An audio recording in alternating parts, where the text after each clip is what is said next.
All right, guys, we are live. Welcome back here to the Crypto Breakfast Club as we get set for a mega space, a crazy space, a hopefully 24-hour space, 24-hour coverage. Technical difficulties may happen. We're live right now everywhere, though. But at any point it does, we'll be on the live stream somewhere. So you'll find us, and we'll be back up and running.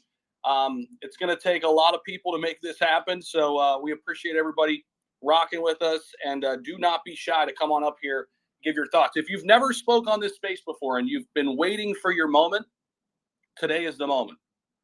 Today is the moment. Today is your moment to come up here and join us on stage, because we're going to need everybody on deck here to continue to add fuel to the fire, to grow this space like crazy. Let's make this the number one place to hang out, watch election results in real time, cover the markets, live trading, everything in between. Let's make this the number one hub for the next 24 hours. You've got to be in this room if you want the best experience during the election. Let's do it together. We appreciate everybody rocking with us. We almost already have 600 people live with us on YouTube and X. People are fired up, ready to go. And this is going to be an amazing, amazing show. So, guys, share the room right now. Get it out there. Drop comments. Keep dropping comments.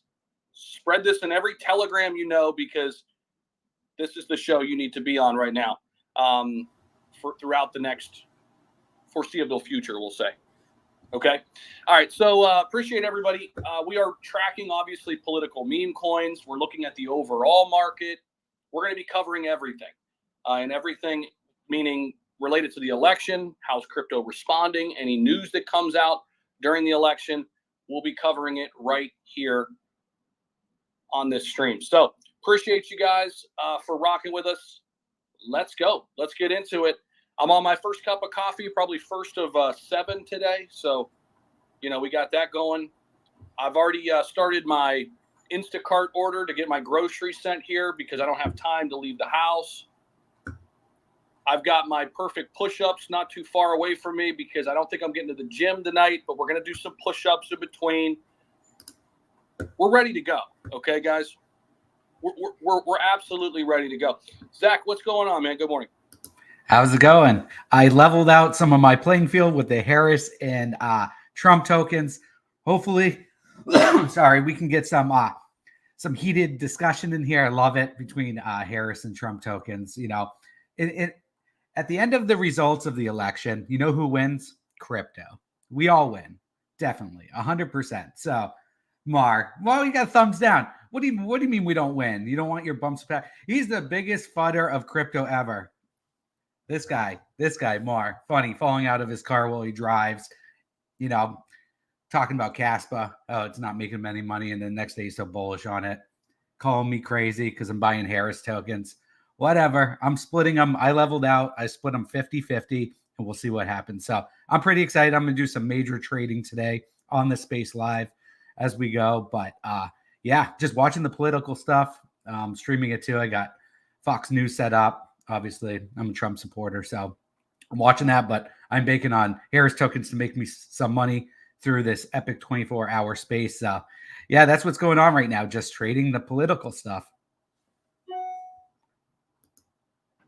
Love it, man. And Bitcoin's on a pump right now, guys. Bitcoin's getting dangerously close to $70,000 as we speak. So we'll be watching Bitcoin, of course, 69,800 now as this green candle continues to pop up a little bit. So that's good to see. We'll see how much volatility there is throughout the day. I expect quite a bit, especially in these meme coins. We're seeing tons of volume come in right now.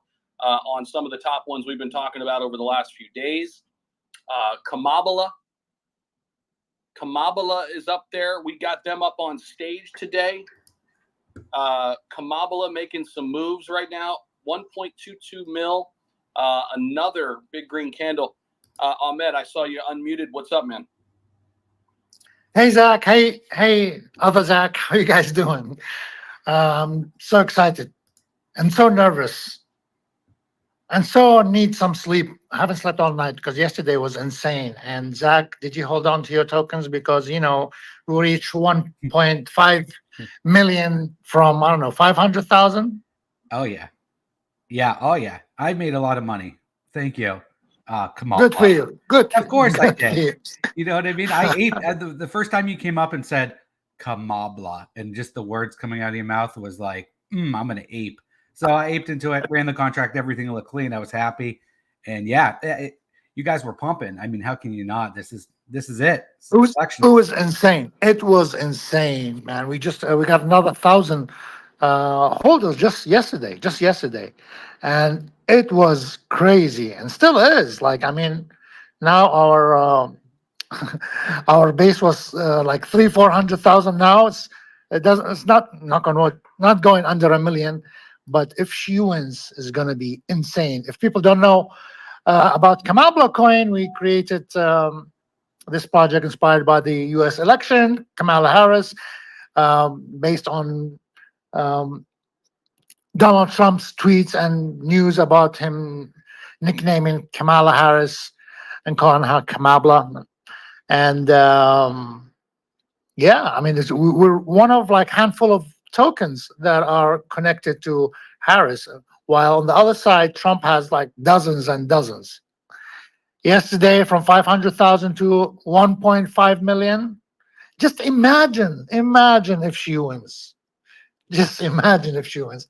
The community is growing like crazy. Yesterday, 1,000 new holders. I was on another space. While I'm on the space, it was a big space. I'm telling you, it pumped 400,000. The great thing about it. Okay, now it's high. All meme coins are high risk, high reward. But this, you will know in a few hours what the result is. Imagine if you buy people buy lottery tickets to win millions, and their chances are 1 in a few billion, right? But here you have 50-50. 50-50 to make a lot of money or lose it. So 50-50 is great odds for any project, especially when it's you will know in just a few hours. 10 hours, 20 hours. Yes, high risk, high reward, but that means the bigger the risk, the bigger the reward. So what do you guys think? What do you think about our charts? Do you see the charts? I don't know how to pin something here. If somebody helps me and pins something for us, it'll be awesome from Kamabla Coins Twitter account. Just at Kamabla. 1 second, let me try something here. Yeah, man, it's have MAGA King. I mean, Trump tokens. Kamala. How do you say it? Kamala. However you try it. Kamabla. Kamabla. Oh yeah, that's how you Kamabla. say it. Kamabla. That's the only way to say it. I forgot about that. It means Kama blah blah blah blah. That's what he meant. Okay. It just says blah blah blah. Okay. Kamabla and Trump tokens. Oh yeah, it's going to be a ton of fun. And we've got Bitcoin. We've got large caps making moves too. Guys, Bitcoin is about to break 70 here. Really, really close. Right on the doorstep. We've got a ton of other top 100 cryptos now making some major moves here. Dogecoin up over 12% right now. Super Intelligence Alliance, Artificial Super Intelligence Alliance, FET, ASI. This one making some major moves right now too, up 11%. ApeCoin back up over $1. MOG, another top meme coin right now, up 9%. WorldCoin up almost 9%. Shiba Inu up over 8%. Sui up over 8% right now. Bonk up over 8%. Two more meme coins, both in the top 100. We've got Mu and WIF, both up 7% respectively. Jupiter, the biggest DEX or best DEX, I think, on Solana is up almost 7%. Popcat, which is in the top 60 now. This thing sitting at 1.3 billion. It's up 6+%. So some moves are being made right now in the altcoin market, even in the top 100 market. Meme coins making some moves too. Kamabala, which we just mentioned there, up 112% right now. Crazy. That has been on an absolute tear. 47, which is one we've been tracking on Solana quite a bit. 47. Expect some big moves, I think, out of 47 today. That chart looks really, really strong. Up to 12 million plus market cap right now. 47 on Solana, ending in RF99. We're watching that. Let's see. Let me see some of the other top plays that are making moves right now. I think MAGA's down a little bit, down about 1%, but I expect some volume there. It is working on a pretty nice green candle right now, actually. So MAGA on Ethereum, $84 million market cap. We're going to be watching the whole space, guys. And if you guys have alpha, if you got information, if you got insights, do not be afraid to come on up here and share your thoughts. Paid, what's going on, man?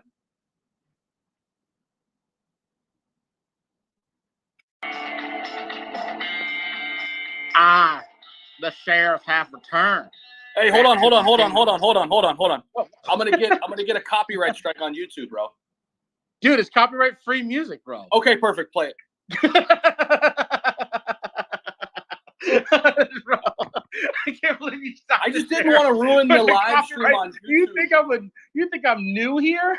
I didn't want to ruin the live stream that early on YouTube. All right, well, goddamn. Good. All right, well, someone's singing in the background while I do this whole thing again because someone just ruined it. I mean, like you think I'm new to the YouTube game? The thing is, you don't even know I have a YouTube channel. That's the crazy thing. I don't talk about it. Anyway, no, seriously though, the sheriff is still here. We're gonna have a nice, clean 24 hours. A little less now, because we already started, but nice, clean 24 hours news coverage of the election with the Crypto Breakfast Club. There ain't gonna be no fighting on the stage. If you didn't sponsor the stage, you ain't shilling. Cause I'm shutting that shit down immediately. I want no fighting. I want no bullshit. I'm telling you right now, I'm not in the mood. I got 24 hours here. I tell you, by the 12th hour, I'm gonna be a little grumpy. All right, right now, I got you to 12 hours. After that, the grumpiness will come out. I don't want to hear no bullshit. I want to see Trump win to pump my tokens. That is all I want to see right now. Welcome to the Crypto Breakfast Club. Hope everyone's doing good. Zach, what the fuck is going on in America? Let's go. 24 hours, our first 24-hour show straight. I don't think Zach's going to make it. I'm taking bets, though. I think Zach's going to knock out around 10 p.m. his time. I don't think he's going to make it. Listen, bro, I already said I'm sleeping at some point, okay? I mean, that's going to happen. We're going to need everybody to chip in here. People from the other side of the world are going to have to take the stage. I'll be the host. I'm going to pull, good old Mario Nafal. I'll be here, but I'm not going to be here. You know what I mean? So that's what we're going to do. Bitcoin just broke 70,000 too.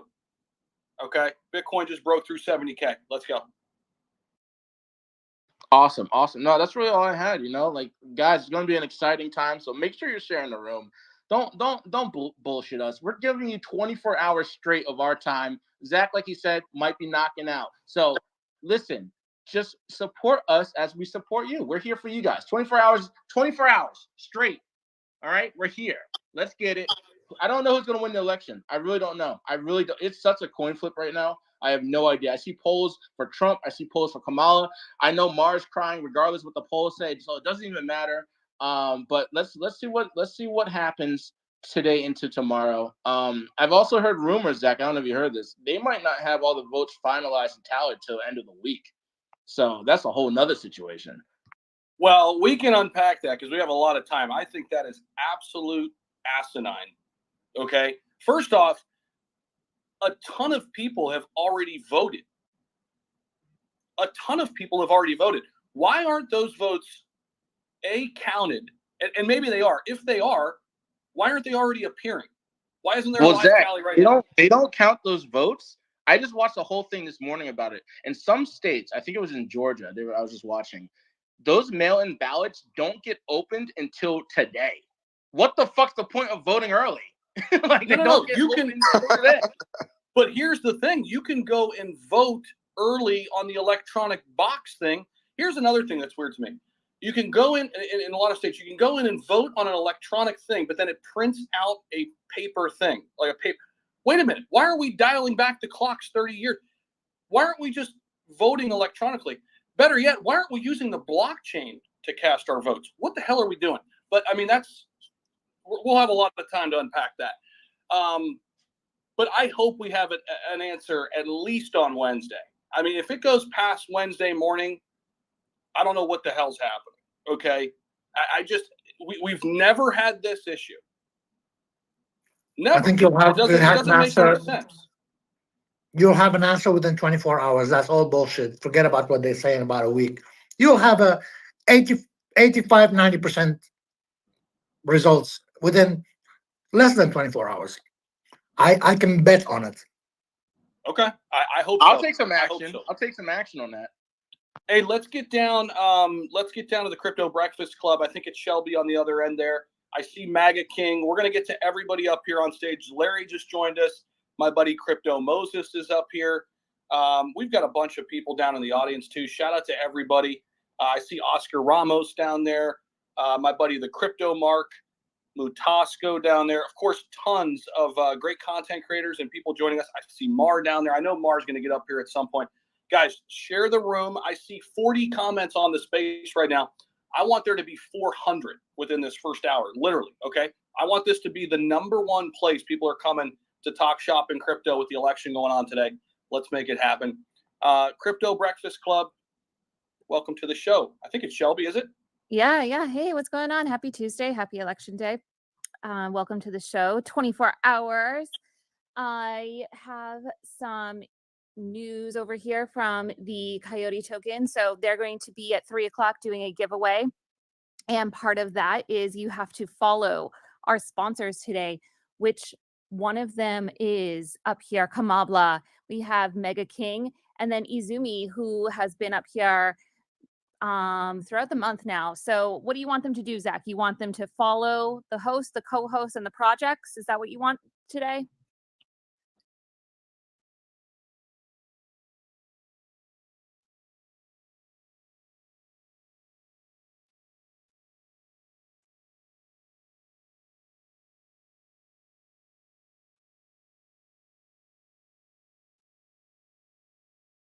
Yeah. And that's going to happen at 3 o'clock today. So kind of break up the day a little bit. As always, I'm here on the Crypto Breakfast Club. So if you are working or just unable to get up to the mic, I am always here. So drop your comments in Telegram or here in the comment section. I will make sure that the boys answer your questions or that your comments are heard. But other than that, let's keep it kosher. Let's keep it fun today. And I'm excited to have a great space. Shelby, I hope you're feeling better too. I know there's a little scare yesterday, so I hope you're doing 100% well. I am. Yeah, no, I actually called an ambulance for myself yesterday. And so as anyone knows, if you're over 35 on birth control, you can get blood clots, and that's what happened. So thank you. My God, that's horrible, Shelby. Yeah, that's man, the things that women go through for life continence. It's just crazy. I'm happy that you're okay. That's Yeah, crazy. no, it was nothing super duper life threat. I mean, it is serious, but it wasn't like a heart attack or anything. Like I thought I was like dying, and Zach wasn't home, so he came home to like an ambulance at our driveway, and he was like, "What are you doing?" But I almost passed out in the kitchen. So thank you guys. But yeah, no, we're here. We're rocking today. We're ready to go. I Wow, love you're how Zach doesn't say, "Oh, how are you, my lovely wife of many years with multiple kids?" The first thing he says is, "What are you doing?"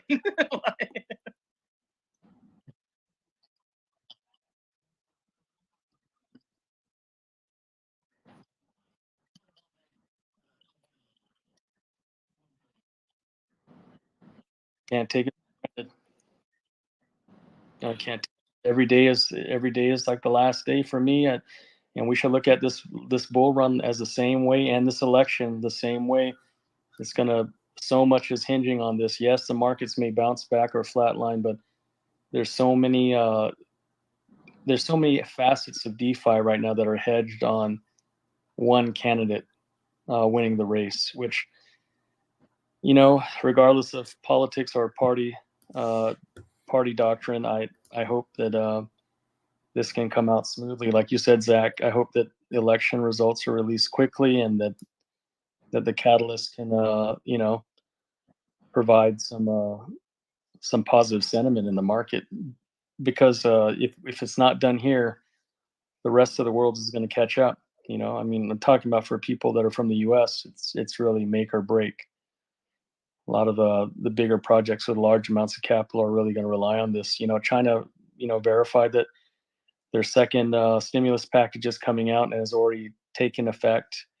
And again, like I said, people are making open predictions, and DeFi is coming back. Not just Bitcoin, but just lots of, it's going to be regulated, but it's really a good model for compromise, I guess. So I have some alpha, Zach, if you want me to drop it, or we can save it since we have a 24-hour. Yeah, let's save it for a little bit. I want to come back around and get everybody just to chime in here.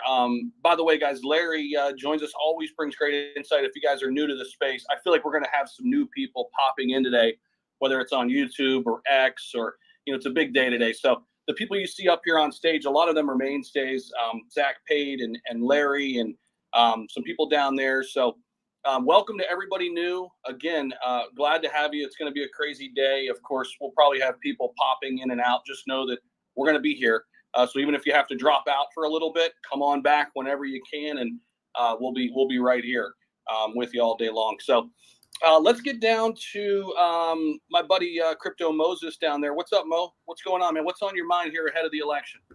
What up, Mr. Zach and squad? How's everybody doing today?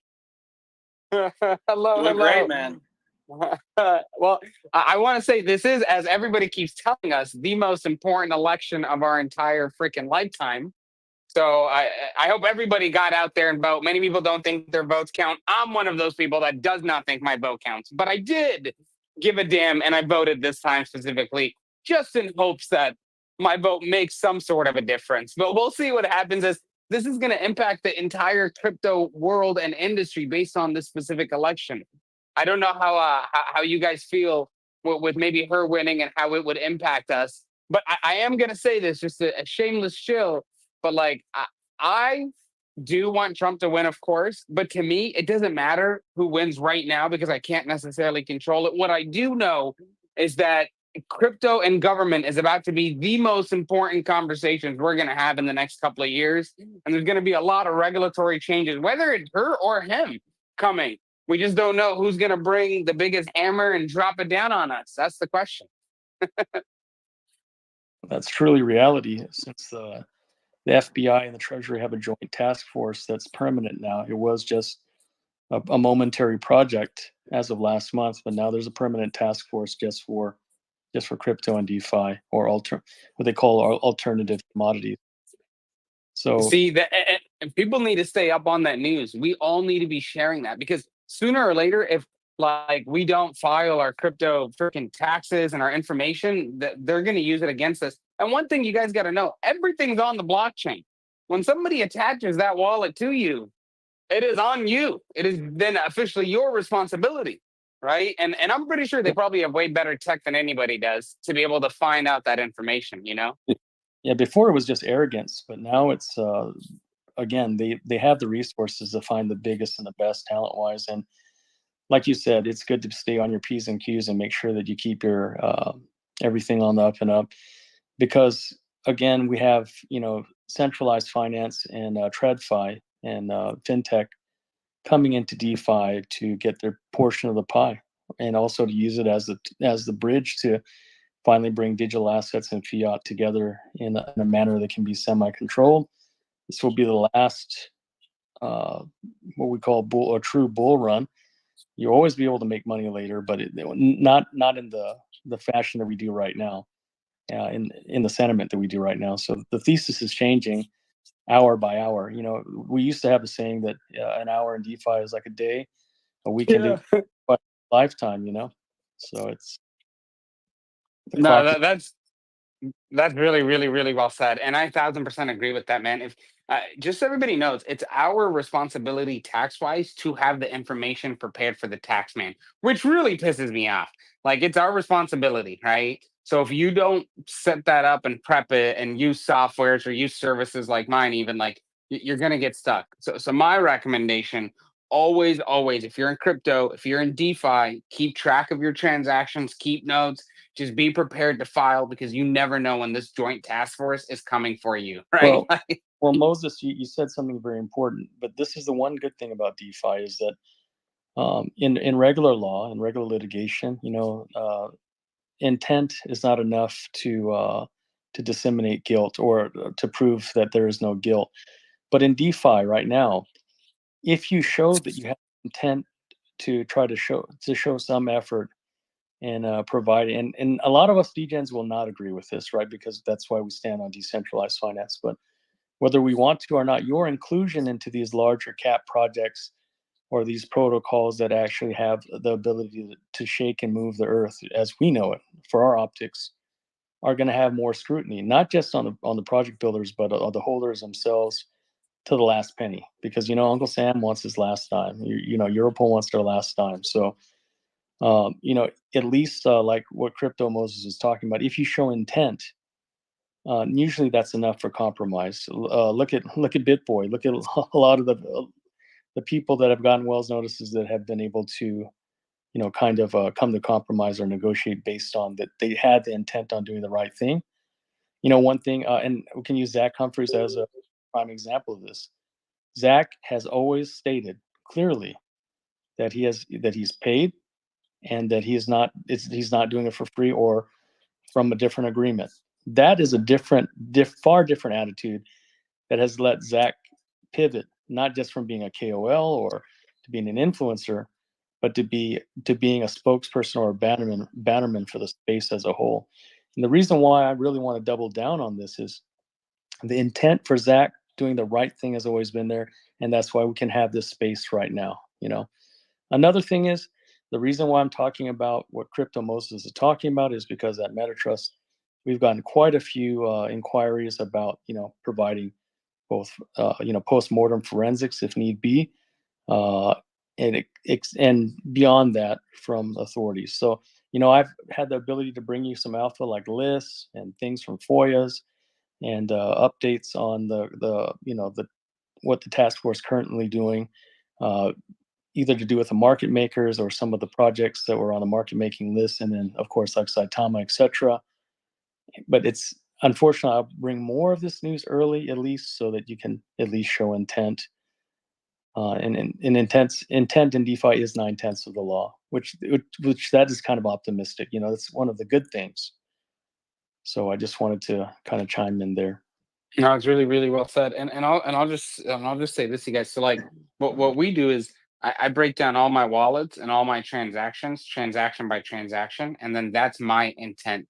And that's what I use to file. And then that tail protects me from having any issues, questions, because it's directly exported from the blockchain, organized and prepared for the accountants to file. So if anybody does need help with that, don't even hesitate. You can just go to bcmanagement.us. We'll totally do a free consultation right now, especially because taxes time is coming up. So be cautious and be smart. And based on this election, we're going to get a lot of regulatory changes, whether it is Kamala, or whether it is Trump, right? We're going to get some sort of regulatory changes because right now the entire government is being pressed to put some sort of rules on crypto. So make sure you do not get left behind and screw yourself by not taking action early and just waiting and waiting, because the longer you wait, the sooner you're going to need it. And there might be times where we're full, and if not even us, like just at least make some effort, export your wallets, have that information prepared. Just like he said, intent is the key. And if you can just show a light shed of intent, you might be able to protect yourself. So an extra 5 minutes a week could save you hundreds of thousands of dollars. And I hope that helps everybody. I really do. Appreciate that. And I will tell you guys this, I do use Crypto Moses' services, and I'm going to be having a really nice offer for you guys really, really soon if you're interested in your DeFi taxes being done the right way. I've been using BCM services now for about 3 years.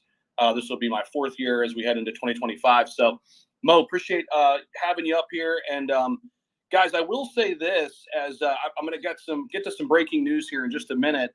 We're going to have a lot of people coming up and wanting to speak, so we will probably rotate the stage a little bit today. feel free to come right back up or request back up. But we will try to rotate things, get as many people up here as we can. I think that's only fair because a lot of people are going to want to dive in here and give some insight. So, Zach, real yeah. quick, I will step down, but I just wanted to drop a couple anecdotes that people may or may not know, and this is fresh from the press today. If you're doubting Ethereum, you should not doubt Ethereum, especially with the collaboration that they have coming out within the next 72 hours after the smoke clears from the elections. You're going to see, and this is not financial advice, do your own research, but Ethereum is going to fucking cook. Excuse my language. XRP, again, 55 cent accumulating level versus the 48 cents bottom line level. I'm not giving any financial advice, but they're pretty good indications of what's to come, regardless of who wins the election. But don't sleep on Ethereum. If you've been to ETH Max, you stay in ETH Maxi. I'm gonna go come off the meeting, and I'll be back in throughout the whole night and the morning. So Appreciate that, man. Appreciate that. And guys, if you haven't given Larry a follow, make sure you do. He's got just a ton of great news and alpha all the time. He's a mainstay here with us on the Breakfast Club. If there was a spot for a third co-host on X Spaces, Elon, that'd be nice. If we can increase the stage, I'd give it to Larry. I'd give it to a lot of these guys down here, Mar, and so many people who come in here every single day. So appreciate you, bro. And I know we'll hear from you again here throughout the day. Paid, what's going on, man? Yo, real quick, I see Ambidextrous, so let's get down to him. But I opened the trade on 47 just now at 10 mil. We're at 13. I'm aiming for 14, and then I'm getting out. Thank you. Gotcha. Yeah, I got in at around 6 mil and got out around 11, and I'm waiting for another spot at some point today to go back in. I'm still in a trade on Kamabala, but I do want to get to our other sponsor, Paid, before, and then we'll get right down to Ambidextrous. I want to get to our other sponsor because they've been waiting for a little bit. We have MAGA King on Ethereum with us. This is still a low cap gem. MAGA King, what's going on? I'm taking a look at your chart right now. Where are we at here? Let's see. Let me pull We're sitting about 100K, which is absolutely crazy. We launched 2 days ago. We're Trump meets Game of Thrones, Trump sitting on the Iron Throne. And we've been planning this for months, and we didn't plan this, but Game of Thrones just announced 3 days ago that Warner Brothers is going to be making a Game of Thrones movie. So, whether Trump wins or not, Trump is going to stay relevant. And then we have this movie coming out, which is going to be talked about a lot. I mean, Game of Thrones is a popular series. Everyone loves Game of Thrones. So that wasn't planned, but it's a nice coincidence. But we have too many games. We have MAGA King Golf. We have Trump Towers. We have a comic book. We have a animated news series, and we just put our first episode out today, this morning, and it's titled P. Diddy, and it's about the baby oil shortage that our nation currently faces. And we have an AI image generator in our chat. We've burned or locked about 8%. So, it's crazy that we're sitting at 100K right now. It's absolutely crazy. Let's see. I'm looking at it now. It's contract ending in 8F33. Guys, full disclosure, they are a sponsor today for our mega space with the election today. You guys know Trump tokens are firing up. So shout out to them. Show them some love. Give them a follow. Hop in their TG. It's on you if you decide to invest or not. We're just giving a platform out here, and that's what we do here on the Crypto Breakfast Club. AF33 is the ending contract. Last four. 88K market cap right now. These guys launched just 2 days ago on November 3rd. Of course, trying to take advantage of the election hype, and it'll be one that we're going to be watching all day long. So, MAGA King, appreciate having you up here, and we'll come back to you here as we roll along throughout the day. We've got a long time, and feel free to drop in and out whenever you guys want, and hopefully some of the community steps out here too, and that goes for everybody out there. Tell everybody about what we're doing here. We want to get everybody in here at some point today. Ambidextrous, what's up, man? Hey, what's up, everybody? Happy election day. Good morning. Just want everybody to start their morning off with that music video I pinned above in the Jumbotron. It's the new music video with Trump. It's pretty dope. So just check that out. I raised my hand because we were talking about, I think, legal issues a minute ago. And when it comes to intent, the first thing that I'll say about that is negligence of the law is not a defense in court. So whatever you think you can prove with your good intentions behind closed doors, don't think that that's going to be a defense for you. So if you continue to do what you know you shouldn't be doing and you need to be worried about it, you should probably not. You should probably actually seek legal counsel, because I'll tell you this: those people that are going to be putting you in jail are robots, and they don't give a shit about your intent. They don't give a shit about your kids. They don't give a shit about your family. Nothing. They're coming after it all, baby. They don't care. You broke the law. It's their job to tax that ass. So I wouldn't say go with the narrative that if you can prove you had good intentions, it's like saying, hey, look, I really didn't want to kill this person, but it just happened. No, you're a murderer. That's just what it is. That's how it works, So I just wanted to chime in on that a little bit. But, just be cautious. Not everybody's on the radar. Don't always think, you're being watched either. But there will come a time where you do need to worry about stuff like that. And I think what Crypto Moses is doing, his service that he's providing, that's pretty dope. I mean, you need somebody with an education in the space that you're in, right? Like, imagine using somebody who does car insurance to do your taxes on like on like an airplane or something like that. You know what I mean? Like, how the hell would you know the difference? Like, you need somebody who's specified in what we're doing here, and that's a great service to provide. So I'll be looking into that myself 100%. But yeah, I just wanted to chime in and say, look, negligence isn't a defense in the court of law. Just remember that. Appreciate that, bro. Yeah, 100%, man. What I found is, like, some of the services out there, like, I won't name any names to throw shade, but a lot of them only kind of handle the centralized exchanges well.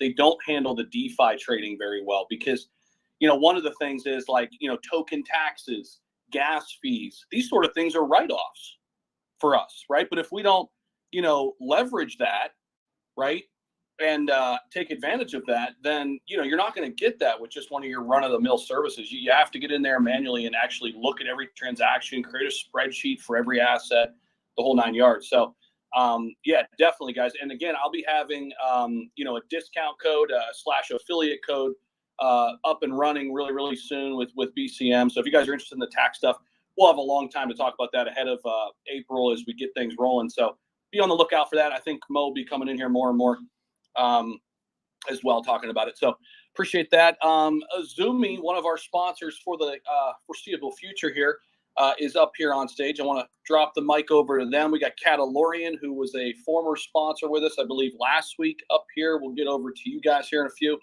as well. And I see some other folks up here who haven't had a chance to speak. But Azumi, what's going on? How you feeling?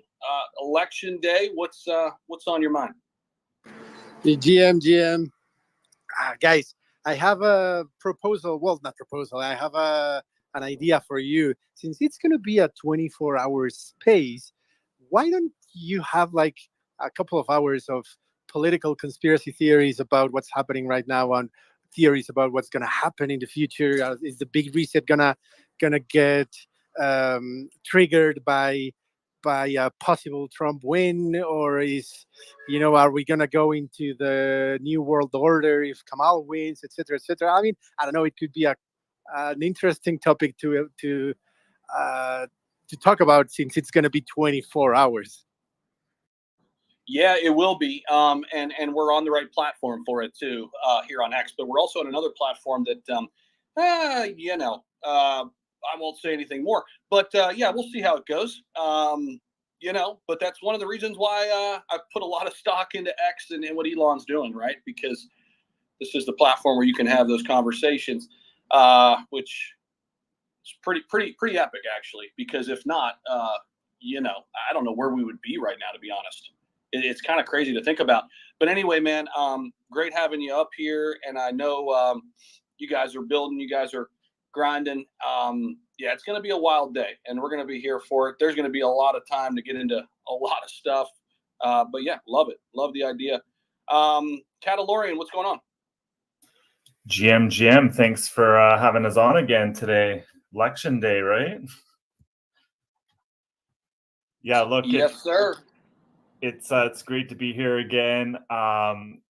There's a bunch of conspiracy theories out there, of course. We can get into that later, but as you know, Catalorian is a huge Elon Musk supporter, right? Like our meme was literally created by Elon Musk, and he actually typed in Grok, generate a self-defense space cat with the text Catalorian. And we think he did that because it was around the time of like the Springfield, Ohio dog and cat stuff, right? So Elon's always looking for a freedom fighter to protect people like Peanut and the other raccoon guy that kind of got murdered by the government. So we're looking forward to this election. Obviously, we're really big supporters of Elon, and we follow his narrative, and we want to support like multi-planetary human race, right? So we're looking forward to him being in the White House, well, at least Elon in the White House, and seeing where things land. When do you guys think we'll actually go to Mars? That's what I'm really curious about. Any thoughts on that, Zach? When we'll go to Mars? I think it'll be sooner than we know, man. It'll be sooner available. I know Musk is always saying it'll be next year, and then it's pushed, but I never thought we'd have a rocket re-land itself like this. So shit, it could be sooner than we know. Yeah, it's going to be interesting. I mean, you know, the thing about technology, it doesn't move slower. It only moves faster. I mean, think about the way the world has changed just in the last 5 years versus the previous 5. And now with AI and all these emerging technologies, you know, blockchain, AI, robotics. Yeah, I mean, it's hard to even fathom, you know, where we would be by 2030 when it comes to, you know, all sorts of things, blockchain, AI, robotics. It's going to change fast. I was listening to a podcast not too long ago, but like, you know, having these like robots in your home doing all these like monotonous tasks.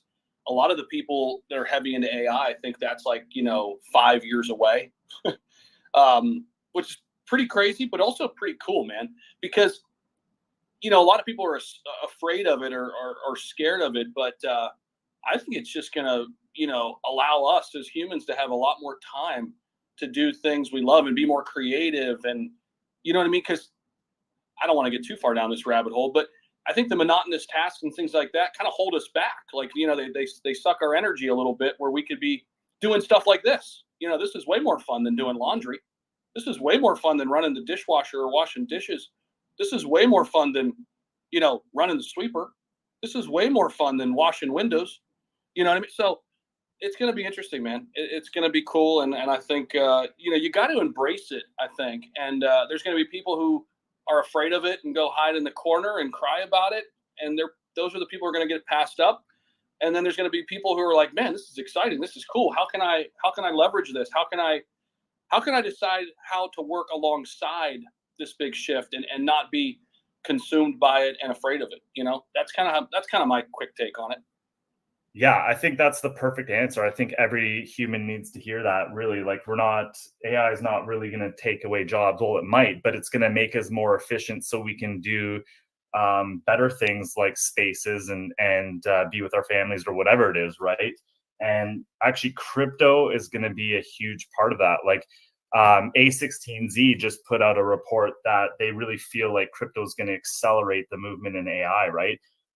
First, you have ChatGPT and a few others, open source AIs, but really people go where the money is, right? Where the gains are. And if crypto projects can fund AI development, that might expedite some of this. So it's really curious. I'm really curious where we're going to head in the next year to 5 years, but we live in exciting times, that's for sure. Yeah, man, for sure. Ambidextrous, I'll give you a chance to respond to that. That looks like you want to chime in there. And then we'll get up to Market Vits AI. They've been waiting for a little bit, get their thoughts on the election and big day here. Sorry, go. I was going to chime in. Go for it, Mark. I just got a call. Apologize. Cool. Hey, what's up, guys? Thanks, Zach. Big moves today. Crazy. It's crazy. It's something once in a lifetime, I think. And yeah, I think we're gonna see really crazy moves in Politify memes. Obviously, maybe by the end of the day, maybe even before, because a lot of people are not waiting for the final announcement. And regarding the election, it's of course I can't guess. The markets are saying Trump. The polls, the official polls, are quite saying Kamala. Uh, it's crazy. It's crazy. I don't even know. Like you can see it on the poly market. There is a notice that if the announcement is not done by the end, it's gonna be settled until the president is at the White House, basically, like announced on the 7th January. So we might see some crazy stuff. I can't wait. And yeah, regarding MarketViz, we're the perfect place for trading, basically finding, scanning, and making blockchain really transparent in real time on Telegram, and for trading on Ethereum. So basically, right now I'm really bullish on the dog tokens. I think basically, and this is my personal prediction. I'm the dev, by the way, behind this project, and my prediction is we're gonna see big moves to the dog tokens. Because either way, some Politify memes are gonna die, or at least dump. So we're gonna see a big move to the dog tokens. I'm really bullish on a dog token of course on Nero. I think the really big moves on Nero are not yet done. Like to see it touch the BD and then go. I think way more than that. And right now I'm into researching some cool tokens, like one I've discovered since a while, but now they have some cool news. It's called ST. It's basically right now trading around 1.7 million, I think. And basically it's the dog, it's the real dog behind the SHIB logo, the first SHIB logo. And they created a lot of PVPs, like crazy volume in the market. Like I can't tell you how many tokens were created around this after this OG was created, but you may have heard Hannah, Oscar. Right now they still have some PVPs that are copying even the name. But why I'm bullish on this one particularly is that they basically managed to contact the owner of the dog, and she just Yo. All right, no more shilling. Sorry, got to cut this off. We ain't shilling today. It's about the election. I want to know who is getting elected. And if you have some political meme coins, throw them real quick, very quickly though. Got to cut you off because if we do this all day, it's going to be the longest 24 hours of my life. The longest 24 hours of my life. And I don't want it to be the longest. I want it to be the quickest because I'm trying to make as much money as possible. Don't mean to be rude. I don't mean to interrupt. I didn't even mute nobody. No one get mad at me. But I need plays. Where is Trump going? Where's Tiger Woods? I need answers. Man, I can't predict the future, but I'm bullish. I'm bullish on crypto in general. I think whether Kamala, Trump, it's not a matter. It's a worldwide movement. It's the financial market that's open 24 hours 7, and that's the big difference. And when you have a market where everyone can participate, and any company can go public instantly, that's the big win. With the big winner is at the end of the day is the startup founder, the creator, the people that are original and that are going to stand out and attract basically the eyeballs worldwide. And it's a perfect opportunity. It's a unique opportunity, and that's it. And good luck for your Trump tokens, man. All right, let me get in here and give you guys some breaking news here. So Donald Trump, according to the Kobayashi letter, breaking news here, just about, well, it's been a half hour. Shit, when I looked at it the first time, it was 5 minutes. We've already, okay, whatever. Breaking, Donald Trump has widened his lead on the morning of Election Day with now a 59% chance of winning the presidential election. It's coming in from the live bets market, Kalshi.com. Now, keep in mind, just 2 days ago, the race went from Trump up 30 percentage points to being tied just 2 days ago. Now he's regained an 18 percentage point lead here on the morning of the election. So a big swing there in terms of the live betting market on Kalshi.com. Now, we've also been tracking Polymarket as well on the decentralized side of things. Shout out to Polygon for putting that together. That's been pretty cool, seeing all these polls. As we know, though, do polls really tell the story? Probably not. I mean, we're just going to have to wait and see how this thing plays out. It gives us some representation, some kind of feedback, some kind of information, but take that for what you will. I will say this, the Kobayashi letter, a great place to just find good information about the macro, what's happening, kind of at the top of the top of the pyramid and how that kind of trickles down into crypto as well. Let's see here. We do have some new speakers up here. I want to get to, let's see here. Bobby's been waiting for a while, but ambidextrous, I see your hand up there. I also want to get Mar, and there's another speaker waiting to get up here. That's Crypto. So if you guys do want to drop down and come back up, that would be awesome. I do want to get Mar up here. Ambidextrous, I see your hand up. Go ahead, man. Yeah, it was just more of a question rather than an interjection on the topic. It was more along the lines of like people's opinions, because I want everybody's opinion, because everybody's different here, and we have different walks of life. So my question to the panel, anybody who's a speaker here who wants to answer it, is in your immediate circle, your friends and family, do you find the left people to be more crypto adept, knowing crypto, have a crypto wallet, have started to be forward thinking, or do you notice more people on the right more adept and learning crypto, more forward thinking and accumulating crypto and moving forward with kind of what we're doing here? You know, that's kind of how I base, like, if I'm voting for crypto, that's how I would make my decision. It's like, you look at the people around you and you can tell, like, if one person gets in office, her supporters don't even have a crypto wallet. Most of them don't, and they think crypto is still a scam. But the other side, for the majority of it, and this isn't 100% proof, I mean, in my experience, they have crypto wallets, they own crypto, they're making good investments, and they're forward thinking. But I'd like to hear from everybody else that, even you, Zach Humphreys, in your immediate circle, like, do you find the people on the left to be more like crypto friendly than the right? I don't know.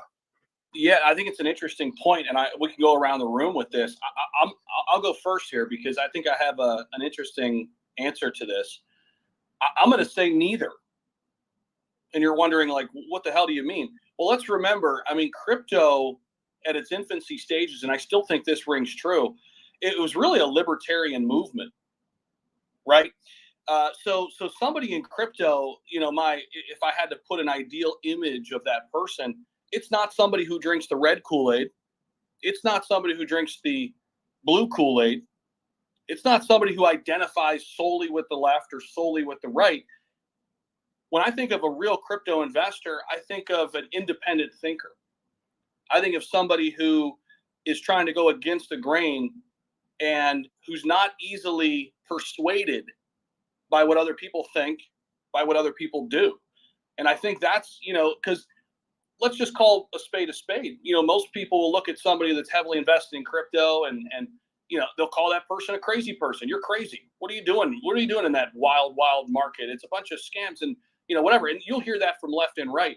So I don't really think it's necessarily, an ideal person on the left or ideal person on the right. If anything, I think it's some person who's again, not persuaded one way or another, who's a little bit more apolitical or libertarian. I mean, that, but I mean, there are people on the left, there are people on the right who, are very political that are in crypto too.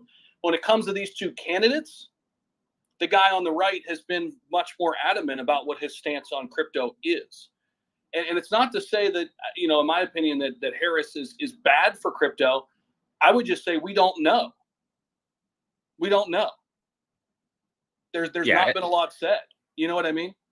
No, 100%. And that's why I said from my own personal experience. And that's why I want to hear from people around it. It's just because, you have so much access. So you have a bipartisan, almost like equal opinion, like where you see both sides. Most of us are dealing with family members, friends, employees or employers that are on one side or the other.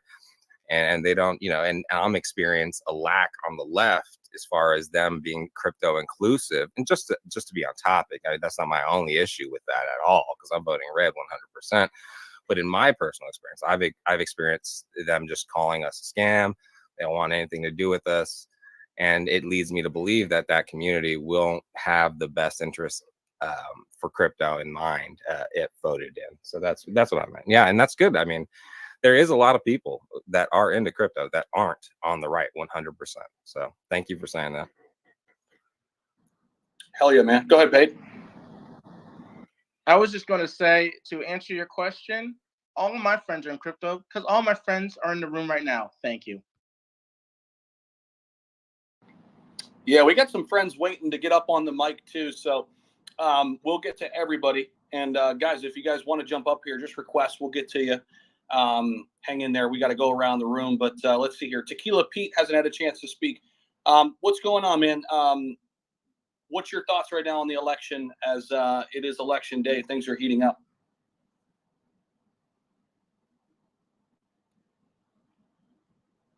Okay. Yes. Uh-huh. Okay. Yep. Wait, Zach, is he speaking? Nope, but I got you. You like that? I was like, hey, yo, what the fuck out here? Shit. I was like, I'm not rugged already. Stop it. No, it's all good. All right, let's go ahead and drop him down because, guys, it's not like we're being assholes here, but there's a lot of people who want to step up here. I'm going to go ahead and remove Market Viz. Feel free to come back up later, man, but we're going to go ahead and drop you down just because we want to bring up some more people here and get some more insights from everybody. So, Boppy, what's going on, man? Good morning. Yeah, good morning. How you doing today, Zach? How you Doing great, Pat? man. Yeah. So I expect, because you said earlier about Trump got a 59% lead. So I expect if Trump actually does, win this election, because I feel like, to be honest, they might just bring some excuse, it's rigged at the end of the day. Like they might have like last election, they was talking about the mail-in ballots. Or if Trump actually does win this election, I feel we expect to see Bitcoin at about 78 to about 82 range. So Bitcoin could go up to as high as the 72 to about the 82 range. And, that's pretty bullish for we're in crypto space in general. But yeah, that's pretty much what I got to say. Appreciate that, man. Yeah, it's gonna be crazy to watch this thing play out in real time. As things heat up this afternoon. Of course, we'll get the East Coast stuff coming in first, and it's going to be a long night, but we're going to try to rock with you guys pretty much, all day and all night. We'll be coming in and out, but I mean, the space will be open. The live stream will be rocking and rolling. So we got some new speakers up here. Let's see who we got. Let's see. Who did we bring up here? Mar was up here. He must have dropped back down. Yeah, we got Kova Mutasco. Mar was up, but he dropped. And then there's one more person in the request, unless someone just brought him up. Andre. Yeah, I just brought him up. Andre's up here too. All right, cool. All right, let's get down to Kova real quick. Kova, what's up, man? Not much, man. I want to say good morning and just shine in on that question about friends and being on the left and right and involved in crypto. I don't know, man. I have to agree with Zach. I don't really have friends in the left and right that are like that is definitive into like crypto, but I got a lot of acquaintances and people I speak with, and a lot of them in here that are kind of in the middle and just kind of survey the field and make decisions based off information, just like you should in crypto. And it doesn't surprise me any that they also apply it to their election, and it wouldn't surprise me if they apply the same thing to the rest of their life things, um barring the people that just like to come in and try to use their life savings to ape in, though that's a different category. But yeah, I've noticed that a lot of the people that are in crypto are really kind of forward thinking, open minded, critical thinkers. So I hate to, and they probably would hate being categorized into either left to the right too, like myself. I'm pretty in the middle, and I just go towards what makes sense. That's what I'm drawn to. Like I'm off to the light, as long as the light's interesting and it makes sense. And I'll leave it there. It's 24-hour space, and I'll chime in on whatever pops up. But good to hear you guys, and election day. Hope everybody's gotten in their votes however they want, and I hope good for all of us. And I'll drop down and let somebody else come up. Appreciate that, bro. Yeah, definitely want to have you here for as long as you can be, man. Appreciate your support of the Breakfast Club too, guys. We thought there would be some volatility today, and we're definitely seeing it. After popping up here at about $70,300 Bitcoin, we just wicked back down to like 69,200, sitting down here at 69.5 right now. Just yesterday, I mean, crazy, right? Just yesterday, we were down below 67K. So a lot of volatility to be expected. This is exactly what we have been talking about for a while. All right, good to have Paid back up here. Mar, I was trying to bring you up, man. I don't know what was going on. I could not add you. So I know we got to get Mar up here. Catalorian's got his hand up. We'll go over there, and then we'll get over to Andre next. Yeah, look, I just wanted to answer that question as well. Just from the Catalorian, I guess, team's perspective. Like, we have people from all over the world, right? We have some Americans, Canadians, a couple of people from the Middle East, Hong Kong, right? And what I'm observing is a lot of the people do have like that centrist view, kind of leaning towards the libertarian view, like you were saying, Zach. But I think it depends too what sector you're in on crypto. Like, are you in the DeFi space, or are you in crypto for like that sound money aspect? Because a lot of people now are starting to see like the government overreach in certain countries, Canada, US, right? We're seeing spending going through the roof. We're just seeing debt piling on, and people are asking those questions like, what is money and what is it backed by? So you have people like curious, where can I hedge my dollar, my Canadian dollar, my US dollar, my pound, right? And yeah, look, I think crypto's really in the middle. Like, I don't think it's one side versus the other. But if you're looking at the Polymarket charts, I think that's kind of biased to call it the right side, because it's mostly all the people in crypto betting on that website, right? And obviously most people want the right to win, because they're literally the crypto forward or crypto favored party. So yeah, I just wanted to chime in there and give my opinion. Speaking to that, it begs the question, how much will crypto impact the real election, like the results here? I mean, there's no doubt that I think crypto is at the forefront, unlike we've ever seen before. I mean, it's being talked about. Trump goes to Bitcoin Nashville. It's actually a topic of discussion. I guess my big question is, if the election is as close as it was last time, could crypto voters legitimately swing this election one direction or the other? That's, I think, a very interesting question, considering how close this race may be. So that'll be something we'll watch kind of play out, obviously in real time. Paige, go ahead, man. Yeah, and to kind of piggyback off of that, I had a question also that's kind of online. A lot of people always say, oh, if this person gets elected, I'm leaving the country. Or if this person gets elected, I'm leaving the country. Do you think this time around, say Trump does lose, do you see a mass exodus of like big crypto people going to other places like Singapore, Dubai, just other places around the world that are more crypto friendly, especially people who want to start businesses? I think a lot of it's already happening, Pate. I mean, I think, you look at Puerto Rico and, the rise in population there, it's a lot of crypto people there in Puerto Rico. Crypto Moses, who was up here talking about BCM, he just moved to Puerto Rico for obvious reasons. You go to Singapore, same thing. I mean, much more crypto friendly. They've got guidelines, they've got guardrails, they've got clarity in terms of, the do's and don'ts. Dubai is probably the furthest ahead of anybody. I've heard of Thailand, and this goes for not just people in crypto, but in general, entrepreneurs. What's frustrating to me is America's always been the place to be when it comes to entrepreneurship, when it comes to this idea of, I want to go from rags to riches, the American dream, right? You can come from nothing and become something. And I feel like we're losing that fabric. We're losing that part of America, and it's scary. Do I think it's too far gone? No. But I do think we need a real reality check. I think we need a glass of cold water thrown on America's face, to use a weird analogy, I guess, right? Like, wake the hell up. Remember kind of what we stand for, and remember why people wanted to come here and why people still come here. It's opportunity. It's freedom, right?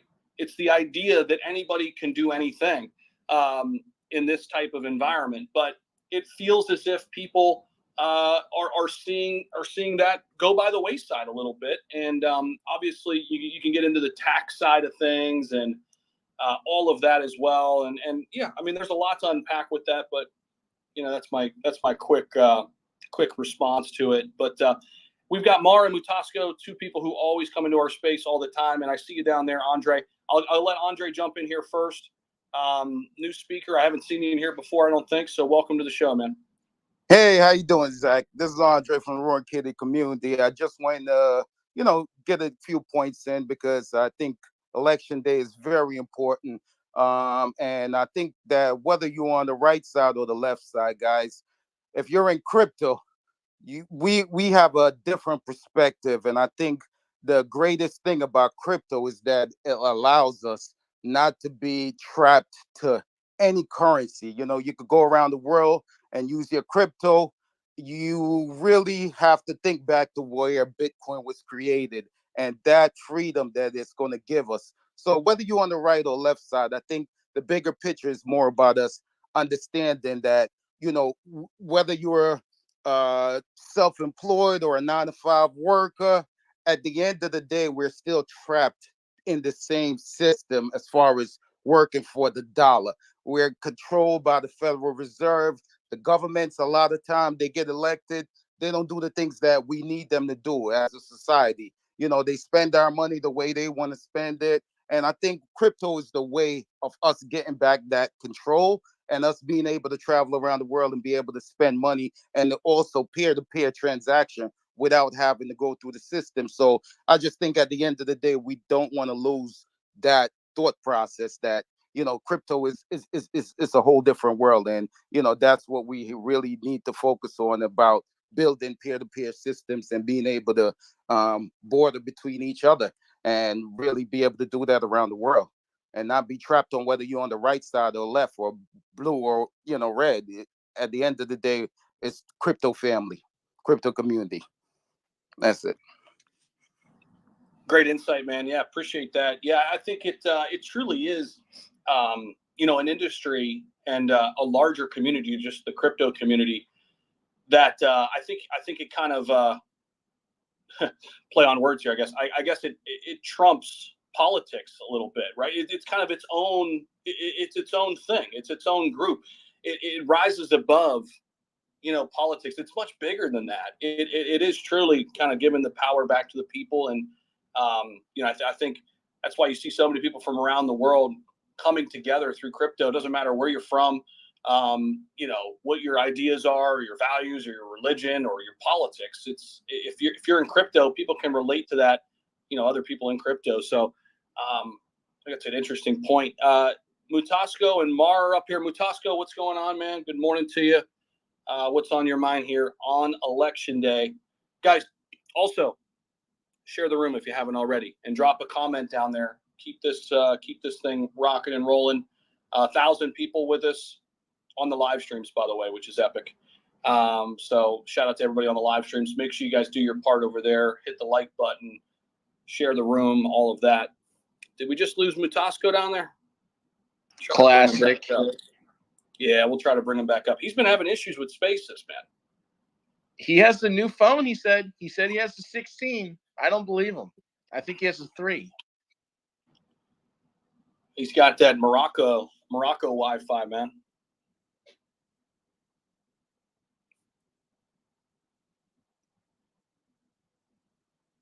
He's got that 1.5 G.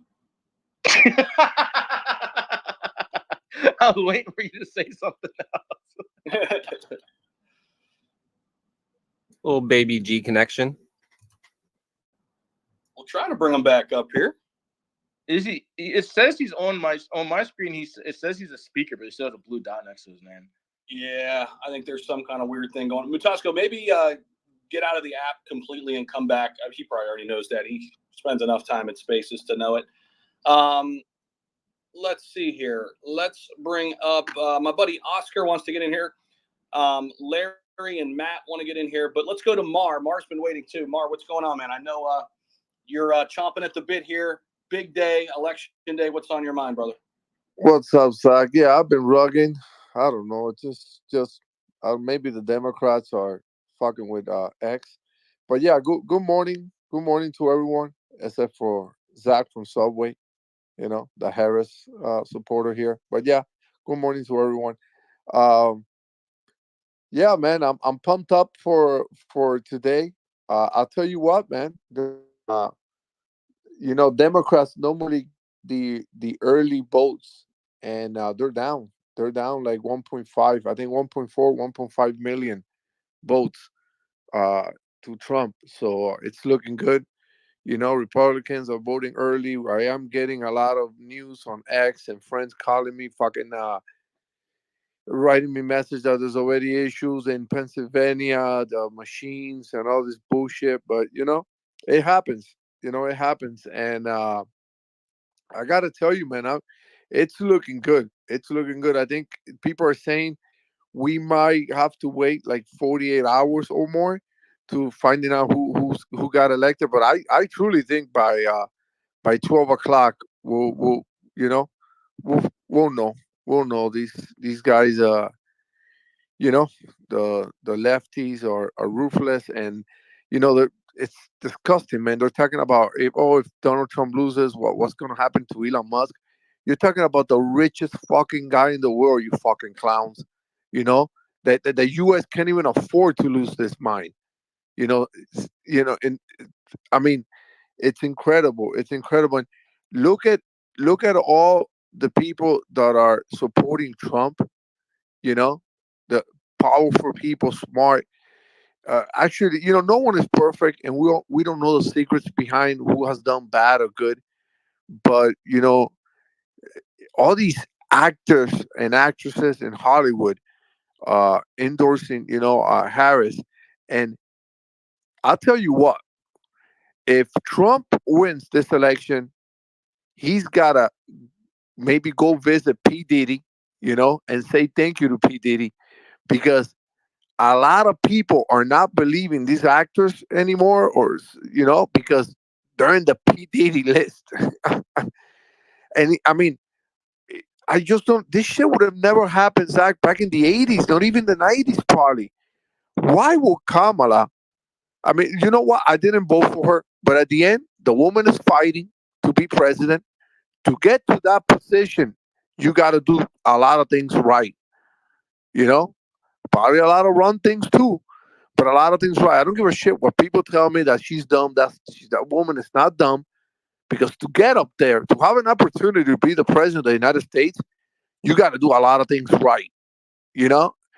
And I don't understand, why would she allow someone like fucking Jennifer Lopez, that was married or was together with a pedophile for years, go up there, talk about her, and endorse her? I mean, these people, I mean, they're fucking smart, but they couldn't be that stupid at the same time, you know? And that is something that actually my wife called, you know. By the way, my wife went out, voted today. She wanted to vote on election day. You know, she's Russian, so you know who she voted for. But I don't understand, man. And I question stupidity from people that are actually smart and they have a team behind them. Why would you let Jennifer, look, I understand there's pictures of people in PDD. It's okay, you know, you went to a party, you know, like Denzel Washington says, you know, just make sure you leave before the you know, before the after party starts and that shit. But Jennifer Lopez dated this individual. She had to know what's going on in there, you know, and she was there for a long time. She dated him for a long time. You just, even if she's innocent, you don't take that chance of letting this woman go up there and speak, you know, and endorse you. Don't even announce it. Don't even say nothing. Just if you want to vote for me, and it's just stupidity on her behalf. You know, I'm getting a lot of news and friends that early votes are coming in and they are down. I think they're nervous. I think it's going to be I mean, I think Trump has it in the bag. You know, hey, I could be wrong. We'll never know. But for the sake of crypto, you know, like I've said, long term I'm bullish on both. Short term on Trump, and I just trust more Trump when it comes to crypto and regulations. But yeah, man, I'm pumped up. I can't wait. You know, I'm gonna go get ready like in an hour. Go eat, fill my stomach up early because you all know I got my freaking gastritis thing, and I tend to get fucking nervous on election day with Donald Trump. You know, but also, you know, guys, we got the. I called it yesterday. We got the Dione launching in a few hours. The mainnet, and you know, they're actually launching with a DEX. You know, an exchange. You know, they say like Uniswap, Sushi Swap. They got their own shit going. Diamond Swap. They got their stable coin USDC, and you know, I don't know how many blockchains are out there, Zach, but there's more than 1,000 blockchains out there. I mean, way more than that. L1s, you know, and layer zeros. And you know, if you guys don't believe this, give yourself a chance and go to CoinMarketCap or CoinGecko and click on USDT or USDC and go to their networks, and you can see there's only around, I think, no more than 70 stable coins on these blockchains. So basically, there's only 70 blockchains with stablecoin support, and one of them is it's going to be Dione. You know, Dione is going to have a stablecoin right at launch. I think that's bullish. And you know, not financial advice, but out of all my high risk, high reward plays, I truly believe that during this bull market, you know, I truly believe that Dione, maybe Parchain, uh, have the best chance to get to that $1 billion market cap. Uh, I've invested a lot in L1s, you know, being wrecked, rugged, and I've never seen a blockchain, you know, launch with a DEX and a stable coin this fast, you know, unless it was backed up by VCs, you know, like Sui. Sui has a stable coin. I don't know if I believe they have their DEX, but you know, they had the VC backup, and this Dione was a fair launch, you know. But yeah, man, and you don't need to buy Dione, but I'm looking at the smart contracts. I want to see what projects are getting in this chain and getting early, just like in Caspa. Even though Caspa sucked for minting, and it was a circus, but we still make great money for minting Casper and all the other coins. But yeah, man. Other than that, you know, that Peanut coin now it's at 76. I almost bought it on the when it retraced, but I didn't. But Peanut is like a 76 million market cap right now. I missed that one big time. I faded it, and Kova brought it up to me, and some other people too. But I'm not a big celebrity. I see this more like a celebrity coin. I'm not a big celebrity coin, but yeah. Other than that, man, looking forward for tonight. I see that Dodge is pumping, and yesterday, yes, I said that Dodge had a chance to dump real bad if Kamala wins, because we don't know how Dodge is tied up to Elon Musk. But yeah, some news came out, really bad news about Kamala an hour, 2 hours ago about those early votes. I think that's probably where we got the pump. And then, of course, man, the best news of all, and I'll leave with this. I'll end the plane with this. The fucking Kramer guy saying that Kamala looks like Kamala is gonna win. I mean, what that means. Inverse Kramer ETF, man. That's a good performing ETF. Just do the opposite of what Kramer says. The inverse Kramer ETF. Yeah, man. He said Solana was the worst buy ever at $11 too. How'd that fucking turn out? Anyway, some races to watch, guys, later tonight, just to kind of bring this back to some of the states we're watching, some of the swing states, right? Georgia, polls close there at 7 o'clock Eastern Standard Time. North Carolina, polls close over there at 7:30. As a former North Carolina resident, it's always a crazy race, at least the last couple. Pennsylvania, polls close at 8 o'clock. That's going to be a really big one. Arizona, polls close at 9 o'clock p.m. Eastern. Michigan, polls close at, or actually, that's probably 9 p.m. West Coast time, right? Or maybe not. Maybe that is East Coast time. They don't specify, but we'll get all that. Michigan, 9 o'clock. Nebraska District 2, 9 o'clock. Wisconsin, 9 o'clock. Nevada, 10 o'clock. So those are the 6 states we're watching, I think, really, really closely here. I think a lot of the other states are all but decided. That's usually how it goes, right? It comes down to these swing states. I don't know if you guys saw Elon Musk on Joe Rogan talking about the swing states and some of the illegal immigration that has been happening in some of the swing states. There's a lot to unpack there, and we'll get into that throughout the show. We got a long time to do so. But let's see here. We got my buddy Oscar Ramos up here. Oscar, what's going on? And Zach, Yeah. Zach, real quick, the bad news from the early voting came from CNN, by the way. I mean, you know how CNN goes all the way. What was the report on that? Like 1.4 million votes. It's of early voters she's down on. Okay. And Democrats normally win early voting, and then Republicans normally vote on election day. And that, man, that tells you everything. How I wanted to vote on election day, but I couldn't. I didn't change the address, so I needed to drive. But that tells you right there, man. Who just who I don't. Like when you're passionate, you go on election day. You want to, and those are the Republicans, man. Those are the Republicans, and I'm proud to be a Republican. And listen, at the end, whoever wins, I want Trump, but like I've always said, I'll take Kamala 2.0, 3.0, 5.0 over Fidel Castro. Period.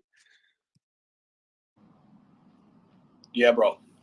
Yeah, 100%. Oscar, what's up, bro? What's going on, man? Good morning, guys. Good morning, Miss Zach, and everybody here. Well, I'm doing well. I'm already enjoying, I think, the whole spectacle, right? I think I'm just listening and looking at all different views, but I have good news for me, and I think we all are.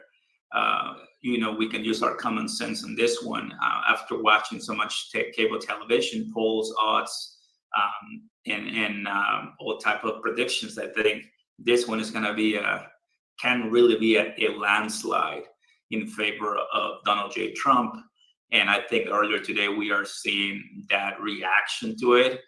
And whatever happens, I'm just going to be buying the dip, whatever direction of the crypto market, because obviously nobody knows. But if you open up and take a look at the previous cycles, at the previous elections, somebody pointed out to me that in the Biden's administration, Bitcoin went from 16,000 to 70,000. So I'm like, oh yeah, right. it's been 4 years, fam, but doesn't really matter who is the president. I mean, Bitcoin is going to still do its thing. Crypto blockchain is going to continue rising because building never stops. Obviously, the anti-crypto army, regulation, the entire compliance sector, right? In the US, I think we're behind for sure. Somebody who has gone to other different countries and seen how they react and how they speak about the US and XRP and the SEC and whatever. I mean, this upcoming 4 years, definitely many of the people listening to this conversation, thanks to Zach, appreciate it, my man, will be multimillionaires. Praise the Lord. I mean, we'll be multimillionaires thanks to crypto, thanks to our strategies. But I think the fun is going to start in the upcoming rallies and in the upcoming cycles when we already know way more how can we strategize our portfolios. So I'm feeling really good, very grateful. My community is super excited. Later on today, I'll be live too as we get closer to the closing times, because I need my energy. I mean, there's so many people watching on all different platforms. Definitely, I kind of want to get many perspectives, but I do agree 100% with what Mar was saying when it comes to Kamala Harris is not. I mean, we'll have our own opinions on her, right? But I mean, she's still endured till the end, right? I mean, it was kind of crazy, all the changes. I remember I was in South Carolina when it was announced that Biden was stepping down, and I'm like, oh, it's over, that's it, it's gone, he won, wow. I was like, let's go to the moon. But then the media, mainstream politicians, the polls, and the whole swamp, everything just started really, really down in the nitty gritty on, pushing the narrative that she can win. And well, in the last 3+ months, we've seen that. But finally, at the last hours right now, what I'm seeing on Real Clear Politics polling, in the early registrations, voting, mail-in ballots, and I mean, you name it, right? It kind of comes across the board that he has the edge for now. And in Michigan, in Nevada, Georgia, Pennsylvania, even Wisconsin, right? It's obviously a decent tight race. But I mean, the guy was awake at 2 a.m. giving a speech at the rally, right? I believe in Michigan, Grand Rapids. Correct me if I'm wrong. And I mean, so that to me, I mean, I'm not voting because I'm not a U.S. citizen yet, right? But soon, hopefully. But that to me, I mean, it really speaks volumes, because here in crypto, I believe that many of us kind of like look at the economy and the crypto, maybe one single issue voter, but there's so many different issues that obviously I don't cover much because that's not my subject for my community, right? But kind of like when we just want to talk more general, there's so much in the battle, like there's so much in this race, Zach, that I mean, I think we're going to have some historic numbers voting. We already saw it in the early voting, right? Like 80+ million people already voted, maybe 90. I mean, I don't know, but it's well above 80. And that comes to show that I think it's time. Like everybody is seeing TikTok, everybody's seeing the live streams on YouTube, and then same. I mean, what happened 24 hours ago? I was watching the Elon Musk and Joe Rogan, and I made a video yesterday saying the final warning, because it's so crazy how Elon Musk, a 200+ billion network guy, looks at the camera and says it like it is. If this doesn't go the way he says it, right, like he wants it, that's it. And I mean, it kind of got crazy, and even Joe Rogan was like, oof, that's crazy, man. So don't take it from me. I mean, take it from the guy who wants to go to Mars. Take it from the guy who's putting Starlink satellites everywhere. Take it from the guy that has Tesla and so many different businesses. Crazy how Joe Rogan, Elon Musk, Tulsi, and even this guy, Robert F. Kennedy, they were all Democrats. And look at where they are right now. And I'm like, whoa, I mean, like people, there's something changing, right? Like I said, I'm no expert. Nobody, I mean, I'm just looking at telling you what I'm seeing. I'm using my brain. compartmentalize everything. And what I can say, guys, is I've been watching Trump since 2015. Somebody who from Mexico, so I'm the one who should be mad at him. I am 100% for him. I guess I get it. I use my brain. I don't let the media destroy my common sense. So it's been just such a ride for this guy, and I really hope he wins, not only for our backs, because I think a lot of people are looking for a Trump win for a major bull market, which I can touch base on that. But really, I think for this country to get to the promised land, not obviously perfect, but I think we need that change for many reasons. And lastly, in this 2024, we have FOMC coming up. I think 2 more FOMC meetings, this one coming up this week, and then a few more maybe in December or so. If not, that's fine. But yeah, I think I'm really, really happy to see how this year is going to end with many upcoming really nice, bright news for our industry, and more donors, more support. And well, what can I say, guys? We waited all 2022 with the bankruptcies. We talk about Terra Luna, FTX, 3 Arrows Capital, Binance, and the whole deal, right? We waited 2023. That's when all the meme coins kind of started with Pepe, and then Solana. Then we saw a little bit of the NFTs. And then 2024, that was the comeback from Bitcoin, from at 35,000 all the way to 73,000 early March, and then all the way down to 49,000, and then all the way back up to 73,000. And now we are at 70,000. Like, I think Bitcoin bulls at the Bitcoin conference, what did they say, right? They said Bitcoin is going to millions. Obviously, the people who own most of the most of the Bitcoin supply in their wallets will tell you that it's going to go to millions, because obviously they want to make that money. But it still makes sense, right? Bitcoin is here to stay. Main adoption is still underway, but mainstream knowledge of Bitcoin, I think it has done a good job. But with this new administration, the crypto capital of the world, firing Gary Gensler, having Bitcoin reserves, right? It's looking very sexy, super, super attractive. And that's all I really had to say, Zach, and the entire Breakfast Club. Just a few thoughts, and I'm really feeling confident. I am relaxed. I'm happy, and to the moon, baby. Let's go, man. Make sure you guys give Oscar Ramos a follow. Good friend of mine in the space. We've met each other multiple times, and just a good dude, man. So make sure you guys follow him, follow his content here on X, and follow his content over on YouTube. Again, just a great person and great content creator. Larry, what's up, man? So yeah, just was listening to what Oscar and Mara had to say. A lot of it's, again, very concise and to the point of, it being beyond bipartisan.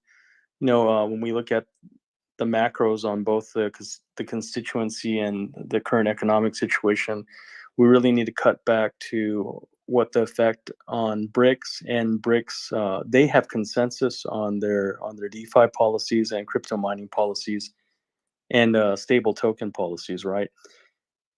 And the big advantage that they have, this is the scary part, is that they also have consensus on acceptance, even within the US and beyond, regardless of these asinine policies that the SEC and the Treasury tried to impose on DeFi, instead of trying to garner better relationship, to have an ability to have a revenue stream that's within the confines of common sense, that all of us would be willing to pay, as long as it made common sense.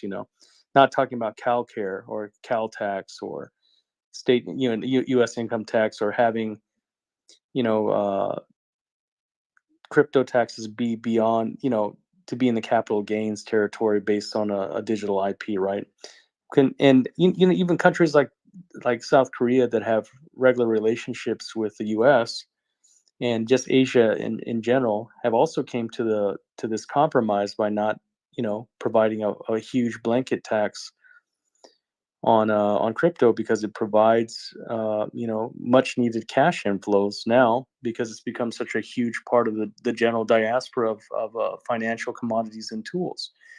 I want to remind people, no matter who you vote for, that beyond just voting for Trump, and this is not an endorsement for Trump, but this is an endorsement for, common sense fiscal policies for the US.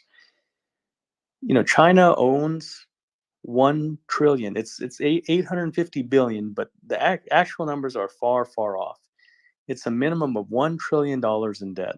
And then we follow the partners in the GCC and other BRICS partners. It doesn't look like a lot because it's 2.6% of the debt between Japan and China, but $1 trillion just now, not what's disclosed on the general market. When we compound this with what's happening with the policies on DeFi, we're going to get left behind. Yeah, there needs to be more regulation and there needs to be more transparency, just like on the blockchain. Many of us have alluded that if it just, we follow common sense consensus off of the blockchain and immutability, that everything is sustainable. The compromises can be struck. But with the amount of debt that we're accumulating, alongside our inability to get money that's just available and open on the table, just even from the secondary and third, the third tertiary effects of having, economic stimulus come back from just allowing people to participate both, in the point A to B transactions in DeFi or, building on DeFi protocols or using the financial products in DeFi protocols to, again, we need to catch up with the rest of the world. And if we don't have a cumulative factor of these perspectives, and we don't educate ourselves more, this is why spaces like this are very important. Yes, we have the election. Yes, we like to talk about memes. And yes, we all like to make money. But the fact of the matter is, it's, people don't take Elon Musk because he's a bit eccentric. A lot of the people that are larger than life personalities are eccentric. But what he said is very true. I'm bipartisan, but what I do know that is that, like Oscar said, these people were former Democrats and did more for, integration of people. The strength of America, the strength of the West is the melting pot, right? Bringing the best talent. We no longer attract the best talent anymore. And to be frank, a lot of the best talent leaves the U.S. And these are like smaller macros on what I'm talking about. But I really wanted to use my time here to remind everyone, regardless of who you're voting for, that it may be, neither one of them can fulfill all of the promises, right, that needs to be done. And I'm not endorsing Trump, but at this point, private equity, private capital, and innovation are not going to be coming from the Democratic side because their approach to sustaining the economy and the markets is not sustainable because inflation is catching up and they're trying to cancel out inflation by printing money, and the cost of living continues to go up. And now the U.S. is starting to experience things like that Turkey and sub-Saharan Africa. And you remember, I told you that it's a good example of where the inflationary aspects of DeFi currency are taking over the dollar and the euro over their lira. Of course, it was a lira first, and then it was a dollar, and then it became the euro, and now it's, USDT or Bitcoin. This reality, whether we want to realize it or not, is already happening in the US. When Mark told me that he paid $6 to $7 for a Snickers bar, this is how I was out of touch because I didn't think that was possible until I went back home. I went to Seattle, I went to Salt Lake City, and I was in LA. And I couldn't believe that things that I pay for in China that are already inflated, like a Red Bull, I pay, less. I pay $1, a US dollar. But if I want to buy the same Red Bull in the US, it's like $6 or $7 per can. There's no reason for that, This is even not a relevant macro, but I'm just giving you a use case. It is imperative at this point. In the short term, it might not matter, but in the long term, it will very much matter. And I hope that, the fate of the world is not decided by this election, but it is going to be very much impacted.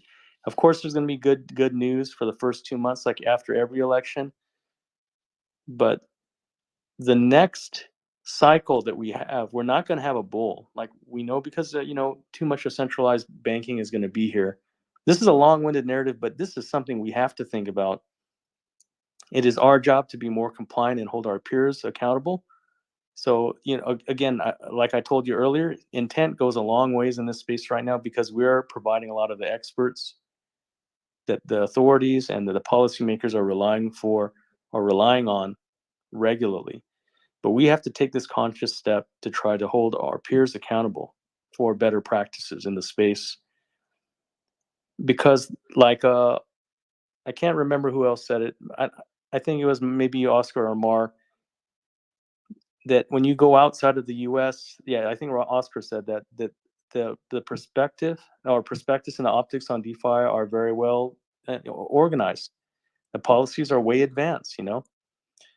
I went to Turkey. I'm in South Korea regularly, and I'm in China. And it's illegal in China, but even they have been co-developing the policies that are going to be, running BRICS.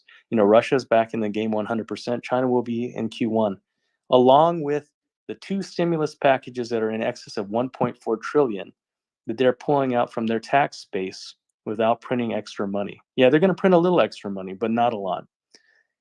If China is capable of doing that, what U.S. sent in aid, both to Israel, the first aid package to Israel, and the second or third aid package to the Ukraine.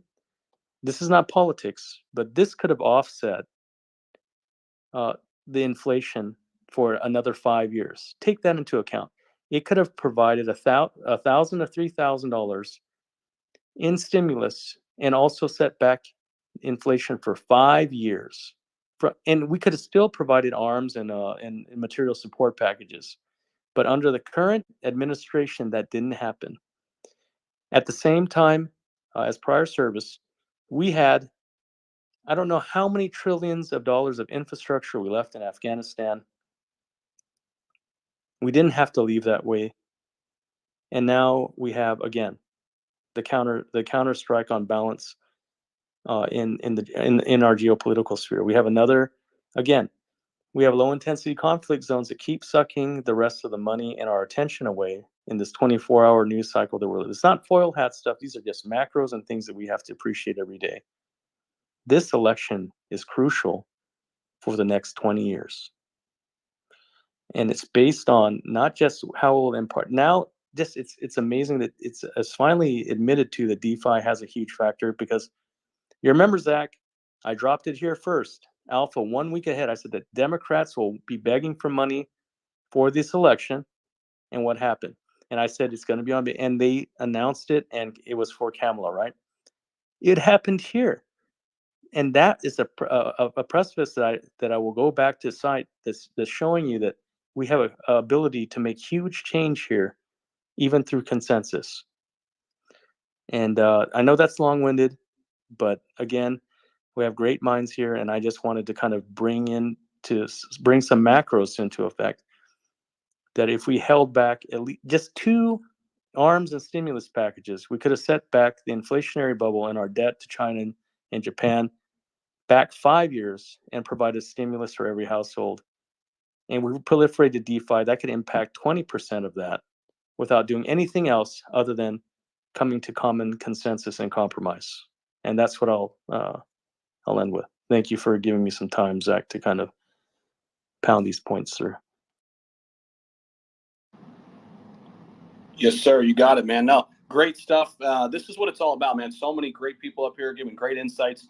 Real quick, just a quick reminder, we're at 73 comments. I want that thing to continue blowing up. So if you guys have thoughts, ideas, drop them in there.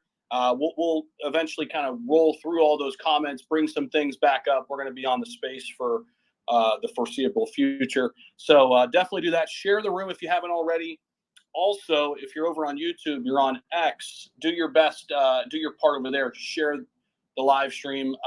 We've got great turnout on both the live streams right now, so appreciate everybody rocking with us. Paige, what's up, man? Quick announcement, guys. I just wanted to remind people we do have to keep rotating stage. We have a bunch of people in the request. If we drop you down, we'll bring you back up if you so choose. But we got a 24-hour space. We're 2 hours in right now, Zach? 1 hour in? I don't even know what time it is. I'm already lost. 2 hours, all right? I almost don't know 2 what- hours in. Almost 2 hours. So in. we got 22 hours left. If we drop you down, guess what? Come back up. We just got to rotate because we do have 4 requests right now. We did give Mutasco I hope I have a up here. voice. I hope I have a voice tomorrow. Hey guys, I'm gonna drop off. Thanks for having us on stage again. Hopefully someone else could come up. We'll probably be back later. This is really cool what you're doing. Have a great day, all. Appreciate you. Same, Yeah, guys. Zach, you I'll so drop down too, Thank and you I'll try for- to cover. I'll try to cover my AM and your night when it's my time in the morning. It's 12 midnight here, 12:21. I'll be back on after a couple hours of sleep, and I'll try to help out. So appreciate that, man. Thank you, Zach. Thank you, everybody. Peace. See you, bro. Hey, Larry, Yeah. before you leave, great talk, bro. Like that was dope. Thank you. He just dropped down. It was funny because I actually did want to say something in response to Larry with inflation. My mom loves Haagen-Dazs. She loves it. She goes to the store and she goes right to that section. And she went to a grocery store the other day and she called me. She said, "This shit is $7 a pint." I said, "God damn! Like, what the fuck is going on in America? Jesus Christ! I spent $7 and it got me a week worth of groceries where I am.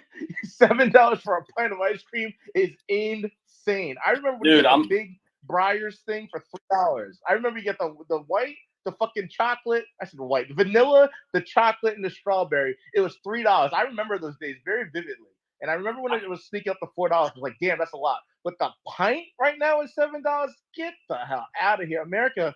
Y'all got to figure it out. Yeah, I normally don't use Instacart. I usually go to the store. I don't like to waste money like that. But today's a little different with the crazy space we're running. So I'm actually running my Instacart order right now. I've got 15 items in here, and I'm already up to like $120. I'm just like, what the hell am I getting? I mean, what am I even getting? You know what I mean? But I'll tell you guys this. We'll get off the food subject. If you guys have access and can go in on, if you guys are meat eaters, particularly, you like steaks or whatever, like I do, go in on a full cow. Find a local farmer. I just got a fourth of a cow, paid about $800 for it. I did the math. If I would have bought that at like an average store, almost double for the amount of meat I got. I got fillets. For the next 8 to 12 months. I got fillets. I got Delmonicas. I got strips. I got ribeyes. I got brisket. I got whatever you want. I got burgers. So yeah, that's clutch. So that's what I do for all my meat and stuff. But anyway, let's see who the hell's up here. Mutasco. Let's try to get Mutasco up here. Hey, good morning. Can you hear me? Yeah, we got you. What's up, man? Hey, what's up? No, the day is here, so I usually say and I learned this the hard way. And what I'm gonna say is this. We all know we don't want efficiency in the economy, okay? Because if there is, a lot of people that are not in crypto, they're not gonna come over here. What is gonna freak them out towards our world is if things continue to go in the wrong direction. Now, the other thing I've learned also watching the Fed, and everybody knows the Fed controls everything, right? From your house you're buying to your car loan to your everything. Their decision would impact you regardless of who is president. Now, what I do know is that the money printer, and there's a lot of data out there that you can go look up. The money printer with Trump, it's 15 trillion. That's what the experts have estimated, okay? That's how much more money debt will be added to the US debt. And with Kamala, it's about half of that. So if you look at it, and for all of us in crypto, we all know that that's usually what pushes the market up. Now, and again, as we speak right now with crypto, most people are still waiting for that big push. And if we're still waiting for that, and we look at even in the stock market, the S&P is clocked close to 50 all-time highs. So regardless of yesterday, in fact, yesterday, I was listening to John Paulson, who is backing Trump. He's backed him in 2016, backed him in 2020, I believe. He's backing him again. And he was asked a question about, and this guy has billions of dollars, okay? So, and there are many people like that, like him, who may be on the other side or on the Trump side. And what he said was interesting. He was asked specifically, what do you think? No, he was asked, what are you doing with your portfolio right now? And he said, we haven't really made any move yet, but we will, depending on who wins. Okay. So, and this is also the same guy that said he's going to dump his entire portfolio if Harris wins. Now, wherever there's a seller, there's a buyer. Okay. So you need to take your emotions out first, because yeah, if you sell, somebody else is gonna buy. But how deep is the sell going to be? Nobody knows. We'll find out.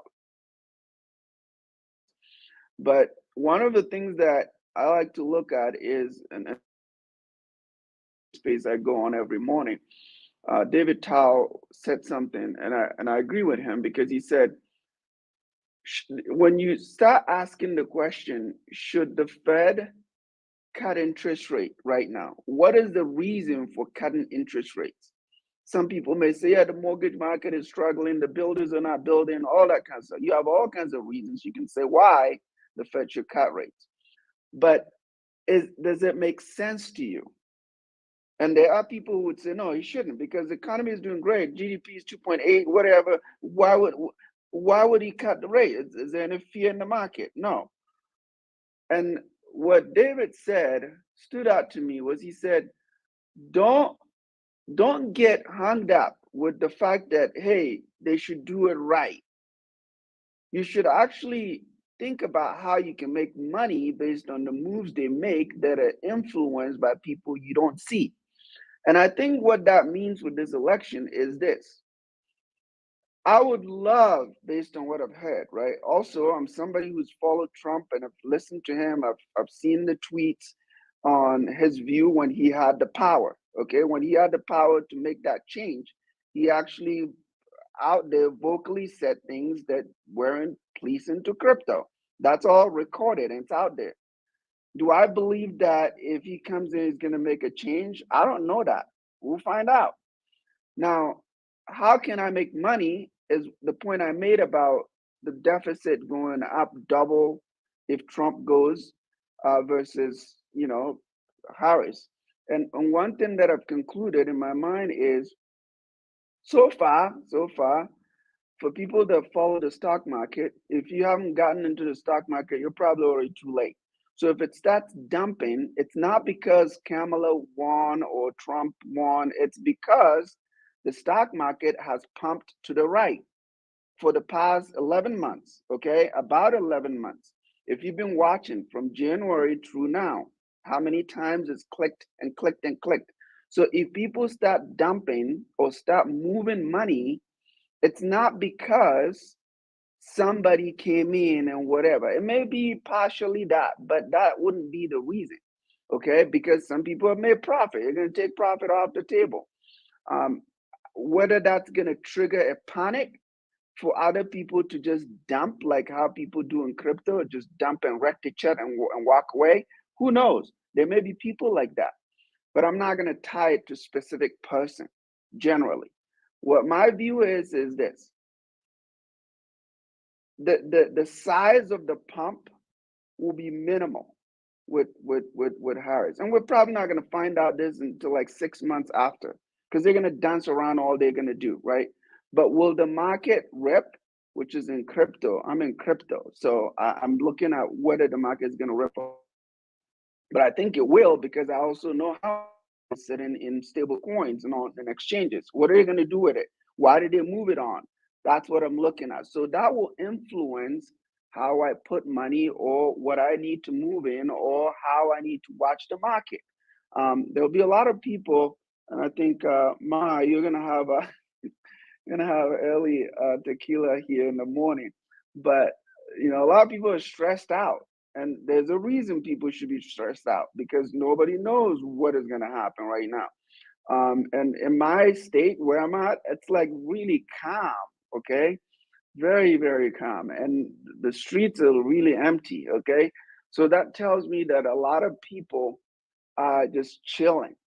We'll find out soon, but at the end of the day, don't follow what somebody says. You have to pay attention to how you can make money regardless of who is in power. Because at the end of the day, I know that they're going to pump and pump and pump, and that means they're going to print. And we all notice what China did, right? So there's the China narrative on tokens, there's the political narratives on tokens. That's what I'm trying to say there, right? You have to pay attention to that because when China's halted, maybe somebody said, we need to just wait and see how the election goes. Now, if they find out who wins, then they just open the floodgate. That's the same thing that happened with the Japan situation, the carry trade. Did anybody remember that? Somebody made a phone call, and then we all woke up. By the time we're done lacing our shoes, everything kind of seemed normal. And like, what happened? The market was volatile, and then somehow somebody did something. Who did something? Go ask Janet Yellen, okay? So some of these moves, they happen, but you don't have control over it. None of us have any control over it. But we have to be careful not to let our emotions take over what the market will do, because nobody knows what the market will do. We'll find out.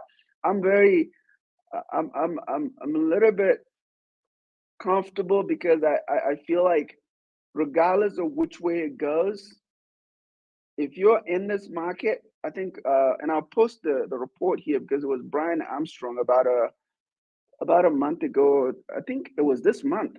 No, in October, he actually did something. It's about 0.05% of global GDP. It's about 103 trillion, I believe, the global GDP, and crypto's portion of that. Now we can't tell, and in the report, he was trying to describe that crypto, there's mining, there's DeFi, there's, all the stuff that we all know, NFTs, blockchain, whatever, right? And it's also decentralized somehow. So it's very difficult to nail down how much economic activity within crypto is a representation of some percentage of the global GDP. So, but he knows that where we're at right now, I think there was an estimate out there, and I'll put the report here so anybody can go read it. It tells me, and I think it was Ambi Dexter that was talking about, your friends that you have in crypto versus those who are not. Generally, and this is just my view, I'm looking at it from the macro list. There's the Global Crypto Wealth Report. If you know, I think it's Henley and Partners. They do a very good report on this. If you go on their site, you can monitor country by country, from Singapore to UAE to the US is like third, fourth in most categories. And there's a reason why. You take it from infrastructure to innovation to regulation to all of that. The report, the website is Henley and Partners, the Crypto Wealth Report. Go on there and you can see it. And this is why I'm saying this. I'm saying this because there is the personal truth, and there's also the political truths, and there's also the objective. So sometimes you can say, "Wait, I'm affiliated to this," yeah, and you can just speak that truth to yourself over and over and over again. But you also need the other side, and when you get the other side, you also need the independent side, and that's why I'm referencing these things, because I go look at stuff like that, and I'm telling myself, there's also what they call the developer report. It actually shows you an aggregate globally from all the blockchains. This is where A16Z, that's where they extract their report from, right? If you go on developersreport.com, I think it's the site, you can pull up all the crypto activity reports, right? The developers, where are they in the country? North America, the last time I checked, the US You know, it's still leading there, right? You know, Asia, Africa, UAE, all that, they're there, but they're still very low when it comes to blockchain developer activity. So it's different from when people say, well, everything is going out of the United States. Well, what are you basing that argument on? Are you just saying it because your friend told you, yeah, Gary is screwing up the US? Or are you really basing it on some facts? Okay. So in my view, regardless of where it goes, okay, already in 2021, a lot of people quit their jobs. The great resignation had happened under whose administration? Again, you can say, well, they both gave checks, they both gave stimulus packages, so you can tie it to both.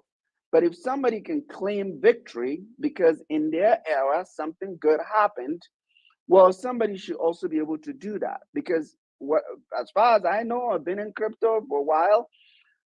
If we're gonna say that lazy, you know, jobs are out there, well, yeah, during the Democratic administration, in fact, Bitcoin has seen multiple all-time highs. Okay, people actually did well in 2021. Does that make any sense to me? It doesn't.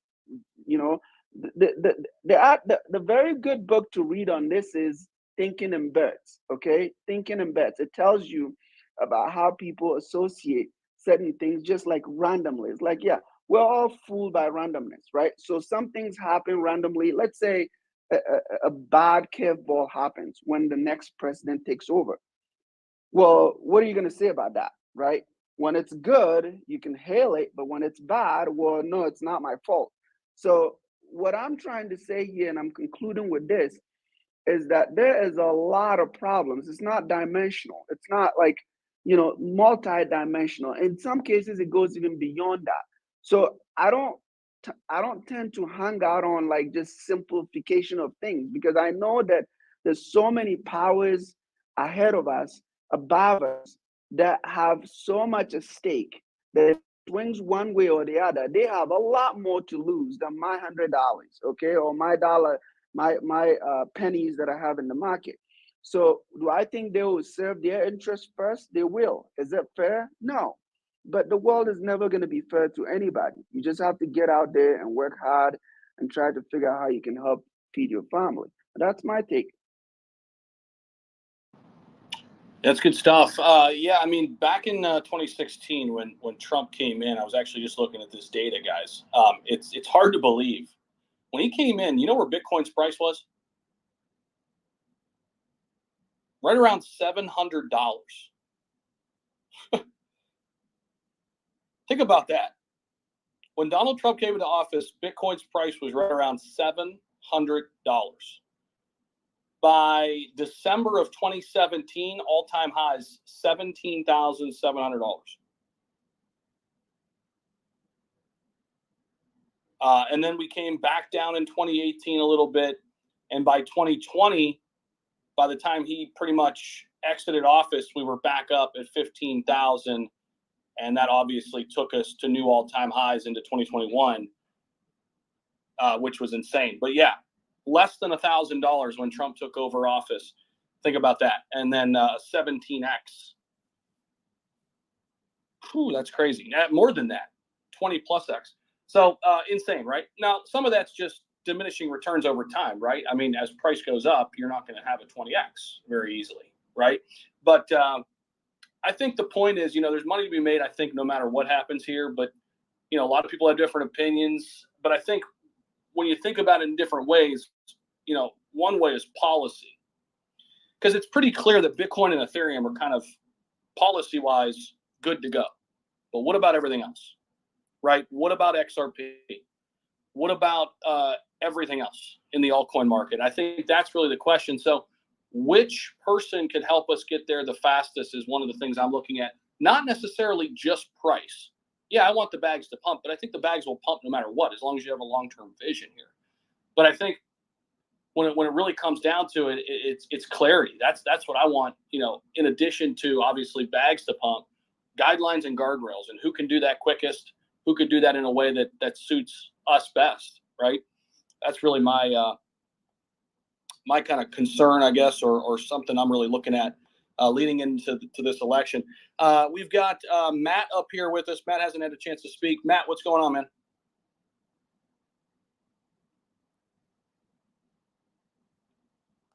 Sorry about that. My screen locked up on me. But yeah, I was just wanting to chime in here and let everybody know that even though I'm in North Dakota and we have a population of like 500,000 people, I'm in one of the 4 predominantly Democratic counties, and I just got back from voting.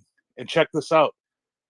It was looking, according to some of the people talking, it was looking like Trump's going to win. And if that happens, I mean, I don't know if this county has ever gone red. But the just from the conversations from people standing outside smoking, having coffee, pretty much everybody was like, no, oh yeah, it's got to be Trump, you know? So I was like, wow, people are actually talking about this in line and they're not even worried about backlash or, you know, any hostility. It was really comfortable, you know? So I'm just sitting here thinking like, wait a minute. That's like everybody standing here, all of the 20 people in line. And by the way, that's a huge line for my county, 20 people. But everybody was just cool and pretty confident that Trump is going to win this county. Now, obviously, he wins the state. It doesn't matter. We only have 3 electoral votes, but we've never been blue as a state. But I was like, wow, this is crazy. So then I'm standing there like checking crypto, seeing how it's doing. But to my surprise, it's not too crazy yet. Like, it's almost like people are holding back until they get a little more intel on what's going to happen. And yes, I do believe Trump's going to win. I know there's people that think Harris is going to get it for whatever reasons, whether it's shenanigans. But no, I'm pretty confident Trump's going to get it. And I'm also pretty confident that later on in a few more hours, when, you know, maybe tonight, when the numbers start coming in, my personal sentiment is we are going to see an insane pump. Now, is it going to last? I don't know. But the altcoins look like they are primed, man. I mean, Hedera went down to 4 cents, 1.5 billion. I don't remember when the last time it was down that low in recent times. It may have been 2022 when it got down that low. But the altcoins, Bitcoin, just from looking at their charts, like how much volume is coming in, slowly and steadily coming in, man, it looks like sometime today, I mean, we're going to get a run like nobody's business. And, you know, if you're ever going to take profits, it probably wouldn't be a bad idea to take some, not financial advice, today or tomorrow when your favorite picks start pumping your bags. But yeah, I'm going to mute here, but I just wanted to let everybody know, like, it was crazy. I was expecting exact opposite of what I got to the line earlier today, and I got to drive a half hour to go vote. So all through country too. But I was expecting the exact opposite. I was going to go there, keep quiet, like, you know, keep a low profile, not get attacked. But when I got there, I was like, oh my God, like everybody here is running Trump regalia everywhere, all over their cars, all over, you know, the houses there in that small little town. I was shocked. So I think good things are coming, really. I don't think the female has a chance. But definitely, I do believe there's a huge pump coming, and I think it's going to start today sometime. Not financial advice, man. This is just totally my opinion.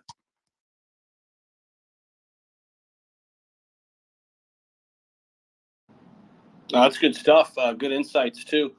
Let's see here. Who else is with us? Paige, Zach, you guys still there? You taking a nap? Nah, I'm here. I did think about taking a nap, but I was like, I wonder how long I could nap before anyone would notice. So I didn't take a nap. I hear you. My Instacart order's in, so I'm ready to eat, man. I can't wait till this food gets here. Let's see here. The Bitcoin ape. What's going on, man? Yo, good morning, Zach. Good morning, everyone. What's up? Open your eyes, bros. Is it election day? I knew it. I fucking knew it. Election day, bros. Open your eyes. Today is a big day. But if I have to give my 2 cents, Zach's, I'm not a American citizen, but if I have to give my 2 cents as a European view about what's happening right now in the election, so very bullish in the short term if Trump win the election, basically, because he got a good view, a good opinion about the industry. So for sure, very, very bullish if Trump win. And in the other hand, is that, crypto industry is unbreakable. Because this industry, we got a lot of FUD around, like China ban, like FTX, like Celsius, like SEC, European regulation, ban everywhere. And look, bro, we are still at $70,000. It's insane. $70,000 in 2024, bro. Open your eyes, bros. We are unbreakable. We are unbreakable. So very bullish for today, tomorrow, and for the next 20 years, because we are only in the beginning of this industry. Look, bros, there is only 7 or 8% of the global population owning crypto. 7 to 8%, bros. Open your eyes, bros. It's insane. Insane. So millionaire, even billionaire, going to be made in this industry for the next 20 years, period. Because, there is a lot of industry like AI, like tokenization, can't be made without crypto, bros. Can't be made without crypto. So a lot of industry can be built, lot of company. Myself, I'm trying to build a company around crypto, AI, and mostly tokenization, because for the next 20 years, and from now, it is a place to be, bros. The new economy is now.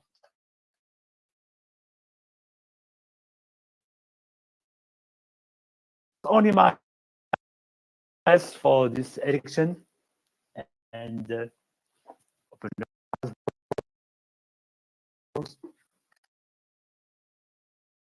Funny, open everyone. Mutaska, that's directly to you.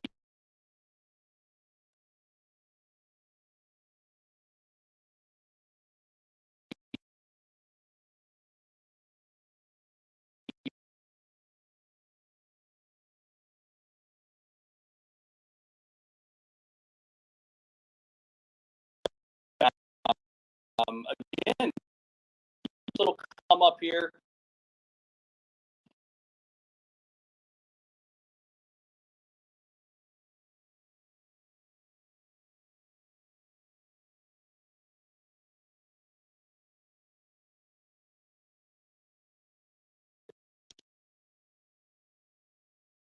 For a minute, sitting there.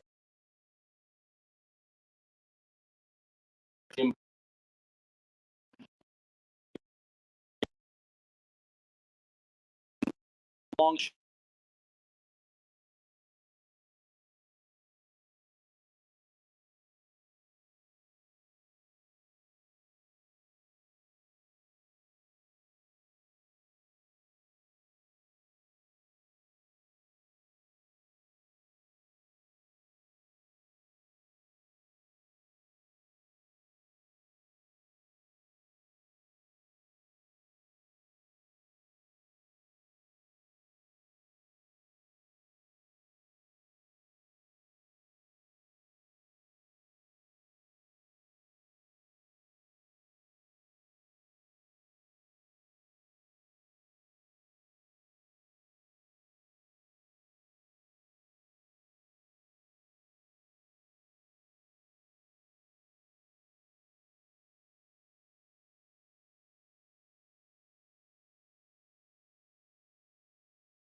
was about to launch, he came out and said, whether it was Trump or him, but one of them said that they have not endorsed anything, not a single project in crypto that has anything to do with Trump's name.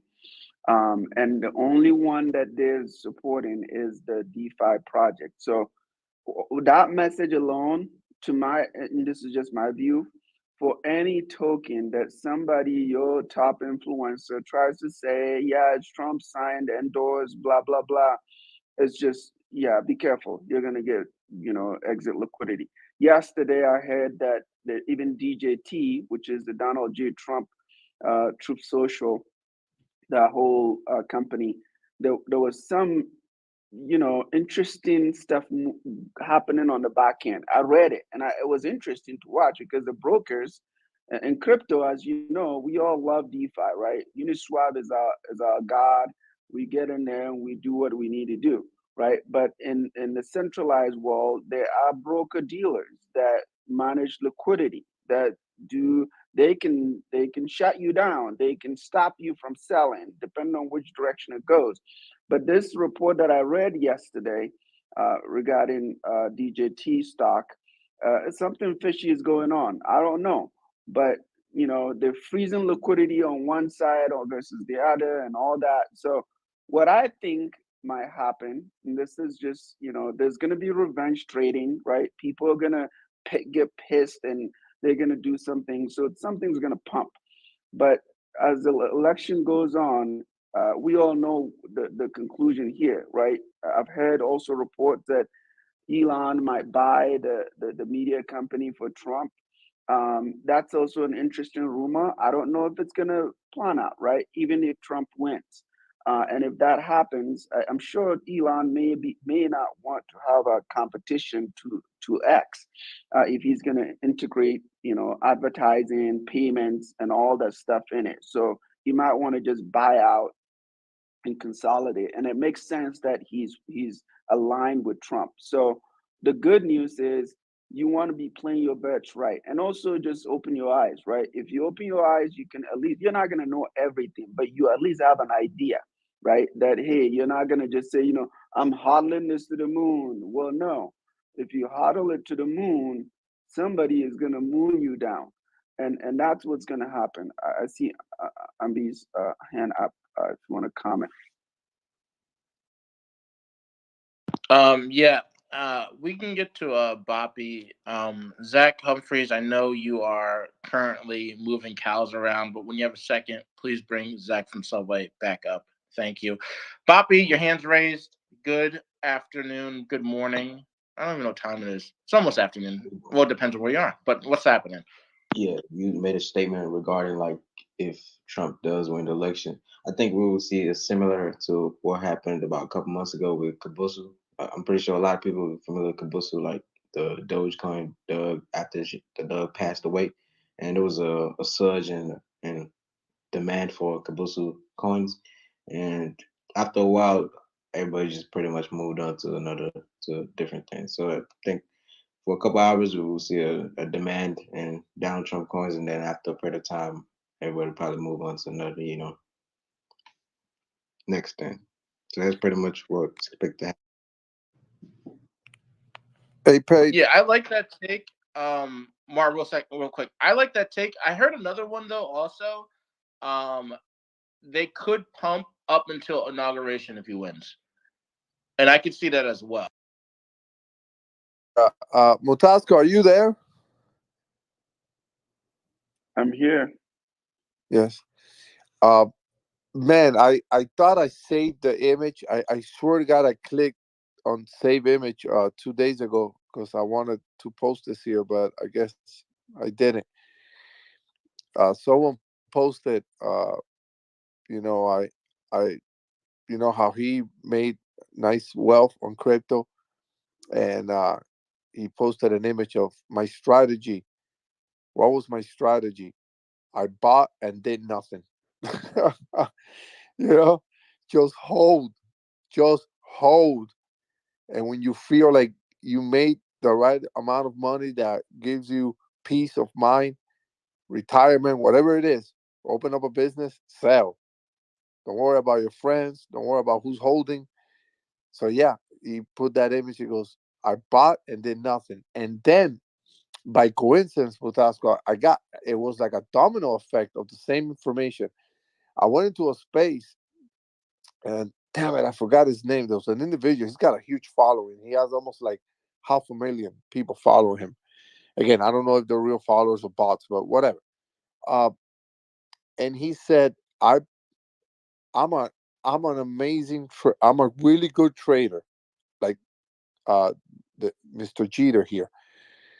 I'm a really great trader. And listen to this, guys. This is a guy, he has made money in crypto. Forgot his name. I saw his old profile, but maybe I'm following him. But the way he spoke, man, it's like, this is the people we need in these spaces. You know, he said, I'm a really good trader. I'm not telling you I got wrecked. He got into crypto like in 2015. And he said, even taking out Bitcoin, forget about Bitcoin and other rugs that I would have gone through. And I made money in trading, if I just would have holded those assets without trading them, right now I will have 100 times my money. And I made money on all those trades. And he basically, it came to my mind, shit, I just read this other individual that said, I bought and I did nothing. And then I just sold. That's it. No stress. He followed the news. He was on top of his projects because we all know we do migrations and all that stuff. And you gotta encrypt at least at least a month. Go into the Telegram, go into whatever gives you news about your project.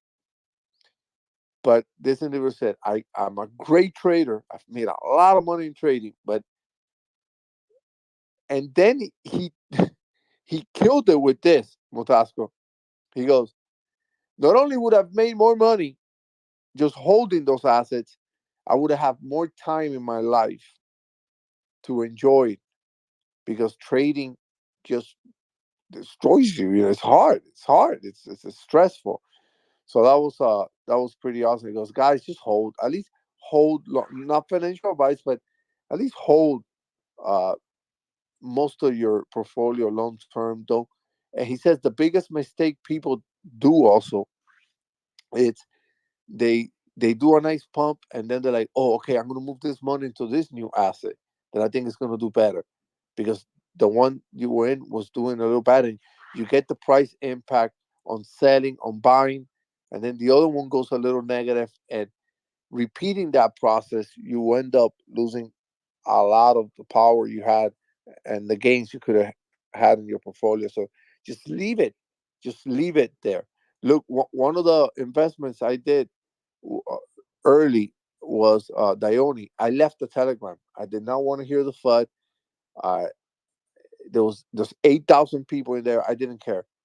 I just had the X on to get news whenever they were going to do the migration and all that stuff. And I just asked a buddy here and then. And they had a lot of fun during the last 2 years, like any crypto project does, especially an L1. But yeah, just hold. And I've said it all along. You can make money, but doing trading. But if you do the math, holding long term is what pays off. And I knew it, but this guy completely just proved it 1,000%, you know? No, I tagged you on something. You may want to go watch it. I thought you were talking about that actually, but there's a guy that said he had lost about $17.5 million. It went from 17.5 to 300K. And this was a tech bubble. And that was about hodling, right? He held because, as you know, in Wall Street, when you get into stuff like that, you have lockups, right? It's like in crypto, when you stake or you're a private investor, they have these lockup periods that you can't sell, blah, blah, blah. I don't ever do stuff like that because crypto is about freedom. You have to have control. When you give up that control, that is the end of it for you, because you're gonna assume that your mom is like the dev of the project or the founder of the project, and it doesn't work that way. Okay, no matter how kind, good the person is, once you give off that control, consider it dead. And because of that lesson, and sometimes in crypto, you have to lose money to learn painfully. It's the reason I'm saying this is there's an example for most of you who are here. You know this already, so you don't need to learn. But anybody new coming into crypto, let's say somebody's in the space and say, "Hey, meet me in the DMs. There's something I want to share with you. It's actually really cool. Like, I'll help you in the DMs." For anybody in crypto that's been a while, it's a no-go, right? And the good news for new people is that we have crypto, we have AI right now. You can pay $20 and get an account with ChatGPT. And what you can do is, yeah, if this is your first week in crypto, just say, "Hey, ChatGPT, speak to me like I'm 5," okay? And then you can list the bullets. You can assume something to ChatGPT by saying, assume that I got ragged 1,000,000 times. Okay, number one. Number two, I round tripped the bag, a $3 million bag to $100. Go on the list of the things that you think are horrible and say, "I was a Jeter and I'm now a hodler." Okay, or say, what is, tell ChatGPT anything you can think of. Okay, and then ask ChatGPT, I'm a reborn crypto degen, and I'm about to go on this journey for the next bull run. Please tell me what to do. And I'm sure ChatGPT will give you some ideas, okay? And it's because you paid $20, right? Not because somebody says, "Hey, come in the alley with me," okay? And then they pull up a gun, and then you're gone, and it's a murder scene. The thing is, you have to be careful whenever somebody says, "I can't speak, I can't tell it out loud in the space, let's go on." Just be careful, okay? I'm not saying people are bad, okay? You just have to be skeptical, right? This world is full of, all kinds of stuff. And that's how you're probably going to save your money a little bit. But the bull run is coming, and I posted the video. It's about the tech bubble. He was talking about divorce, and he said divorce is a business. And I'm sure if you ask Trump that, he would tell you. Anybody that's gone through it, they will tell you the economic impact of it. But he was speaking from his experience, right? And what I think I took away from what he said was how he was busy. I think he said he was a lawyer, and somehow he probably just dropped the money there, and he was busy doing his thing. And then the market just kept going down, down, down, down, down. And he literally round tripped $17.5 million to 300,000. That's not shocking news in crypto, okay? I've seen people from 2021, people from $10 million to whatever, they just round tripped it, okay? It's like, how can you round trip? It just means that you're frozen, or maybe you have too many options out there and you forgot to take profit. Real quick, yeah, I think his assets were frozen. He couldn't sell them. And again, when I tell people to hold long term, it doesn't mean they can't take profit along the way. Of course, it's just trading those assets, and completely it's where people make the mistake. But yeah, that video, I think he did said that he couldn't sell it. They had stuck. They had their assets frozen or something like that. Yo, take profits for sure. I want to get to Mega King, the sponsors of today's show. I asked them earlier about the chart, and they disappeared to vote. So what's going on, Mega King? What's happening? Yeah, sorry about that. I'd step away for a moment. My kids are out of school for election day, so. But yeah, I wanted to chime in on. Someone mentioned, the Trump hype will continue to the inauguration. Whether Trump wins or loses, he is not going away. In fact, if he loses, there's going to be all kinds of Trump and MAGA drama taking place for a while. So, on the other side, though, if Kamala loses, what is going to happen? Do you see her pulling the same stuff that Trump would pull if she loses? I feel like she's going to walk quietly into the night. So I just wanted to comment on that. I don't think that Trump's wave is done rising, to be quite honest. I think that we're going to get a whole lot more Trump, probably more than we want to get, but that's just my opinion on that. Did you have a question about our charts? I missed what the question was. Yeah, I was reviewing charts of our sponsors today.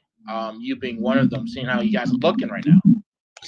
Yeah, we're definitely surprised at the market cap we're at. That's for certain, with everything that we have going and everything that we have planned. So our goal today is to get eyes on us, because once you look under the hood of our project, look at our X. I mean, our X is extremely healthy looking. And look at everything that we have going on and everything we built. I mean, this wasn't just thrown together in a couple of days for the election. This was a project in planning. And so our goal today is to get some eyes on us. So we're in the process of setting up some catalysts now. So I'd expect there to be a continued raising of our floor going into the election. And then once Trump wins, because he will win, we hope that the trend continues.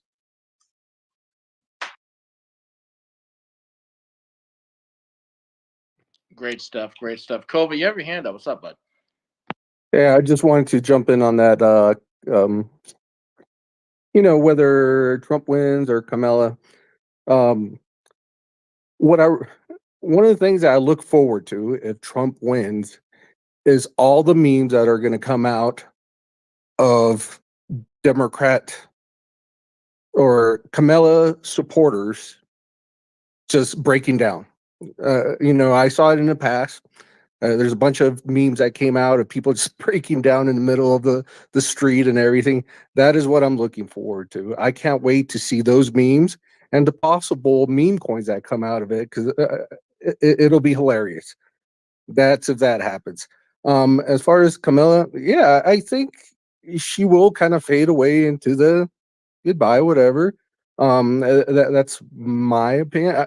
In some ways, when I see her on stage and she just looks freaking tired, man. I don't think she really knew what she was getting herself into, even though she went through an election before. But I think this is a whole other level. She taking breaks and I don't know. She just looked tired to me, and I think in some way she'll be happy to lose because she won't have all this weight on her. I think she just kind of fades. She'll do her speech and like thank people or whatever, and just kind of fade into the good night. That's my opinion. That's just based what I see and everything. Trump don't like to lose, man. He doesn't, and we know that from past. He's a business guy. He's about winning and everything, so he's not gonna fade. He's definitely not just gonna disappear. So, well, something else I wanted to talk about, but then he started talking to Mega over here, started talking about that, and it reminded me of just seeing all those memes of people just breaking down in the middle of the street. And you know what? At the same time, I've seen a lot of Trump supporters. I'm not saying they're all perfect or whatever. There's some crazy ones out there, but I've seen a lot of them that kind of have held it together. They've been insulted. They, walking down the street in their mega hat and just receiving all sorts of insults and everything. But I could totally see them just fucking going nuts if Trump wins and just memeing the fuck out of, Kamala supporters. What do you think? What's your prediction in all this? How will it turn out, Paige? I like your humor in all this, and I think you'll have fun with it too. Honestly, I'm gonna have a very serious take. I think no playing. No, I don't fucking know, to be honest with you. Because the problem is what you said, in my opinion, is on both sides. If Trump wins, you're gonna have people crying in the streets. But guess what? If Trump loses, you're gonna storm the Capitol. So like, which one is it? Like, either way, people are gonna be in the streets. Like, I don't think it's really gonna matter. Paige, can I Mark, say something? This is more important. Yeah, go ahead. Have you realized that? Don't take this the wrong way, guys. Okay. Have you realized that Oh Kova shit. and Larry have like the softest voice in the space, but then there were Rambos. Have you realized that? They got like the softest voice. They speak so soft, but then there were Rambos. They were in front of that line fighting in like 5 different wars for like the last 20 years, man. It's crazy. And then they got this soft voice, next. What's wrong with have you heard them? Shout out my Gary fellow and day drinkers. Cobra. Shout out my It's fellow we, day we drinkers. we figured out that emotions can't really go into information, man. I learned a long time ago, especially speaking with soldiers, like when you want to impart knowledge, you can't get all emotional about it because then they're just listening to how you're saying it and not what you're saying. So if you want people to listen, you do it in a calm demeanor, be informative, give references, and the why, especially now, man. When I joined the military, like 20 some plus back in 2000, that's when I joined the Army. All my leadership would say, do as I say. And I would be like, why? And they'd fuck me up, man. I did so many push-ups. I was so strong, man. I was really strong from just questioning people. It was not a good thing in the Army. And I proceeded that through my entire career. But, I didn't really give a shit what they did to me. Now, when I got into leadership positions, man, I thought it was very important for soldiers to listen to me. And that's where I picked it up. And it just translated, I guess. Wait, so Kova, real quick, hold on, Mark, hold on. So you're telling me to get the point across, you need to speak calm like this and be very informative. Is that what you're saying? Hey, you know what? Sometimes when you Wait, no, that start was a serious screaming question, things, Kova. it works. It works. It definitely works. And I'll tell you what, try both ways with your spouse. Yell at them to do something and then talk to them calmly and tell me which one works. Nah, All right, hey, hold on. you're Let's less try assertive, bro. something real quick. You gotta be more Let's try. assertive. Let's try something real quick on the space. Wait, hold on. Let's try something real quick on space. Mar, we all love you here.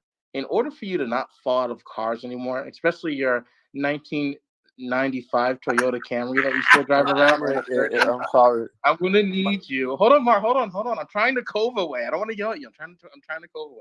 What you're gonna want to do is you're gonna take one step out of the door at a time and then walk away. We know you have fallen out of the car multiple times, 2 times in the last month. I feel like that's 2 times too many in your lifetime. Listen, I'm gonna counter this back. You know why I have a 2005 Camry? They make guardrails and shit. You know that, right, Mar? But no, because all my money goes into Bitcoin since 2011. So imagine what kind of car I could buy now. Okay. Second, Kova, more of a serious conversation here. Other than me falling off my car like 3 weeks ago, then dropping my lunch, falling off my car a few days ago because of these fucking spaces. I picture you like dropping your sandwich as you get out, and just like a No, total this dude fucking, dropped this dude dropped some broccoli cheddar soup all over his car and ate it off the seat. I dropped these fucking spaces. But Kova, what's your take on?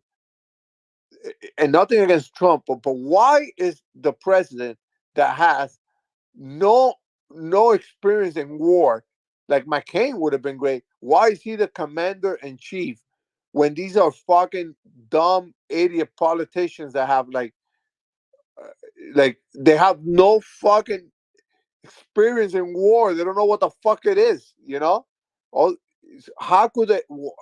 That is one of the first things I realized how fucking stupid politics is, and just being a president, that you're the commander in chief of something that you have zero experience. Yeah, they might have a lot. He might have a lot, or she. Hopefully, it's not she, but a lot of experience around them. But how could they be the commander in chief of the military with no experience? Like Obama is the commander in chief. Like really? Like Well, I mean, Mar, to your point, like think about this though. There used to be times where like the king was on the battlefield with you leading the charge. Like that shit has ended so long ago. 100%. Like there used to, Napoleon was on the battlefield like, yo, let's fire these fucking cannons right here at those guys. That used to be a thing. That shit ended probably World War I?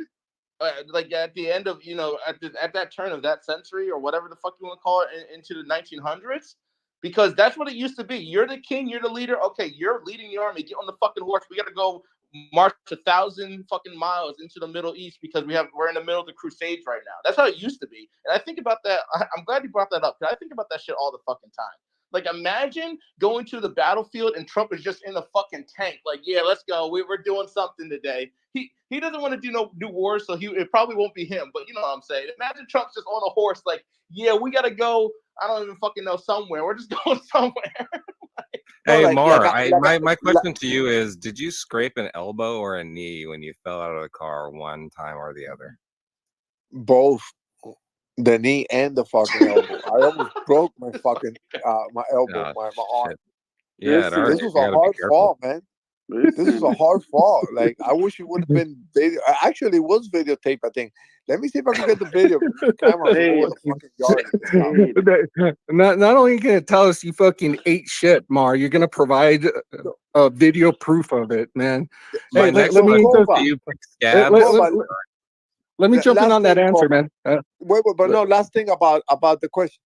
Shouldn't a fucking president, to be eligible to run for president, have some experience? It doesn't have to be like the maniac of Pacehead being out there fighting. We don't want a president to get killed, the leader. But like, shouldn't they have or do they? Maybe, I don't think Trump or even Obama had any learning skills, at least in writing and reading of war. I mean, what's your take on that? Okay, so I think whenever you don't have that experience, you got to surround yourself with people that have that experience and listen to them. I think a president's cabinet is very important, and it tells you a lot, and that's in every situation. If you go through any project, any company or whatever, you're always going to have that head, but you got to see also the people that they surround themselves with, because they're not going to know it all. Now, yeah, the days of, kings and everything running into the battlefield are gone, but there was a reason why those guys ruled so well, because they were there with those soldiers, with their troops, and their troops were seeing them and they respected them because they were out there in the suck with them. And it kind of translates nowadays too, man. I didn't go very high in the military because I like being with the soldiers. I avoided promotions, and I won't go into the spill, but I just love being with soldiers. And the thing that I found out is that when you go out there and you suffer with them, they will follow you anywhere. And when you get that following, they will also respect your opinion. So although, Trump has never gone to war or whatever, if he's able to get people in his cabinet, if he wins, that have been to war, that have led soldiers successfully and earned the trust of soldiers because they were out there suffering with him. And you could tell right away whenever people that have been out there to suffer with them, they think twice before sending a soldier up a fucking hill or into a gunfight or, poking a country. And that's why that's my respect about Trump, is that although he doesn't have that military experience, I think he's hesitant to really go into war at any point. He looks at all avenues. He looks at tariffs. He looks at, just probably blackmailing other countries into not going into war. And I respect that because, imagine being like some dude and you got like this big fucking strong guy and you just go around starting shit with everybody and say, oh, you can't fuck with me because I got this really fucking strong guy over here next to me that'll protect. Fuck you, man. Fuck you. But yeah, man. Yeah. So as you can tell, this is the passionate stuff. This is where my demeanor changes, is that, yeah, man, you need people around you. If you don't know it, like crypto, I don't know it, but I'm here with you guys. I know that you're experiencing it. I listen to you. If I want to make a decision on something, I go and I ask Mar, I go talk to Larry, to anybody that could give me some insight, and then I make an informative decision. And I think you got to look at that, and yeah. Were you going to say something else? No, I was going to No, I comment just on what noticed you you didn't said. mention Zach from Subway and financial advice. That's funny. I'm Can you hear joking. me? Can anybody hear me? I could hear you, Matasco. Okay, cool. No, I was gonna say, when you we're going into a future where that's not even necessary. But when you have a drone F-115s, or you have AMRAAM, yeah, maybe something has to move it logistically to the location, and then you can deploy it. It doesn't need human army. And I think the future of warfare is changing.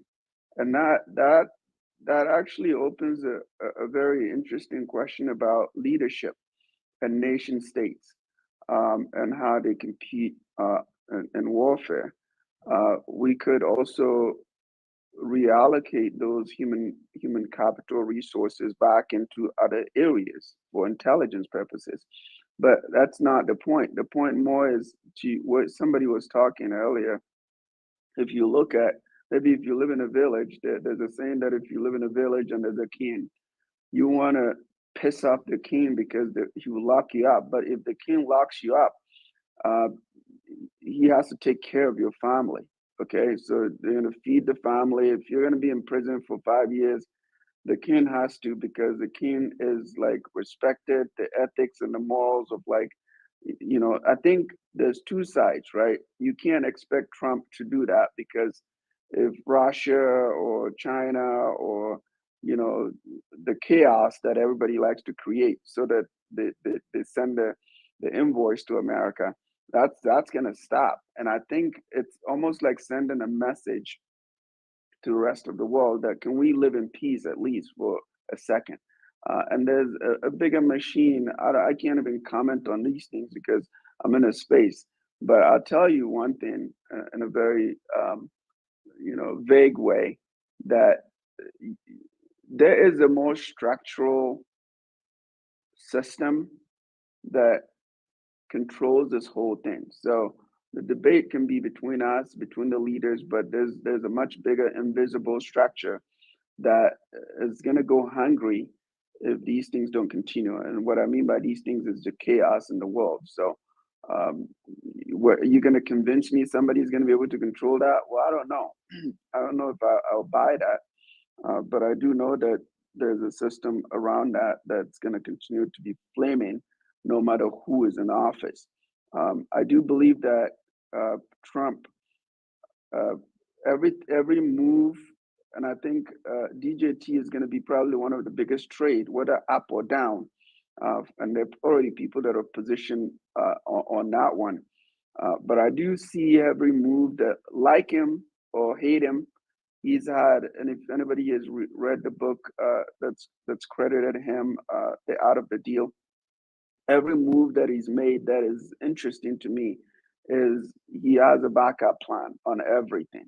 And so we just wait and see. But I like the moves on just being warming up to what the space is about and how you can capitalize on it. I don't think that's going to die. But whether that pisses off the people that are already providing the liquidity for that whole concept, I don't know. If it doesn't go Trump's way, will that, you know, DeFi project proceed? I don't know that, because I don't know who these liquidity providers on that project are. I don't know them. And so there's so much in the balance right now. And there's just a lot. Tomorrow, actually, there's something big happening in the Supreme Court between NVIDIA and Meta. Okay, everybody remember Cambridge Analytica and the $5 billion that Facebook had to pay? That's in Supreme Court right now. Not exactly that, but there's other stuff because investors are suing them for whatever reason. And then on the NVIDIA side, you know, the suit is about, if you guys know, NVIDIA has been invested in crypto mining.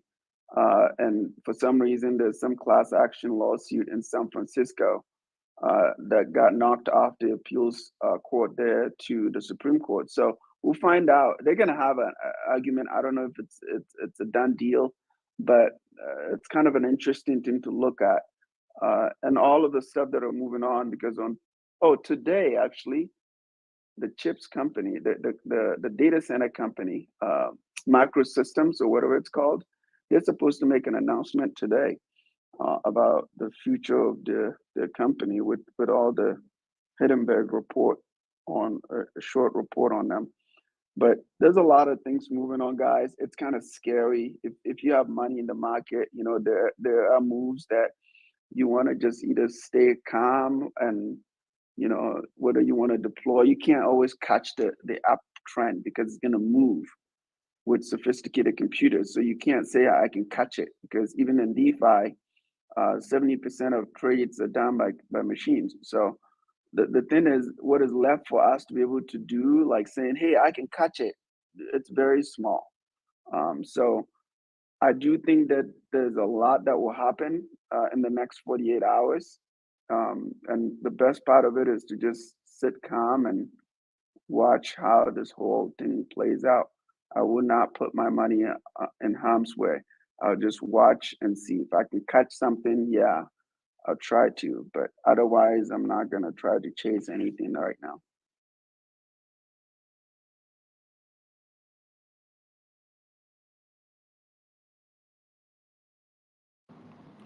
All right, let's see here. Looks like we got a new speaker there. Ed. Oh man, I'm gonna botch this. Edemuyawa. Edemua. Bro, just fucking end this. I think I'm botching that. I'm trying to open my eyes. Just end the fucking space, bro. Are they there? They might not know you called on them. Hello, buddy. Yes, I'm here.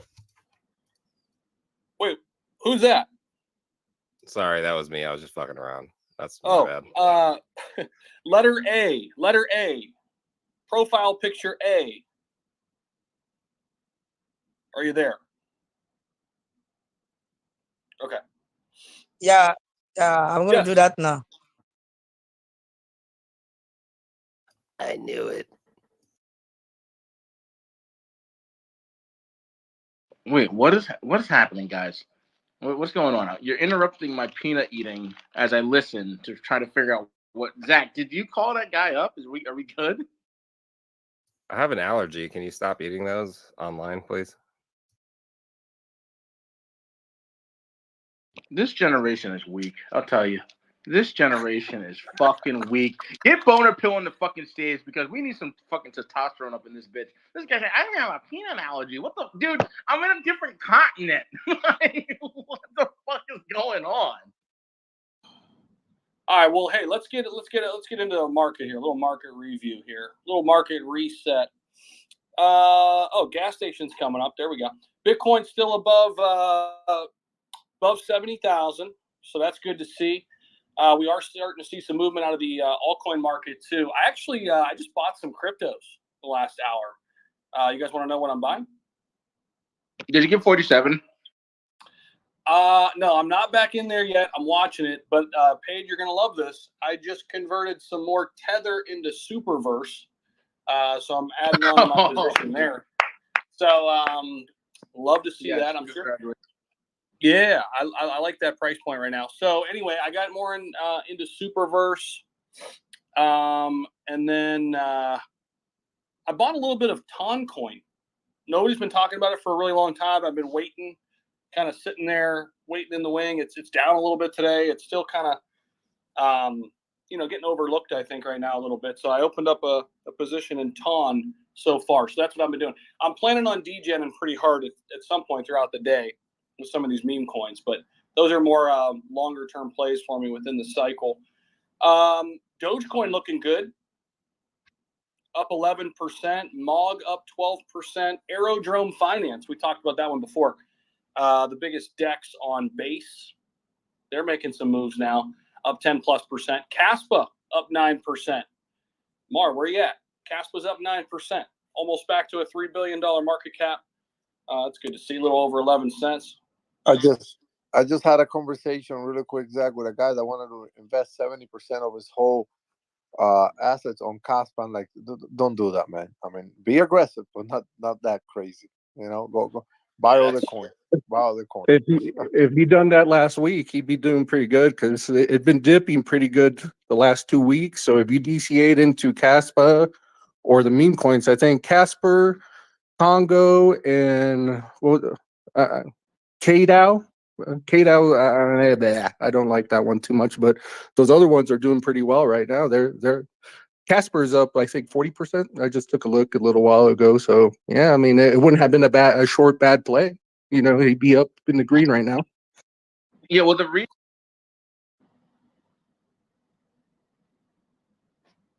Was that Paige starting to talk, or? It was. And then he rugged out, or what? I'm Yeah, back. we got. There you go. What's up? No, I was saying the reason Casper's been dipping so much is Mark keeps fudding it. Oh, they don't have a swap. Oh, they don't have a DEX. Oh, they don't have this. Oh, they don't have this. Oh, okay, go buy some. Like, what the fuck, dude? No wonder it's been dipping. If you have like 10 Mars in the project, the shit's dead.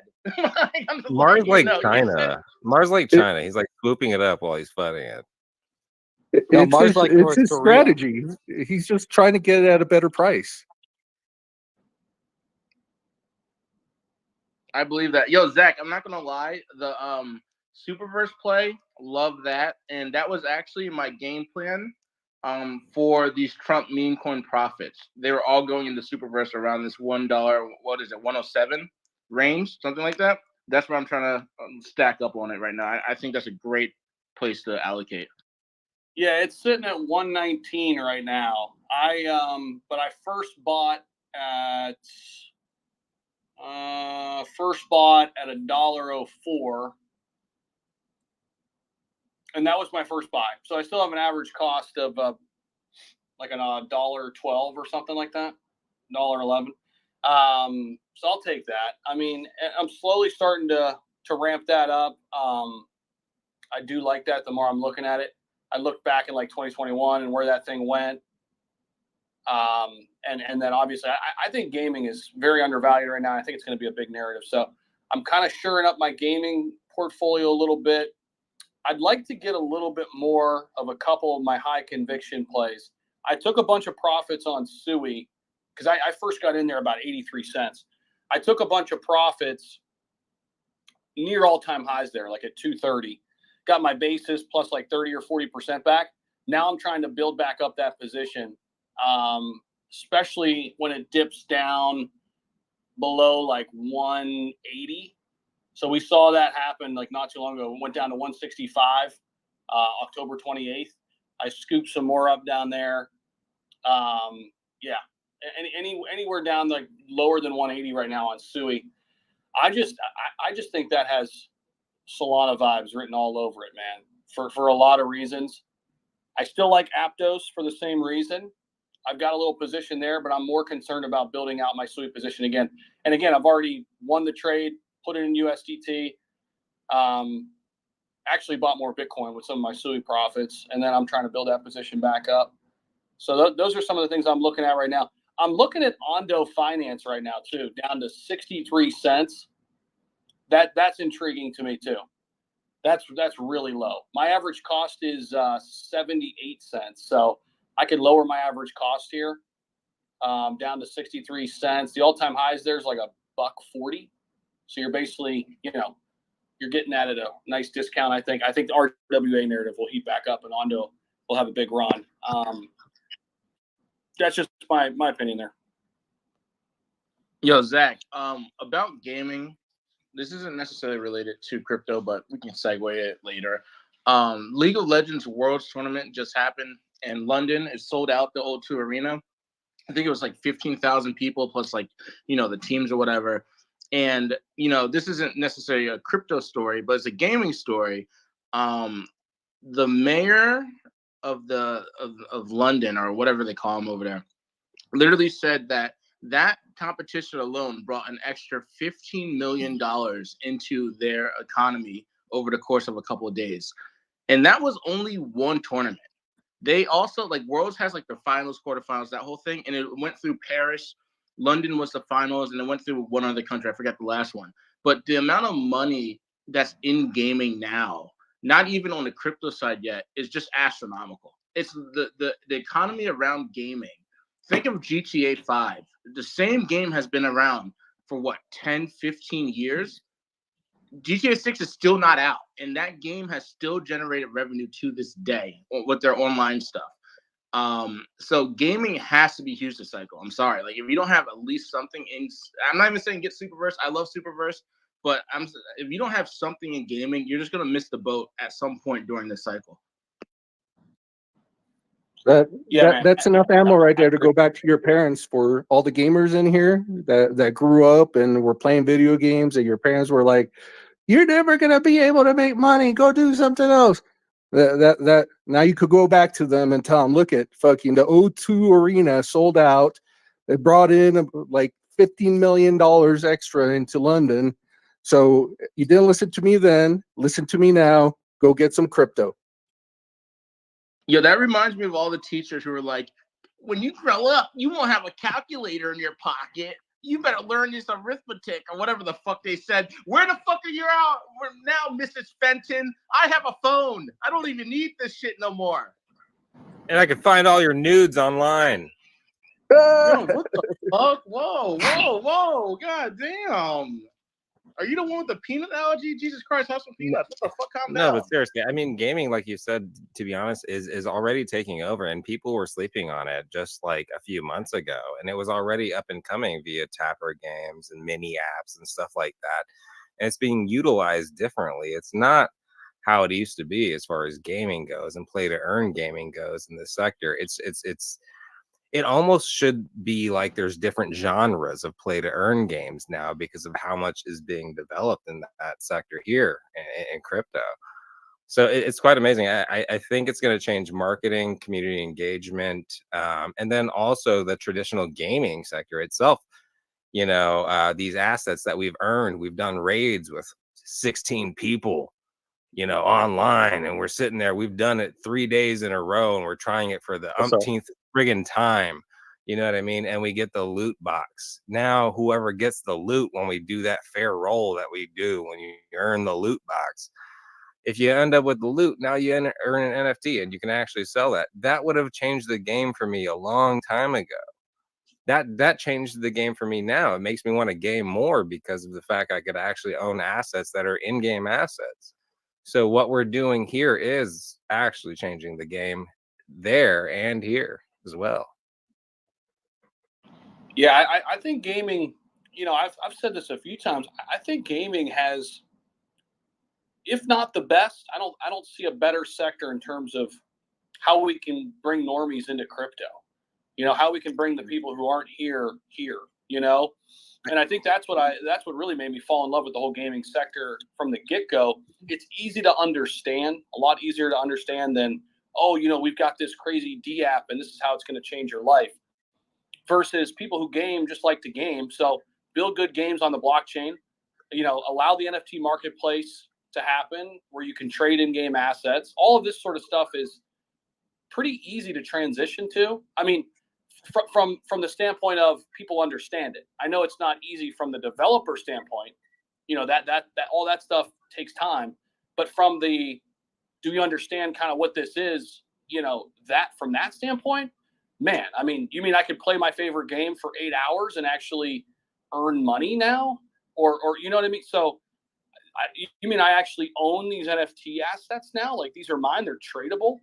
You know, that to me was pretty eye-opening early on. It's similar to like NFTs. And I've always said one of the easiest, I think, use cases of NFTs should, and I think will be, it's already happening, is loyalty rewards programs. These big brands, you know, why not bring your loyalty reward programs? And by the way, you can gamify it. You can gamify your loyalty reward programs, right? So like that emergence, I think, is going to be huge when that fully takes center stage, because that to me just makes a lot of sense. And it's going to bring a lot of people on chain. It's going to bring a lot of people on chain. Because how many people have, you know, Starbucks rewards, which they've already started to do that, right? Like they're working with Polygon, which is awesome. How many people have Target rewards? And you know, I mean, all of these big brands where people go to me, that makes a lot of sense. But, you know, we got a little bit of FUD in the gaming sector too. You know, just recently, the SEC going after the largest market cap in the gaming sector, Immutable X, giving them a Wells notice. Why, I have no idea. So they're down 23% in the last week. Might be a good buying opportunity. I mean, I'm not going to, you got to buy the red. You got to buy the fear if you want to make money. I mean, anybody who's made money in crypto will tell you that. Take a look at Immutable X right now. Largest market cap infrastructure play, down 23%. Does that Wells notice scare you? I mean, you got to answer that question for yourself. But yeah, I'm looking kind of further down the line a little bit. I want to find some of these ones that are kind of solidified, that aren't necessarily small caps, but they haven't really taken the space by storm yet too. Big Time, we were invested in that one pretty heavily. Still got some in there. I'm going to go back in, but I made a nice 3x there just in the last couple months. Got in at 5 cents, sold it at 15. It's sitting right back at 15. I'm just kind of watching it right now, waiting for an entry there back into Big Time. I added to my Superverse position, so I was pumped about that. I've got some WAGMI games. I got a bunch of their NFTs, and I hold their token. And then a real small cap, which I've been in for a really long time. I actually just put a tweet out about it. None of this is financial advice, by the way. Look into it. But there is one real small cap that I still hold a really big position into, and that is FTW. I just tagged them on there, Apollo FTW. They're sitting at like $1 million market cap. So yeah, I love the gaming sector, man. It's one that I think can definitely bring a lot of gains this cycle. It's just it's going to take time. Once this retail surge comes back, I think RWA, gaming, AI, meme coins. That's really what I want my altcoin portfolio to look like at the end of the day. I mean, with some outliers here or there, so some new layer ones, of course, Sui and Aptos. I mentioned that. I've got a bunch of Solana. I've got some ETH, shit ton of Bitcoin. And then it's, all right, what kind of gems can I find in meme coins, AI, RWA, and gaming? That's it. That's where I'm kind of situated. So, Pay, go ahead, man. And then we'll get down to real quick. Yeah, real quick, we'll get to Gino. I just want to touch on gaming because that's my wheelhouse. That's what I do. I like to play games. Although I haven't played in a little bit, I've been busy. But three things real quick. The Guns project or chain or whatever you want to call it, they've been working with Avalanche for a while. And I just looked online to see how they're doing with transactions. 3.4 million transactions per day on AVAX right now. 3.4 million. And we're not even in the quote unquote bull, and gaming hasn't even taken off yet, and gaming hasn't even gotten to the levels where it could go. 3.4 billion transaction off of one project. That's insane. Per day, by the way, per day. That's literally insane. So definitely check out AVAX 100%. I know Mar loves AVAX. So I'm definitely trying to add to that position over the next couple of months. Second, Superverse. I love that you're getting into Superverse. And the thing about Superverse is, like you said, you saw what they did last cycle, and they had not nearly as many partnerships or shit rolled out as they do now. Superverse, guys, I'm only going to say this one time in this 24-hour space. Superverse is going to fucking send. And you guys are all going to be mad at me because you're going to be like, oh, you didn't tell me enough. It's like, dude, I fucking told you at 50 cents. And I'm telling you guys again at around $1.19. It's funny because earlier today I was at $1.07. I saw it, Zach, maybe $1.06 or something like that. And the fact that it's at $1.19 already, I'm kind of pissed. I'm like, hey, the Trump thing didn't happen yet, so I couldn't take profits. So there's that. But the one thing I was also thinking about, and again, I talked about this before with gaming, is with League of Legends that did have that big, stadium finals thing. And, over the course of the last few months, they've been going on in finals, quarterfinals, that whole thing. One of their biggest sponsors was MasterCard. And we talked about this already, MasterCard and Amazon. And a lot of people want to know, like, oh, well, how is gaming going to integrate, pay to play or, pay to earn or whatever into gaming?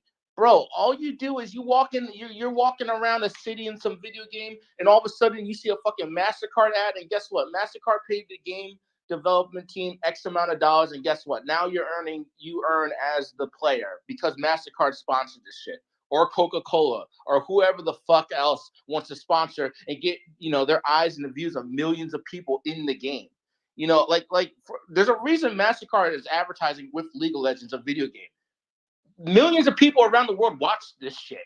15,000 people went there, but millions around the world. I don't know the exact number, but they're talking about it on on the actual tournament yesterday or the day before when I was watching it. They're like, yeah, there's a few million people watching it live right now.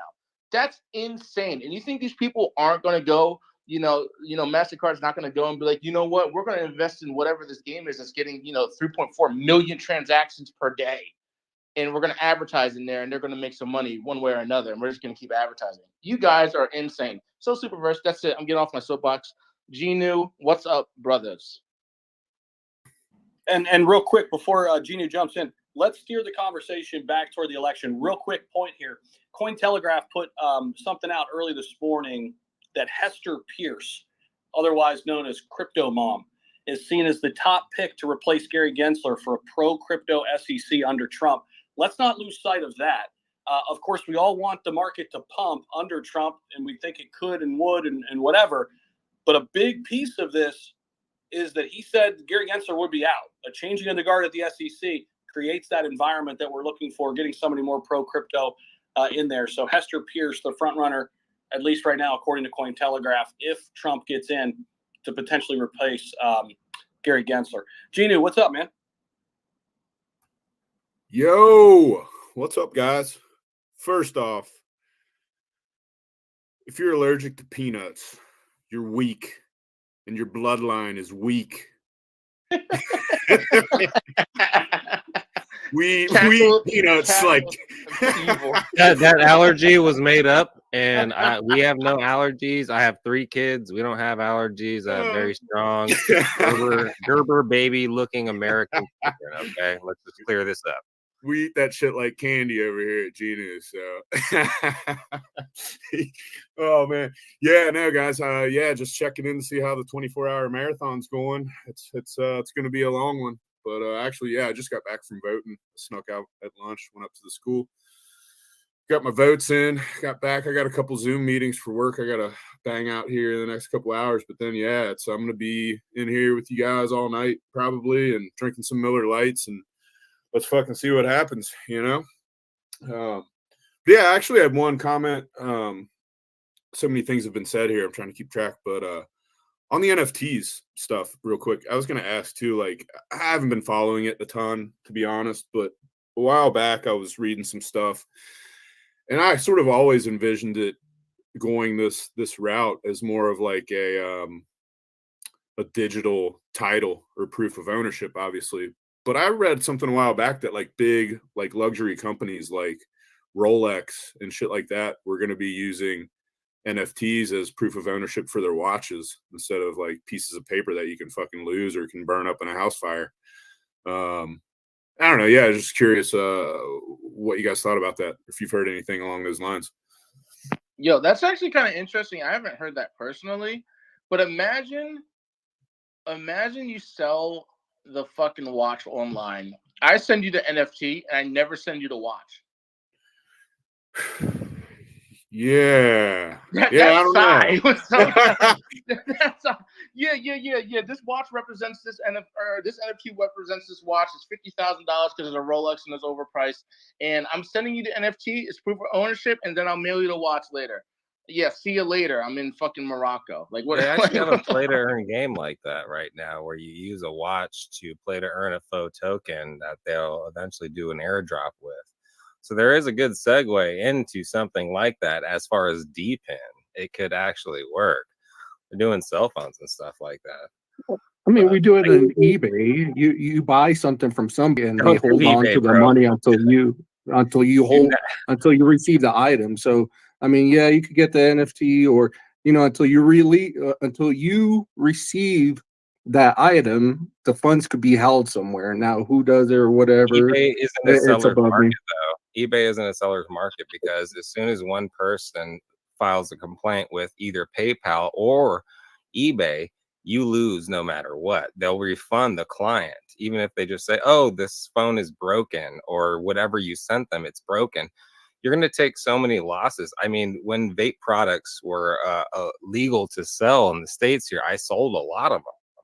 And I was actually thinking about bringing it to blockchain, but now you can't sell them legally in the States here online anymore. I was making close to $15K a day. So I know what I'm talking about when it comes to losses as far as like when you sell on sites.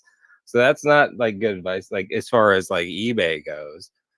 but No, I mean, that but process is itself there has room to for stay on improvement? chain to where people No. can't dispute things openly. Go ahead. Sorry. No, I mean, I'm not. It was a small example. Is there room for improvement? Definitely. Is there ways to do it? You got to get creative. It's a new field. It's being tested. People are going to figure out or try to figure out how to scam it, and then you're going to try to counter it, and then they're going to try to counter that. It's always there. It's always there. But in the end, you got without trying it, you never know if it would have worked out. But yeah, I was just trying to chime in. There's Hey, real definitely quick, guys, I love gaming, love NFTs, but the biggest bet on Trump just came in the last 15 minutes. The biggest bet on Trump just came in, a jaw-dropping $18 million bet on Trump just came into Polymarket. Potential payout of $29.5 million. Biggest Bullish. wager thus Shit. far on the platform. Yeah, That was me. 18 million to win 29.5 million on Polymarket just came in. Yeah, follow The stakes have ambidextrous. I never made been that higher. bet. I don't know why Insane. you're just sharing my bets on live right now, Zach. Can we? Hey, let's get down to Coyote though. I think they want to talk about a giveaway. It's not 29.5 million, but hey, it's $100. It's $100. You could turn $100 into 29.5 million. What the hell, right? That's funny. Yeah, I it's guess. me. It's Zach from Subway on the Coyote token. I'm What- giving away what- $100 worth of Coyote. Cheat What it, do- keep it, do whatever you want. Take Mar out for breakfast. Why Buy do him. we do Buy him giveaways? some boner pills. Whatever you want to do. But what you have to do is you have to follow the host, the co-hosts, join the Telegram. Retweet this space, do all that good stuff. But we are going to give it away at 3:00. I jumped on this account because I got to go grocery shopping. at the same Can I say And something the real quick? Jump winner on the is Tapper Crypto game, bro. Postman. Yeah, wait, Crypto hold on. I haven't got Postman. there Great yet. job winning, buddy. Can we put Kova in charge of the giveaway to make sure that Mr. Postman doesn't fucking cheat again? Yeah, I'm going to give automatically 25% is going to Postman. Anyways, join the Tapper game. Listen, Jesus you can Christ. tap to earn, and there's also a task on there I want everyone to do. Join the Tapper game. Go on the profile. You can click the task to check out XT Algo, use code Subway, and get the best fucking trading indicator on the market. Let the indicator do the work for you. Why sit there and try to figure out how to trade? Most people don't know what they're doing. Let the indicator do the work. You just search for the alpha. Boom. It's a net positive, not financial advice, but thank you. I'm Go traveling. do the so. task section. Zach, can I ask you? Yeah. I feel like I got robbed during that giveaway you guys did with the Tapper because I was number 1 and then I was number 2 all of a sudden. Then you did the giveaway. Okay. I was Let me number guess. 1. Let me guess. Who won? Who won? Crypto Postman. No, I'm just kidding. Some I other told person. you. Yeah, no, tap. That's why you got to keep tapping. I do giveaways every month on it. So it is a tap to earn. I'm the person handing it out the reward. So it's good stuff. There's a lot of great features on there. Great tasks. The Tapper game is just something cool. It's epic. It's more of the way I see it is a huge marketing network. So we're going to grow this thing to epic proportions. So really good stuff on there. But yeah, be in here, retweet the space. 3:00, we're going to do the giveaway. Zach, So, it almost sounds like you're speaking to builders out there, because you have like business to business tools that you're talking about as far as the Tapper game and the network that you're building. And I'm a part of it and I love it. But yeah, what he said. Hey guys, real quick, Yeah. breaking news from Brian Krasenstein on X. The Harris for Pennsylvania team has knocked on 100,000 doors apparently across Pennsylvania before 11 a.m. today. Brian says ground games win elections, not podcasters, money, and hate. So we'll see what happens. Brian's actually been on our channel. He's obviously he's been on our stage before. He's very influential on X when it comes to the Democratic side of things. But hey, we welcome everybody and anybody. He's been on here. We've talked crypto with him. But that's what he said here just 5 minutes ago, that Harris and their team have knocked on 100,000 doors across Pennsylvania. Obviously, a lot of people believe whoever wins Pennsylvania wins the election. So she's trying to go with the ground game here on the last day. Yeah, that's pretty amazing too. I mean, you see her pandering to certain demographics now, and it's almost it seems like desperate, right? I mean, everybody can see it, and everybody is aware of it. Including the crypto community. Just to bring it back to crypto, let's just be honest. Like, you can knock on as many doors as you want to, but when you're pandering to every community that you pretty much talked shit about, and sorry to be plain about it, but you have, and now you're pandering at the end of the race to gain more votes. It's pretty sad, and it looks desperate. It doesn't do them any favors. In fact, it looks at least to me and the rest of the world that they're doing a disservice to their party, and that's why they picked this puppet to fill a space that wasn't even available to her, to be honest with you. And I, once again, sorry to speak plainly about that. I don't mean to be one-sided, but let's just be honest. That's exactly what it was. She was never a candidate, and everybody was like, look, I don't want to lose my ass, and I don't want this to be my legacy, so you go ahead and take the job. So I think it's a little weak, and it's really doing a disservice to her party. And I'm a born Democrat. I was born and raised in California, still live here and everything. I'm fully red now, and it's changing across the state 100%. So it's funny to watch, at the least. I think the only thing that they do, or that it does for them to go knocking on every door, is to remind people that were going to vote for Harris that today is election day. That's it. Because I mean, you can't tell me that they're out there trying to convince people or trying to flip people after insulting like half of all demographics out there. I mean, they talk shit about. Yeah. Imagine being the prosecutor that locked up generations of colored people and then pandering to them for votes, and you're pandering to their children, the children of fatherless homes, because of your laws that you implemented that lock people up 100%. Under marijuana laws and stuff like that, and now you're pandering them to votes. It's almost disrespectful. It is, man. It is, and that's my thought. Is like, all right, Obama has chastised Black men for not supporting Kamala, and then you got who was it? Biden calling Trump supporters, any supporters, not just a couple, anybody that supports Trump, trash. So okay, so you shut your garbage mouth. Even if I wasn't a hardcore, I mean, I'm not. Let's say they knock at my door. I'm not a hardcore Trump supporter. I just think he's a better candidate. And now they're trying to tell me, hey, although I called you trash for even thinking about voting for him, come and vote for Harris, and then try to convince me why. What is going to be your pitch? And I just don't see anything, and not anything that I could like see through. So they could go knock on as many doors as they want. I think it's not going to do a big difference, except again to remind people that we're going to still vote for Harris, that didn't do their own research. Well, I hate insulting people. So, you know, maybe they did their research and they said they read the right things that convinced them to be a Harris voter. Good for them. At least they tried. I bet you if you allowed prisoners to vote right now in California, they'd all vote for Trump right now. And that should say something to you. Yeah, that's fucking funny. That's fucking funny. But that's all I got to say on that knocking the door. Let the next person speak. Yeah, let's get Crypto Postman up here. We'll definitely bring you up here in a sec. There was something last night. I guess Oprah said that if Trump wins, it is entirely possible that we will never have the opportunity to cast a ballot again. What's funny about that is most Republicans would say that the other way. It's crazy how polarizing things have gotten with politics. But anyway, Postman, what's up, man? How y'all doing today? I'm loving this space, Zach. I had take a little break. My daughter and I have a competition on who can be the Grinchiest for Christmas, and she thinks she can beat me, and that's never going to happen.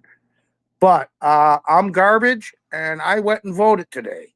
So screw off Harris and Biden and all that type of crap, because that's just bullshit to even say that. They talk about us being the ones that throw out the insults, and you know, maybe Trump does and he doesn't. I mean, depending on your flavor. I don't like a lot of the shit he says, but I like his policies. You know, he's for crypto. I like his immigration stands.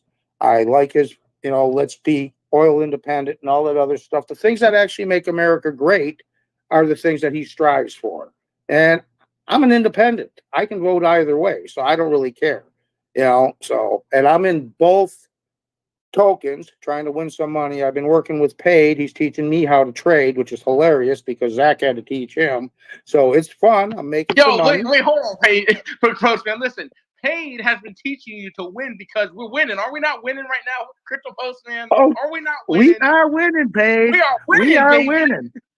I've actually been able to take my initial out, Zach. You'll be dying. I got my, and you both Zachs got my initial out, put a little profit behind, then I put a little more in, took more money out, just kept doing it. Now, like Paid, I'm waiting on this one. I even gotten that Campbell one or whatever. I'm seeing where that's gonna go. I mean, hey, this is what we got to do. You got to play both sides, and as Zach from Subway always says, follow the fucking money, and that's what I'm trying to do. But yeah, no, great spaces. And then Postman, don't forget, after 20 mil on 47, when that happens, we hold to 35 billion. Let's go. That's the way. That's how we win. That's how exactly we win. Yeah, 100%. Oh, and Mar, yes, I'm in this competition to win Zach from Subway Coyote token. So I'm in it to win it, brother. Bring it on. You think I cheat? Then join in. Come on, I dare you to follow the things and see what happens. You robbed me. Yeah, no. You always say I cheat, Mar, but yet you don't even get in it to win it. So, I He's mean, where were basically you? saying, how are you going to hate from outside the club when you can't even get in? That was ambidextrous. You cheated me, bro. Okay. I'm the winner. I didn't cheat you either, Am, because I ain't the one that draws the name. So how the fuck? No, that's why I said Zach. He cheated me. He drew it on the day that you came up. He was like, you know what? I see ambidextrous there. He's number one. That's cool. Oh shit! Somebody else is number one. Oh, pick a winner right now. Yeah, it's okay. It's okay. I let it go. Let's just let it go. It's fine. Yeah, Hey, real ambidextrous. quick. You got to. Real on, quick, Zach. if you guys hold Netflix stock, there's some interesting news that just broke 2 minutes ago. Police raid Netflix offices in Paris and Amsterdam over suspected tax fraud. Now, Netflix has been crushing it, like most of the FANG stocks: Facebook, Apple, Amazon, Netflix, Google. They've all been doing well this year, holding up the S&P 500. But I don't know. This could create a little bit of fun, maybe a dip in Netflix. I don't know if you guys are into the stock market, want to make a play, maybe shorten Netflix. Who knows? Just saying, interesting news just came out 2 minutes ago. Market really hasn't responded to it yet, but just something to watch. But yeah, so getting back to it, Mar, put your money up or shut up, because I'm getting sick and tired of you calling me a cheater, boy. Postman, it's funny because you actually sound like the sheriff I try to impersonate. You sound, Mar, you make it seem like I'm a cheater, and I'm not a cheater. It sounds like he belongs in Tremors 1, the original version. Huh, never heard that comparison before. But that's cool. I like that movie. I like that show. Why not? Postman, I love you. I'm just fucking with you. And I know I didn't get cheated. You swooped up, man. And that's just what it was. You Well, had your see eye- what it you is. had your eye on the prize. You had your eye on the prize, bro. I respect it. They feel bad for me because I never make any money in crypto. I hold like Paid, so I'm never getting any money. So I got to get something somewhere. Postman, we just said we were making it. Don't turn it around now. Don't Yeah, jinx that's us now true. on the fucking night of the election, you asshole. Paid. I still got to get them to feel sorry for me so I can win and make Mark cry some more. You're a Democrat. We can tell. I get it. Oh, Pandering. not even fucking close would I vote for a demon. Mar, he's pandering right now for votes. Nah. I'm just smarter than the average bear. The thing about Mar is we all know Mar actually did vote for Kamala. So we all know this. He's just really hiding it really well, actually. I'm surprised.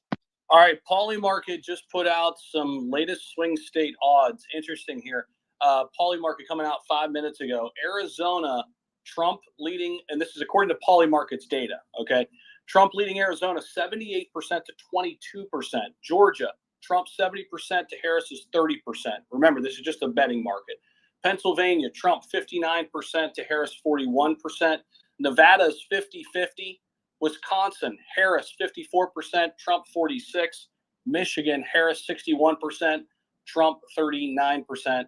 Polls begin to close at 6 p.m. Eastern. We're about a little less than 5 hours away from that. So just a little heads up right there on some updates from Polymarket and what we got cooking there. Guys, let me know if you guys know, if anybody in the audience, somebody DM me or come up here, what's going to be the best way to track everything live? Is there something we could track now? I don't think there is. But if you guys know of some sources, let us know. Yeah, And Zach, we'll I'm using Fox News. Go News. on USA Today on their live stream thing. They got an actual sheet on there. I think I saw where it showed all the different states and who was voting, because they even showed the New Hampshire state, the city there where they only have like the 4 people that vote or the 8 people that vote, and they went to a virtual tie. That's already listed. Okay, they got something like that on Fox News also, where they got Yeah. Zach, if Trump. you just put in election map, that's what you're looking for. It'll show you. A lot of the votes haven't come in yet, but I know Time has one. That's the one I got in front of me. But not all the votes are counted yet, obviously, because polling hasn't closed yet. Yeah. Okay. Good stuff. Yeah. I mean, I'm sure they're all going to be similar. I just didn't know if anybody had any like really cool data points or anything. If somebody has that, let me know.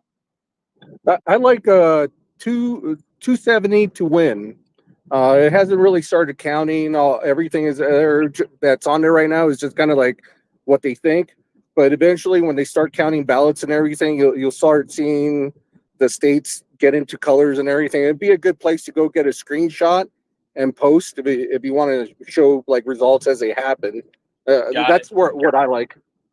Yeah, just pull that up. I like this. I like the look of this too. Okay, cool. Yeah, I Thanks, use that one too, actually. Or one Hell of the few that I use. Zach, 47 under 10 mil. Are you opening up a trade yet or not? What'd you say? 47 under 10.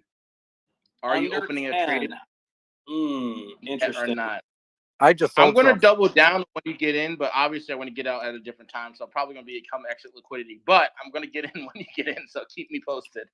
So I made one successful trade on it. I went all the way out just because I wanted to have a fresh slate today. I'm still in Kamabala from yesterday. I got into Kamabala at like 600K, 700K. So I'm happy there. I am watching Kamabala closely though. I took some good profits off. Where is Kamabala? Is that a dance party with Beyonce? Beyonce. I told you, that's just a banger. My kids keep listening to this shit over and over. Dude, gas station, that's just a banger, right? Like, dude, the first day it came out, I woke up at like 3 a.m. I was like, I couldn't sleep. I was just stressed. And I was like, all right, fuck. I was like, oh my God, really? I'm over here dancing at like 4:30 a.m. Definitely check out MAGA King. We're getting ready to do some serious marketing push today. So take a look at MAGA King. Do your own research. But if you look under the hood of our project, you're going to like what you see. So check it out. We're going to definitely have some eyes on us here in a little bit. Let's go. Where are you guys at right now? Let's see here. I'm going to pull you guys up here. I do like this paid actually on if you look at the hour chart on 47. Zach, look at the hour chart on 47.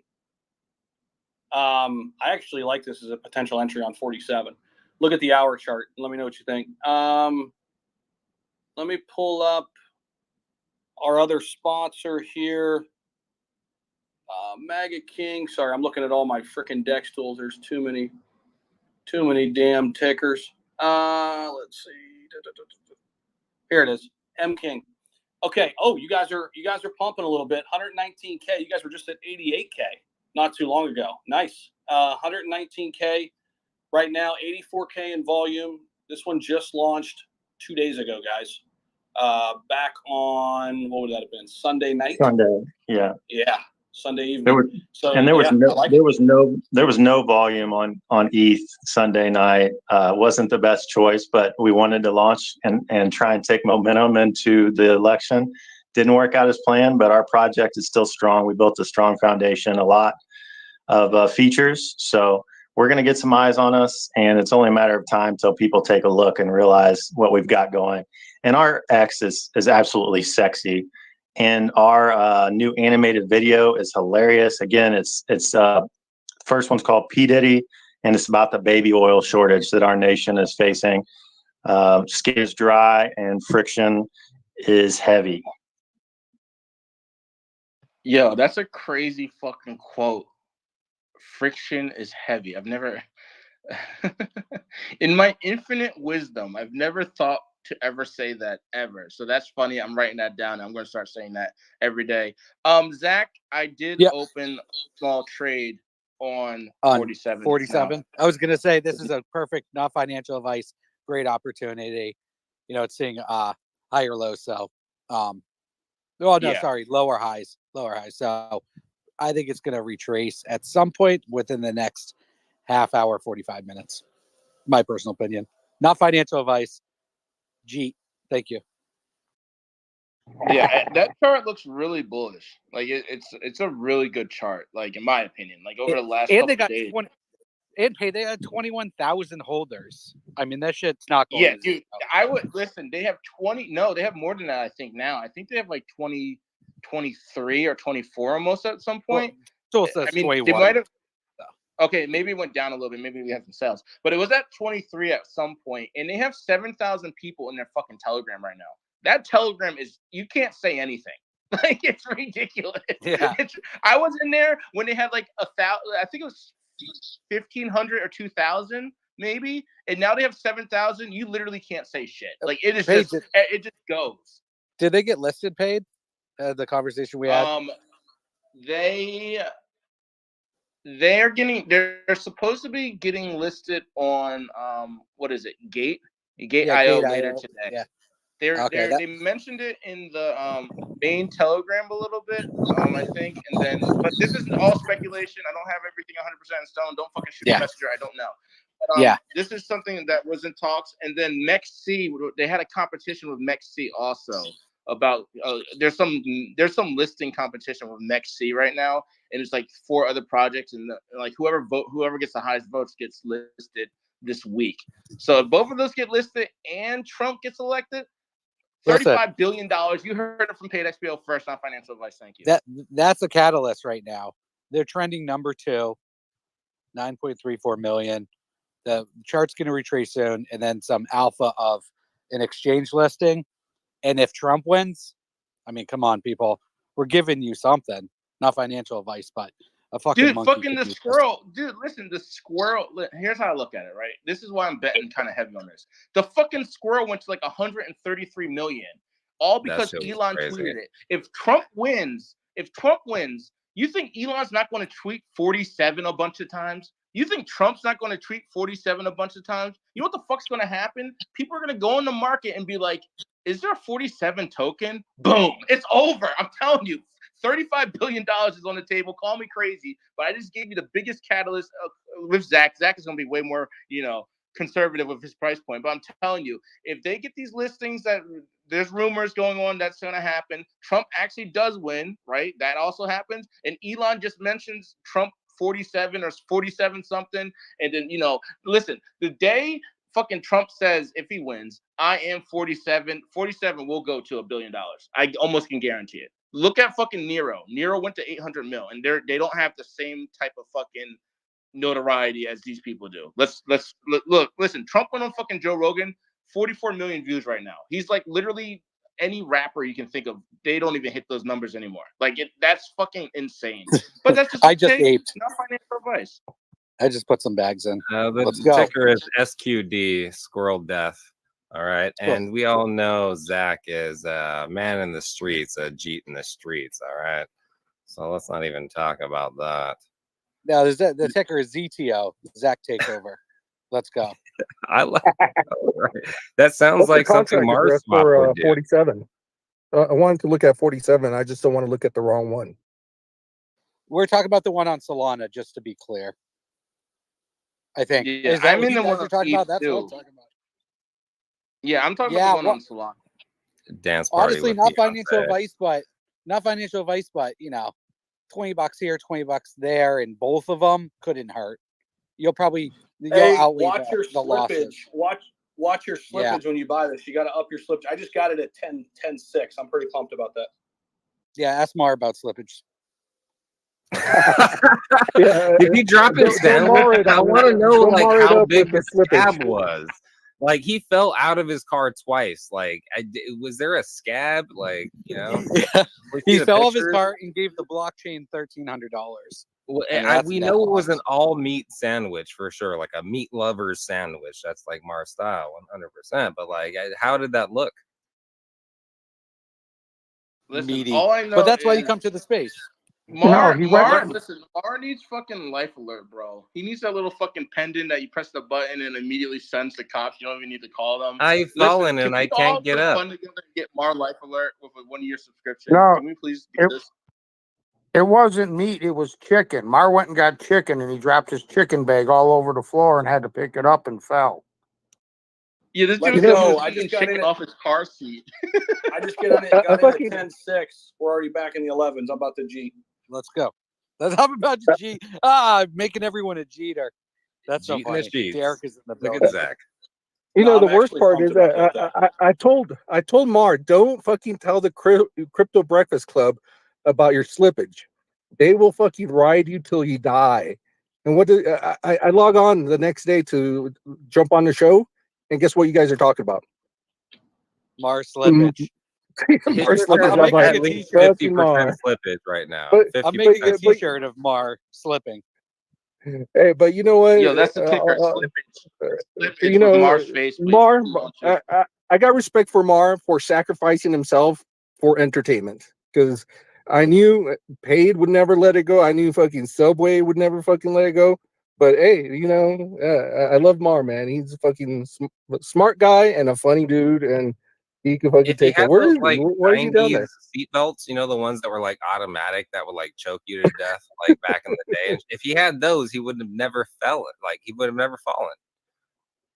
You know, sometimes, have you ever felt a little down in yourself? You know, mental health check. How's everyone doing? Zach, you guys good mentally? You guys are good? You know, we're Here just checking comes, in. How here you guys comes 47. Let's go. We're traded, baby. Well, yeah, I called it. Make That's money. why it's happening. You know, I knew But it hold was on, going to listen. come down to like mid 10, 10.5, 10.6. You could look at it on that hourly, Zach. I mean, we're bang. Let's go. Yeah, I know. Let's go. Am I Listen, looking at the wrong 20,000 one? holders. Is it 20,000 holders is it's not contract. nothing to fucking sleep on. Is it Hold RF on, hold on. 99? It's contract. Yeah, RF 99. You got it. Okay, 9.5. Yep. Okay. The Yeah, fact sorry, that Paid's a with trader Beyonce. now, I mean, we Yo, just converted him. remember, I got in at 1.5. So you guys are all my exit liquidity at any moment. That's your only warning. Thank you. No, but I wanted to say one thing about Mar. Listen, sometimes maybe you're feeling a little down. Maybe you're having a bad mental health day. But you know what you do? You know what I do? I go outside, I look at the stars, and I just look into the infinite chaos that is being. And then I think, slippage. And then I laugh, and then that's it. That's all it takes. That's all it takes. You just look You know what, Mark? into the universe and say slippage, and you're good. And Mar's popping Viagra. I look into the stars and I think dance party with Hey. Beyonce. Real quick, take a look at Kamabala. As long as it holds this hourly on the hour chart, as long as it's I'm rich. holding this support right now, like the last 8 or 9 hours, this might be interesting here. It's coming down. This might get bought up and like reversed at least back up to the mid 15s here. I could see that happening. It almost looks like it's kind of programmed up. So keep an eye on that. Or she Hey gets Zach, Yeah, 47 can you guys can you post some of this stuff on the TG, just contract addresses and stuff, just to make sure people are getting to the right place? Because I'm trying to jump on there, and there's a lot of other stuff being thrown out there, and you know we got some listeners here and a couple new people here, and that'll funnel some people into the TG too. 100%. I'm dropping. That's the Dex Tools chart for Kamabala. And here's the Dex Tools chart for President Trump. Just dropped them both in there. Those are the two we're looking at heavily right now. Yeah, 76. Here we go, baby. Let's go. Or 47. 70. Yeah, 47. Dude, this dude is fucking. This dude's thinking of 1770 No, I saw 1176 on the chart. It's a nice reversal candle here, though. Come on, baby. I think I'm going to take full credit for that. That was because of the Crypto Breakfast Club just now. That's what I'm going to say. I'm taking full credit. Hey, we'll take it. We'll take the credit. That was us. How many people just got in on that just because we just talked about it? And it's at a good place. It's not even near all-time highs. It's halfway there. All-time highs was 20 mil, guys. 20 mil. I was lucky to get in at 10.6 because it went from 10.6 to like 11.4, like in like 3 more transactions after mine. Yeah, 47 looking solid. I'm trying to think, are there any other, what's MAGA doing? MAGA on ETH ending in D7, C5. Oh, it's down to 76 mil here. Down to 76 mil market cap. Interesting. I'm going to just continue to watch it. I'm not in a trade on this one. Zach, are you in on this one right now? I know you've traded the hell out of it.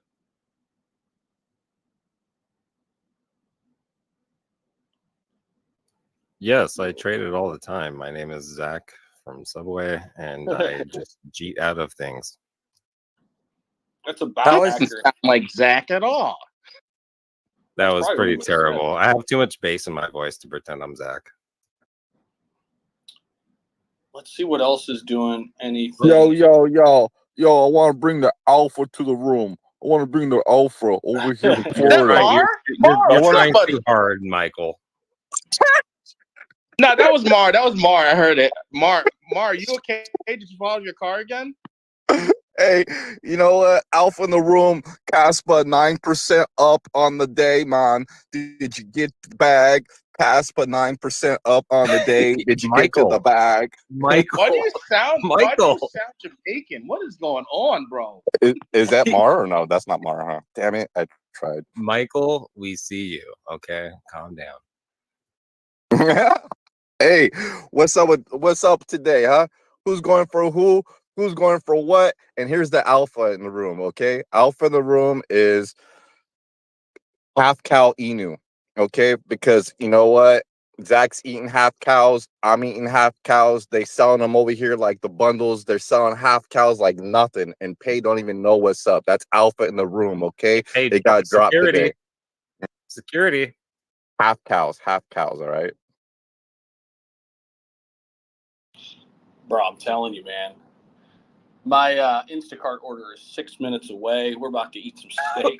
How the fuck are we still Bro, talking didn't you say about that that? like 3 hours ago? What the fuck? You could've went Jesus, for yourself, bro. What I are you use doing? Instacart. There's no way that shit takes that long. You're one of those people like me. You have lingering carts. I get it. No, she had 3 orders. Yeah, she was backed up, man. But Who is Shay's she? gonna be here.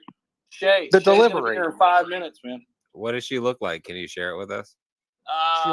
She looks like 47 on Solana. She looks like Mar with a wig. Nah, she's got a picture of her son playing football, looks like, on her profile picture. Yeah. But all right, what else is going on? Let's see here. Yeah, 47 just crossed over 10 mil again. The whole market's pumping on and off and stuff. You guys doing trades on this right now? On different stuff instead of your little e-news, you know what I mean? You guys are making any money on some layer ones or anything in general. Look what Shib's doing. Look what Doge is doing today.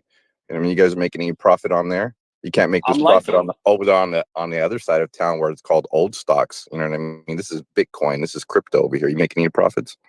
I'm just sitting on Doge. I'm loving it though. Because I was buying a shit ton like Mar down at 10 cents. Anytime it dipped down below there, I was pulling profits from Solana meme coins and all that shit, putting it right back into Doge.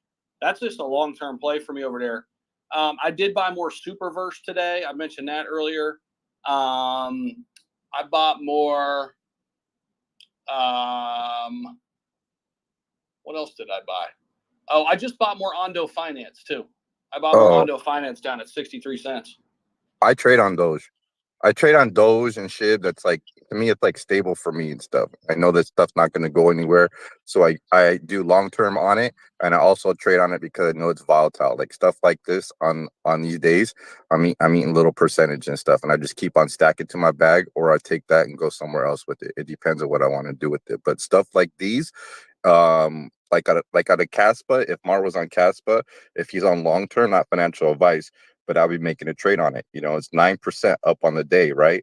You know, instead of just not holding the bag all the way to the moon, you can make your 9% today, add to it next week. Maybe you're making another 6%, add to it next week. And if that thing, you know, it's not going anywhere. So I look at people, not you, but anybody in general. It's like, dude, it's live out there. You guys can make money daily and stuff like that. When there is days like this, it's great. Get to the bags, learn how to trade. Not financial advice, but man, the only reason why, because I come from the stock market, you can't get shit like this. You know what I mean? It doesn't go up like this for you guys. You know, these are great for me. I'm having a wonderful time. Get to the bag, and yeah, there's a big box of tissue that will be sent out by the end of the day for all you Kamala Harris supporters. Okay, just FYI. You know, I know Matasco's gonna be in the corner over there calling Zach, trying to figure it out. You know what I mean? Going over the charts, talking about, well, we saw this chart and we saw that chart, but the charts don't always go like that. Okay, this is Bitcoin. Okay, Well, just FYI. Michael, can you actually just like order a bunch of toilet paper with Kamala Harris on it and just send it to all of us? That'd be fine. And send me the form where I can fill it out, and I will fill that out very quickly. There's I make sure I send you the one that doesn't have the hole in the middle that's specifically for Mar, because Mar gets the ones in the toilet paper that has I'm the not hole in over the here middle of trying the to toilet paper. save toilet paper. I'm gonna use like double ply Kamala every time. Oh, that's the ticker. Double ply Kamala. Double play Kamala. That's not bad. Yo, I just hey, I'm gonna put this in the. I'm not buying this, but somebody just sent me this. Do with this information what you will, because we're all degens here. You're welcome. Maybe not. Maybe it tanks. I have no idea. Somebody sent me this and said, this looks interesting. Tons of KOLs on TikTok has this coin, wants it to get to $1 million market cap. Apparently has 15 solid callers lined up. Don't know, but here you go. This is just a friend of mine who understands that I don't get pissed when he sends me something that rugs. It's just whatever, right? So I'm going to send you guys this. You know, honestly, I'm I have surprised no somebody. idea what the hell this is. Honestly, Zach, I'm surprised somebody hasn't created the dance party with Beyonce token.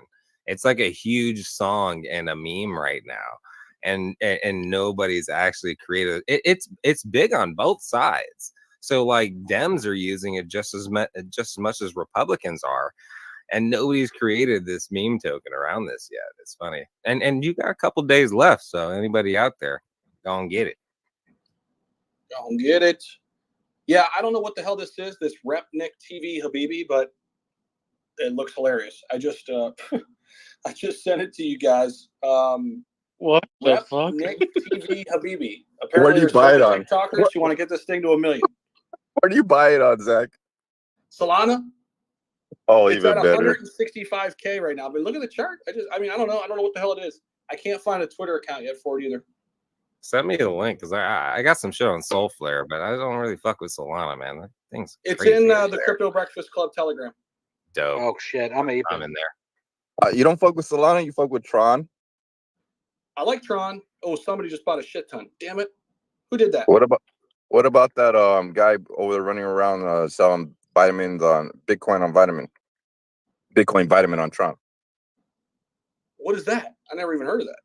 Yeah, he comes to your room, comes in my room. It's a guy that has a company. His dad has a company, and he does.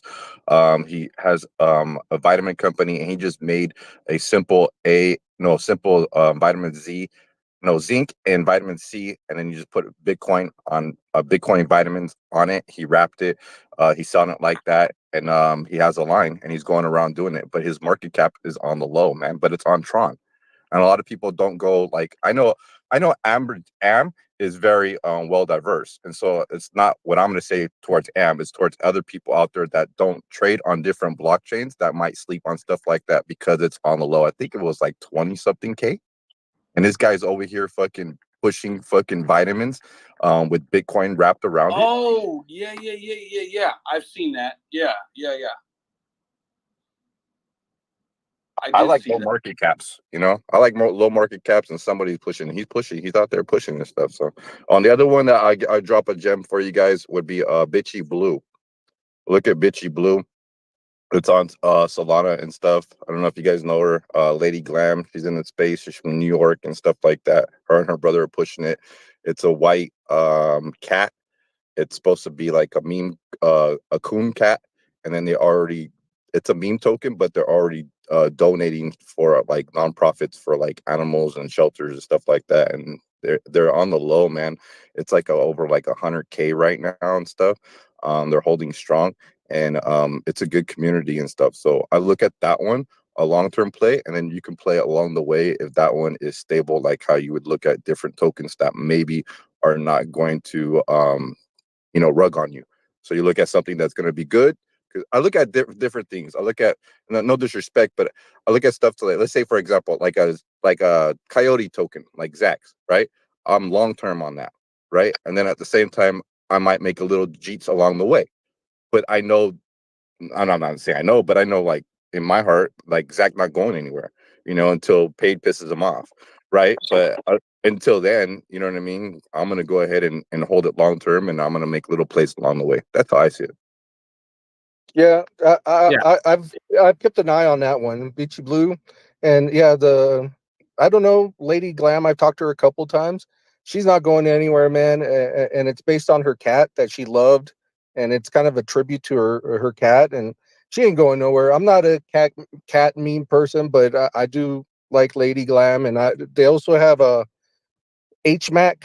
I don't know if you guys know him, but he just pumps memes like crazy, man, and puts art out there, and he's on that team. So take that information for what you will. I like the dude, and I like her. So Pretty dope when it comes good to group. cats. I mean, if you look at what the Tapper games have done for cats actually recently, in Telegram, those mini apps, Catison is a very good example because they created a free-to-play game, play-to-earn game, because everybody got a airdrop, but they were also able to deliver half of what would have been the liquidity for tokens, but liquidity was added for the airdrop as well. So you got airdropped a real token, but they, instead of adding 100% liquidity, they added that to donating to cat shelters and stuff like that. So there's a new way, a cool way to do that and build these communities. And I think people are starting to pick up on that.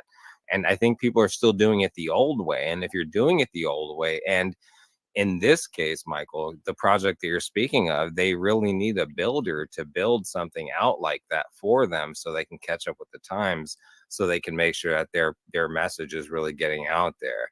It would benefit them more than and the cost is very little. And I won't show myself, but I am one of the builders of stuff like that. So I'm speaking from experience, and just doing R&D and being a part of a lot of these games and seeing what they've done just with the tools that they provided. I mean, this directly applies to what you're saying. This one project out of a million made their mission to provide cats and cat shelters with more finances. So yeah. I think that project in general, as for Lady Glam, she's very open to a lot of stuff. You just get at her, talk to her. She has weekly spaces and stuff like that, sometimes daily. For the token HMAC, I do send my love and respect to HMAC. He's big in the space. He does NFTs, and his art is great. His mindset is great also, and stuff like that. So the little team that they have together and what they have going on, it's just a conversation. If they listen to the room, or they come, or I just send them your way, whatever it may be. I just think that people like them, they have a mindset of growing in this space and understanding technology adoption, trends, different things in general.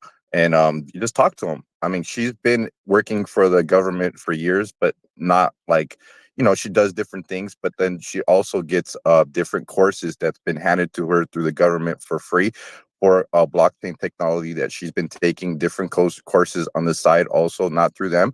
And then she gives out her knowledge and stuff like that. She's been big in this space for a few years, and just got tired of the bullshit of people out there rugging, scamming, and everything in general. So she just picked up her own token, dropped it like that, and she has a mindset. If you talk to her, she'll be open to, just being real. So that's why I put it out there like that. Like, yeah, I'll put some money on that token, because somebody like that, for sure, they're going to be around, Yeah, definitely. You can't do everything on your own. So sometimes you just need a little information.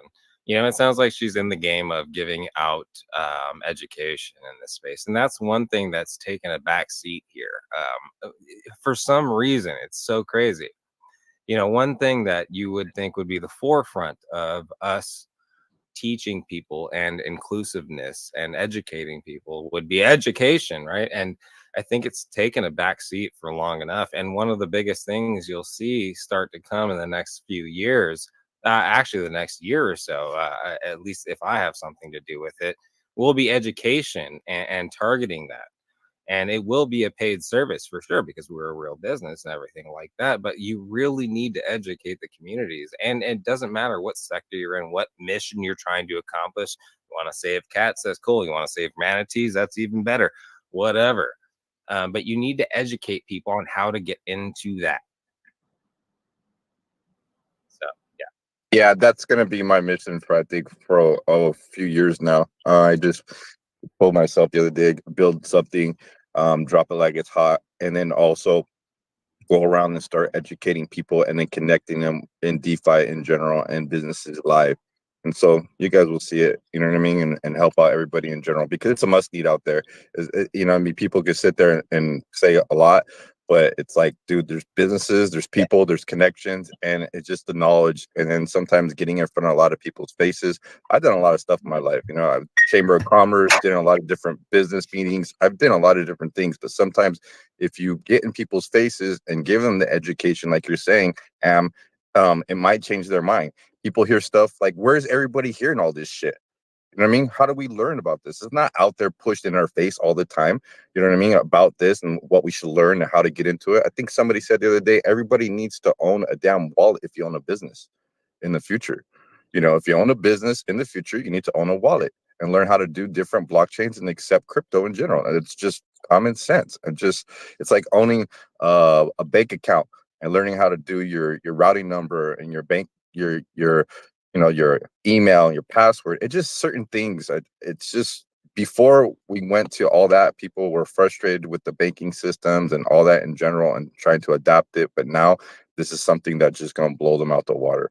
And I want to be a forefront on it and help everybody and start connecting and stuff. And yeah, I talked to a few people the other day, and it's going to be a good opportunity for us to do that. And if anybody wants to help out and support, go ahead and get at me and shit. And we're going to build live and connect, you know, with everybody around, you know? It's actually crazy too, because independent media is on the uptick, right? Like literally, like independent media is having more views than traditional media, stuff that we grew up with, right? Like we're in the house, we're watching news, and whatever channel we were watching on independent, we didn't even know that they were like voting for one side or the other. We just watched the news. It's no longer like that. You have YouTube. You have a lot of independent media channels that are streamed through different avenues now, and it's changed the game a lot. And so we really have a benefit here, just as a society. And even with this whole election, if it wasn't for independent media, I don't think this election would have gone in the right direction. So spaces like this and channels like this on YouTube, where there's a place for everybody to speak, not just me. Well, it doesn't matter what side I'm on or the other. I have the side of the country in mind, no matter what. But it doesn't matter who you're voting for this channel. You have a voice here, and everybody can come up here and speak. And that's what it's really about. This is what's changing the game. People like Zach Humphreys can start independent media channels with people that can stream and can build content and give opinions that are just bipartisan, and just even if they are, you know, just one side or the other, at least somebody has a voice, and these independent media channels will grow very quickly. And people like Zach Humphreys have the opportunity to grow independent media channels and build these things. And this is what we're a part of on the ground floor. You're here right now. You're talking in front of how many people on YouTube? How many people streaming? How many people just here in this space right now? They're hearing you right now. They're hearing me, you know? So it's very important, and it matters. So we're here. One more thing. I agree with you 100%.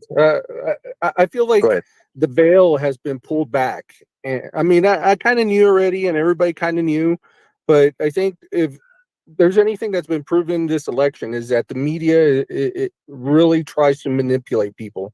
I mean, it's always been the case, but they just made it too obvious. You know, they went too far, and it's shown that you can't trust them at all. So I 100% believe that this independent media, you know, you're going to have individuals, and there's people out there that will dig for that truth, and I love it because they'll be able to post it.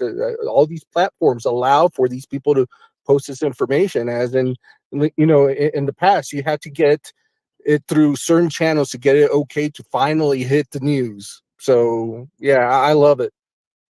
One more thing first, shut up. What about this, Zach and Am and Kova? What about this? When somebody opens up a social media platform like X, YouTube, and all this stuff, what we're doing out here and giving stuff out, this information, okay? I want to spin a little narrative also that maybe you guys like or not, but I'm just keeping it real. Somebody like Zach, right? If he's in a room right now and he's on his platform, say he also ran a platform, and we're gonna go over there and listen to him, whatever's going on, anybody in general. At the end of the day, I'm not saying he's structuring it a way to where it's people will get paid on the platform for advertisement or views, right? It should be switched. Let's stay real. It should be switched to where the people go onto the platform. It could be cents, whatever the situation may be, but they should be getting paid for, like, say, for example, Zach holding a space right now, and all the people in the room that comes to the room, not to X, not now you're playing, not a monthly thing with no. When you come to the room and you're on Zach's room, everybody would automatically, not because they want to, just pay so many cents just to hear him speak, right? Or just be in the room in general. And then he would get paid not just on a like a advertisement or have to have so many views. Now you just switched it also for the little guy, because the little guy sometimes has to get, and then sometimes some of this stuff is bullshit because then you're having a lot of bots in here for the views, or people are controlling it a certain way. You know what I mean? So I think at the end of the day, because we're paying for insurance, we're paying for everything, paying for everything anyway. So I really do think that if before the places come and you're paying, for your little check mark that I do up on here, I know Zach pays for the check mark and stuff like that, but just to be using X in general, if they turn around, I understand it's supposed to be free speech, but at the end of the day, giving the power back to the little guy, but the little guy opened up a platform because at the end of the day, how much money are these motherfuckers making collecting the fucking check mark and they not structuring it a certain way, but you have to have 5 million impressions and so many things to even start getting paid on their fucking platform. And we're bringing all this information and doing all this shit that's really valuable, more than just a fucking check mark or just some fucking getting paid on some bullshit. I think people should be paying for that. And that's the same thing when I said about yesterday about NFTs. It should be a platform where people go on there and pay to even view it, not even just buy it. So the person is getting paid because people are looking at the NFTs instead of things getting stagnated. Just switch things up a little bit. Thank you.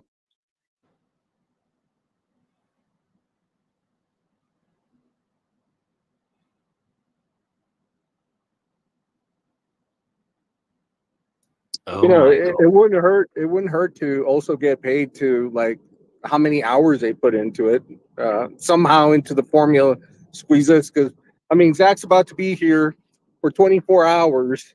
I mean, that's 24 hours of steady streaming and entertainment for people to come in and check out and listen to him and everything. But how much is he really going to make from it? He's doing it, for his own bag, for his brand and everything, and because he loves it too. But at the same time, I mean, look at all this traffic that's in here, that's specifically here to jump in on these conversations and to talk with Zach and listen to his opinions. But X isn't really going to pay him anything. And yeah, I agree. I agree with that. Something will come, hopefully.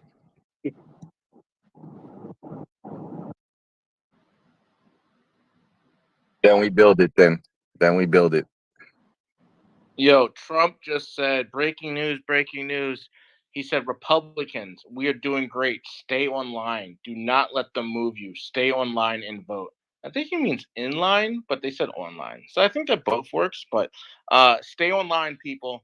New ticker, online. Yeah, I was Hold gonna the actually. line. I was actually gonna mention a election ticker that I was going through my watch list or whatever. It came out like a week ago. It's kind of funny. It's called Gently Used Voting Machine. The ticker's rigged. Easy. It's actually fucking pumping right now from like 2 mil to like 3.7 in the last hour.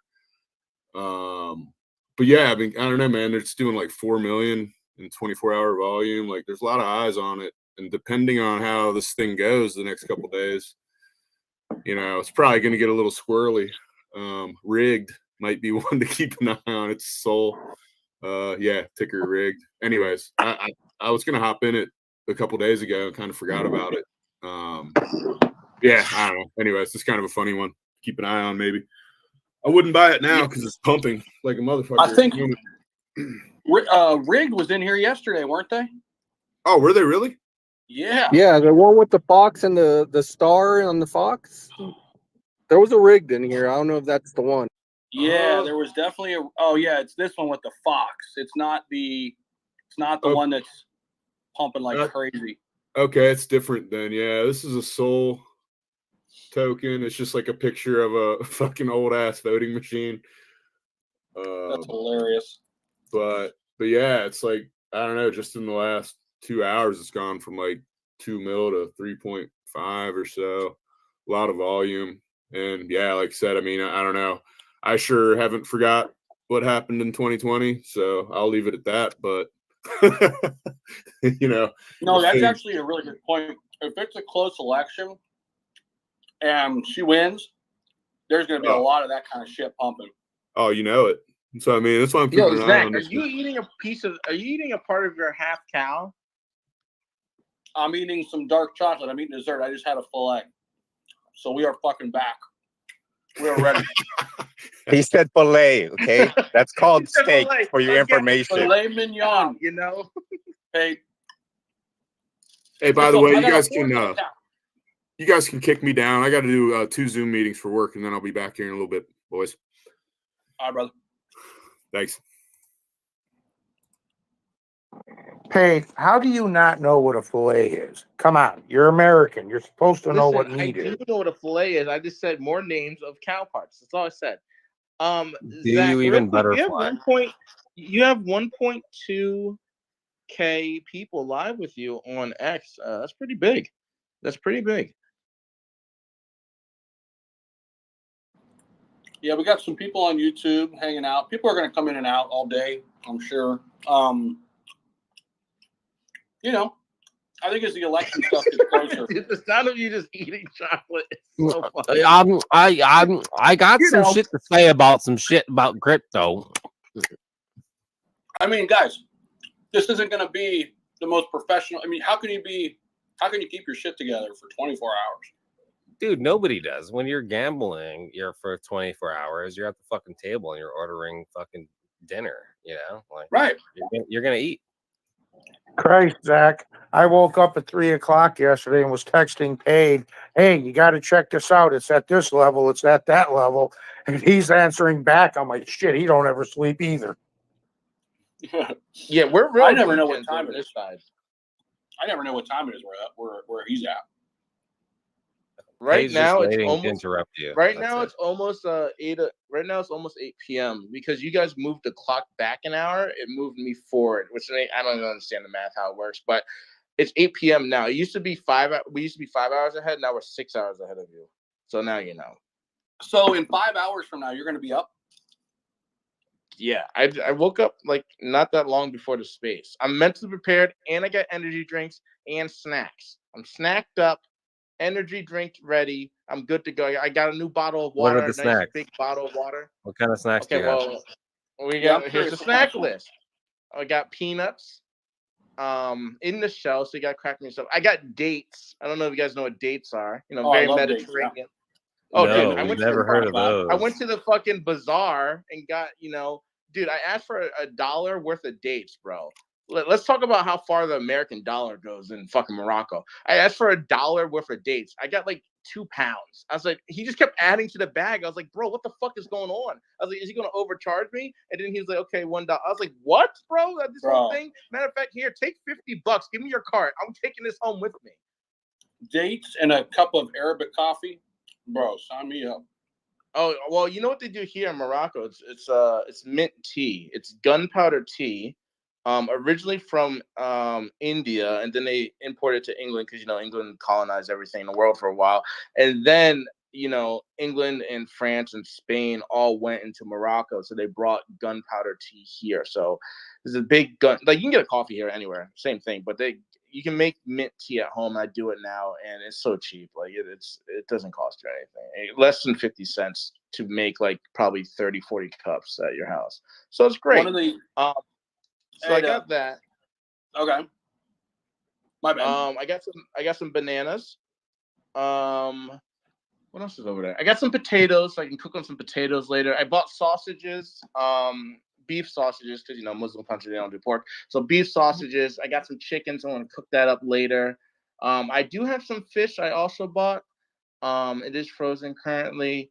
What else is over there? Can't even fucking see. Garlic, but that's just like a condiment, So I got some options here. I got some stuff to snack on, and I already ate today. I had a nice, I don't want to say stew, but I would say a nice like beef stew I made. I don't want to say stew because it was kind of thick. It wasn't like water. Have you ever done water. Ramadan, Paid? Have you ever done Ramadan? I did it just one year, just to like. I was fucking here my during honey. Ramadan, but I did not celebrate. But you know what I did celebrate, and this is I'm kind of an asshole for this. I feel like No, not but celebrate. But like, did you like do the fasting with them? Because I've done that. No. like, But at the end, they celebrate, and there's a festival where you break the covenant. Yeah, you break the covenant with. Yeah, you break the covenant with Allah, and you kill a fucking sheep in the streets, and you burn its carcass, and then you eat it. No, I'm Kinda good on graphic, that. but- No, I'm good on that. I will tell you this: all of Morocco, worst smell. I'll tell you for a good 2 weeks. They just literally kill the fucking sheep right in the fucking street, burn it. That's a part of the sacrifice. The covenant's over, or whatever, for Ramadan, and then they feast on it. But the meat, pretty good. First time eating sheep, pretty good. Not gonna lie, it kind of just tastes like beef, to be honest with you. I just meant the struggle. Like, I had to wake up at so. Nah, I early didn't struggle. No, to eat- fuck all that. Yeah, like doing the I ain't Ramadan struggling. thing, man. I'm Like, fat. I ain't those folks they've got it figured out. Because like, I wake up early as shit, anyways. But like, having to eat before the sun comes up and then not eating until it goes down, that I was like, man, I got hella chest. I'm an American boy. I cannot play this game. It was crazy, but I did it. One Ramadan, 100%. Nah, Ramadan's cool because again, at the end of it, they have a big feast. In the beginning of it too. The beginning of it, the first week of like Ramadan, they have ginormous like feet. Like people like go to a restaurant, like rent the whole restaurant out. I know this because I was hired to do photography for a few restaurants during Ramadan. It was sick, and they like had this like giant like you go to a buffet, but this is like these people haven't eaten all day, so it's more than a buffet. Trust me when I say that. So it was definitely cool. I personally can't do the Ramadan thing. I tried. God forgive me. I That's can't just do it. tough, dog. I get That's hungry, tough, bro. I man. get hungry. I really get hungry. I'm tough. sorry. I get hungry. Fasting is good for you though, bro. If you can get on like a fasting schedule, that shit changed my life like 5 years ago, man.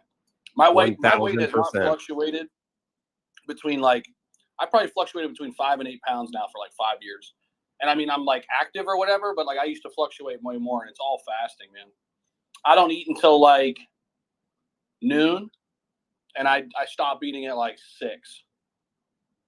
That's like, I mean, that's literally all I do. And like, I watch what I eat. I don't eat like a lot of shit, but if I do, it doesn't really matter because I'm like right back on track. Like, again, it'll just fluctuate so much less. And you have way more energy when you're fasted, bro. Way more energy. It feels like it would be the opposite, but once you get past like that initial, like, oh shit, I'm hungry, like 2 hours later, you're like laser focused, bro. It's like a life hack. I'm telling you guys. No, 1000%. And depending on your person too, like everybody's different. So me and Zach may be the same people when we come up in the morning. Like at most we may eat yogurt, and you guys are like eggs and bacon and all this shit. And I'm like, I'm good. Like I'm more of a brunch kind of guy. You know what I mean?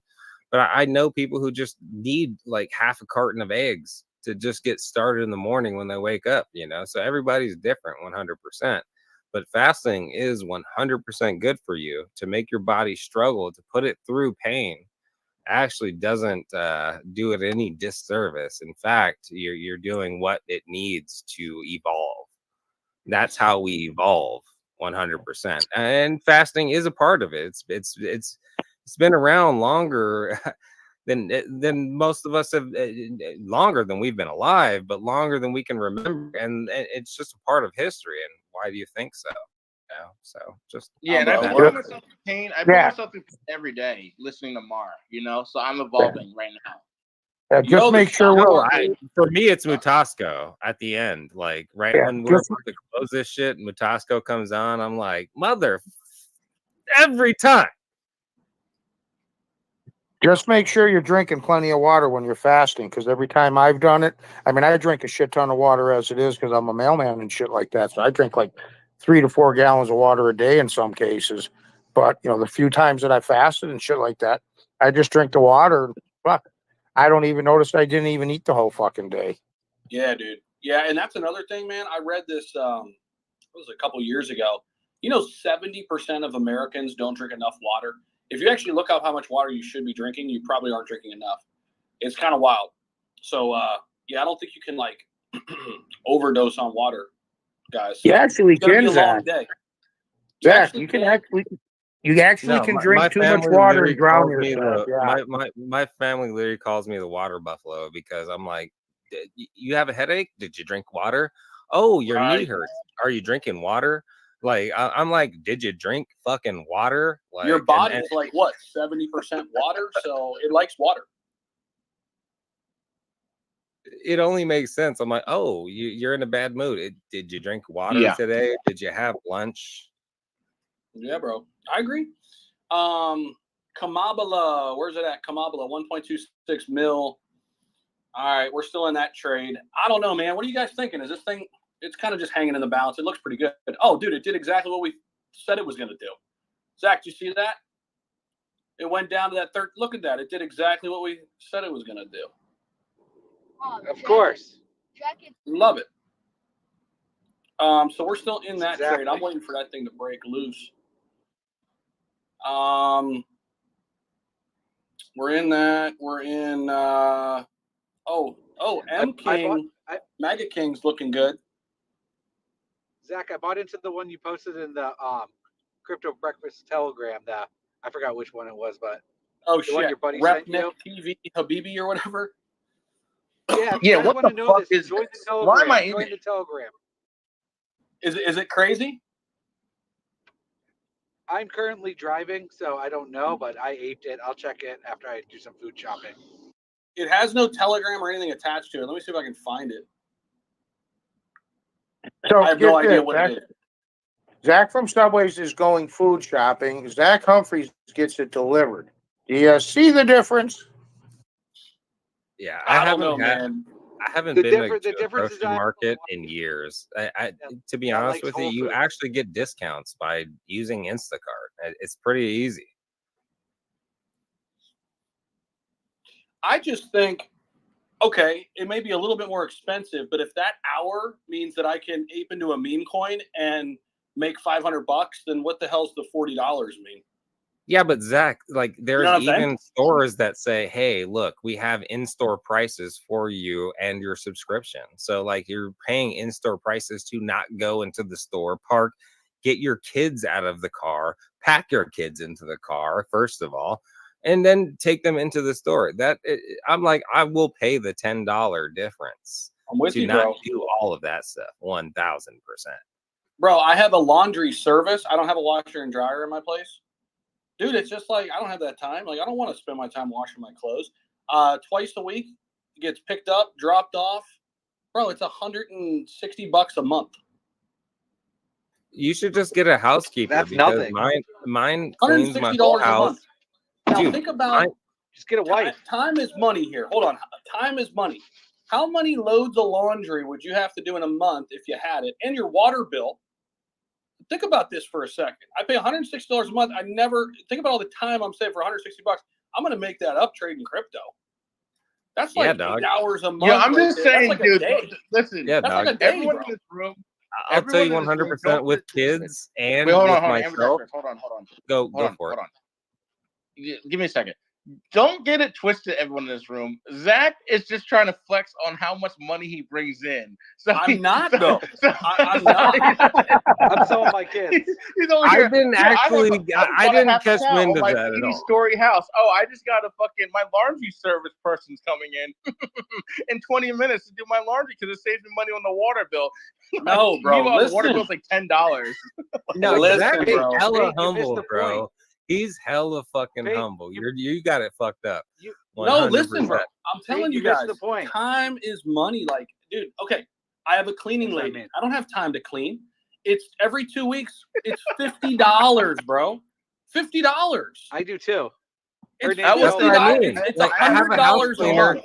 So wait You a minute. didn't go So wait there, a minute. Zach. Hold on, wait a minute. For $260 a month, I don't have to wash or dry clothes, fold clothes, put them in a drawer, or I don't have to clean anywhere in my place. $260 a month. You know Yes, how much sir. more time? You know how much more time that frees up for me to trade turtleneck inu and Kamabala? I mean, guys, what the fuck are we talking about here? Seriously, Yo, someone clip that for me, please. That's funny. Matt, what's up? Do you agree with me, bro? I 100% agree with trading shitcoins. I can't And- hear and- Matt.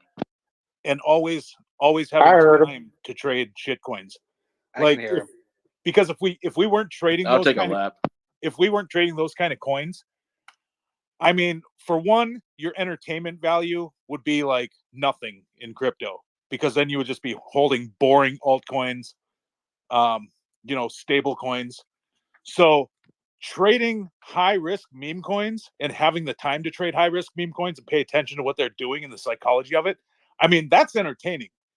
And that also, kind of scares normies away. But I think it's, once Trump finishes this election night, I think they're going to come in with the normies are going to enter with meme coins. So right now, just because they're scared, it tells you how many sheep are actually out there in the world. The fact that I'm pretty sure Trump is going to get elected. I'm like 99.9999% sure he's got this in the bag. There are tell signs all over the place. I don't see how they can steal it. I don't see how he can lose it. I mean, I just don't see it. But with that being said, how come Bitcoin isn't over $75,000 right now? How come people aren't FOMOing in to these bags? You know what I'm saying? And then it gets me thinking what Mutasco said earlier a few hours back. 70% of the crypto market are bots. Well, I'm probably going to say more like 90% of the crypto market is bots, because if they weren't, these Trump meme coins would have gone through the roof by now. I mean, we're treading in territory where none of us have ever really been, right? 4 years ago, none of these meme coins existed except like Shiba Inu and Doge. So, and now today we have how many hundreds of thousands of coins to choose from? So just because that's being said doesn't mean that the lower risk coins shouldn't be pumping right now, like Trump, MAGA hat. I don't know how many other ones are out there that have bigger market caps, but there's no reason these things shouldn't be pumping. And the fact that they're not, with all the data out there that points to that Trump is going to win this in a landslide, the fact that these aren't pumping kind of tells me that the algorithm is not connected to the election. The bots are not connected to the election results. So it adds a good case that the central banks don't give a shit about what candidate gets in there for the presidency, because guess what? Their bots aren't pumping shit. If they were pumping, then it would be correlated to a political figure being elected, but they're not. So that just tells me instantly the central bank bots are going to bleed the market for as long as they can. They're going to get away with as much as they can, but then they're going to hit us when we least expect it. And they're going to turn those bots back on to start buying everything up when they shake everybody out, when they scare the shit out of everybody, and people start selling their bags and cheating. They're going to turn it on. And I still think it's going to be in 2024. I'm still bullish for 2024, but these next few days, few hours, few weeks, I mean, shit, they could drag the election results out for what? They already said it, 2 weeks. Arizona said 2 weeks before they get their tally in. Michigan's now saying 2 weeks. The man's working against everything. It's a money grab. I mean, we just got to hold strong. I ain't selling shit. I'm not selling anything right now. I mean, one, I'd break even on a lot of them. But two, you know, that dip that Hedera had, that 4 cent down to 4 cents, man, to me, that's a buying signal for their buddies. So, you know, when that thing got swallowed back up, it's probably going to be here, what, 5 cents by the end of the day again? I mean, like turtles. Yeah. And you know what? I better shut up because I'm going to start rambling, start going down rabbit holes again. But I'm still bullish for 2024. I do believe the central bank bots are going to be turned on to pump the shit out of the market here sometime in the next few weeks. Probably start, you know, maybe around Thanksgiving. So hold, man, hold. And these political meme coins, surprisingly enough, they're not doing shit. But that doesn't mean that people aren't sitting on the sideline, you know, going to be eating popcorn tonight saying, oh, Trump's got it or Harris has got it. And then boom, you're going to see him just go nuts, go bonkers. So yeah, tonight, I would say about 6 o'clock, we're probably going to see these meme coins fucking set new all-time high. Sorry, man, I didn't mean to drop the F-bomb. We're going to see these meme coins, these political meme coins probably hit new all-time highs, and they are just going to skyrocket at about 6 o'clock when everybody's out of work, off work, and watching the TV and watching the election results. That's my take. Let's go. I think tweet of the day goes to this crypto chick on X right now, Eva. She said, I'm voting for my bags, not my ovaries. That's the best tweet I've seen today. Just saying. All right, what else is going on? I'm watching the Habibi thing. Yeah, what's it doing? I'm in it. I bought a little bit too. It's up 98%, 167. Yeah, 16.79. I got in it like just below this. Yeah, like 16 flat. All right. Let's see I if got the my finger on the TikTokers will hate send it. button Yeah, I'm right there with you. Let me know when you're about to, so I can just get in there right before. Yeah, I'll tell you. I'll message you right after I hit it. That's kind of what I do to all my homies that I talk to all the time. I'm like, oh, I'm just getting out of this. Boom, I've already sold like 2 minutes before I say that. Zach, I've known you for years, and you've never given me the heads up. So I gave you the heads up on. I gave you other the heads up on Zach. Ship Cream. 17K. I'm like, I'm selling. Everyone leave. And That it's was a gone. different story. Okay, I was a community leader. Okay, I can just dump my shit. Why not? Everyone else seems to. Hey, Kamabala. did someone Kamabala really has Kamabala. like that. Yeah, Kamabala. Like it just did rolls off someone- them. Yeah. Where's Zach? Did someone say hodl the Jeet? I haven't heard that for like a year. What like the hodl. What are you talking about, bro? The How do you Don't- just come in the the room? Jeet- How do you sneak in the Pagan room like behavior. a fucking ninja? And Nobody just fucking talks make about up some hodling saying anymore. that never existed before. Like, what are you talking Diamond about? hands, The I'll stab Jeet you. takeover, the Jeet takeover coin that Zach Oh. created. Jeet That's No, Zach. takeover the coin. coin that got launched was Mutaco. All right, and we never forgot that Mutaco. I thought it was Muy Taco. I bought No. It was Muy Mutaco because Fuck. whoever came in said, "Oh, hello, Mutaco," and I was like, You- "What the fuck is going You on can't here?" sell. Also, You can't sell if you try. So, and you can't. What? You can't. It won't even go up. You're It a has no crispy taco. liquidity. yo, I will say this: is that a bull flag on Kamabala's chart? Just a question. Can someone answer that for me? Because I don't read TA. Thank you. Ambi just got me off my fiat mining rig. I'm trying to mine more fiat so I can jump on this. And I heard him say something, so I had to jump off my fiat mining rig. And I tagged you on something actually, if you want to read it. because you guys were talking about Zach literally running around trying to get all the cows in his house situated right. And that's not happening because he just keeps going in and out. And I was wondering, I'm like, guys, and this is actually real, right? So it's not like I'm just trying to make some. I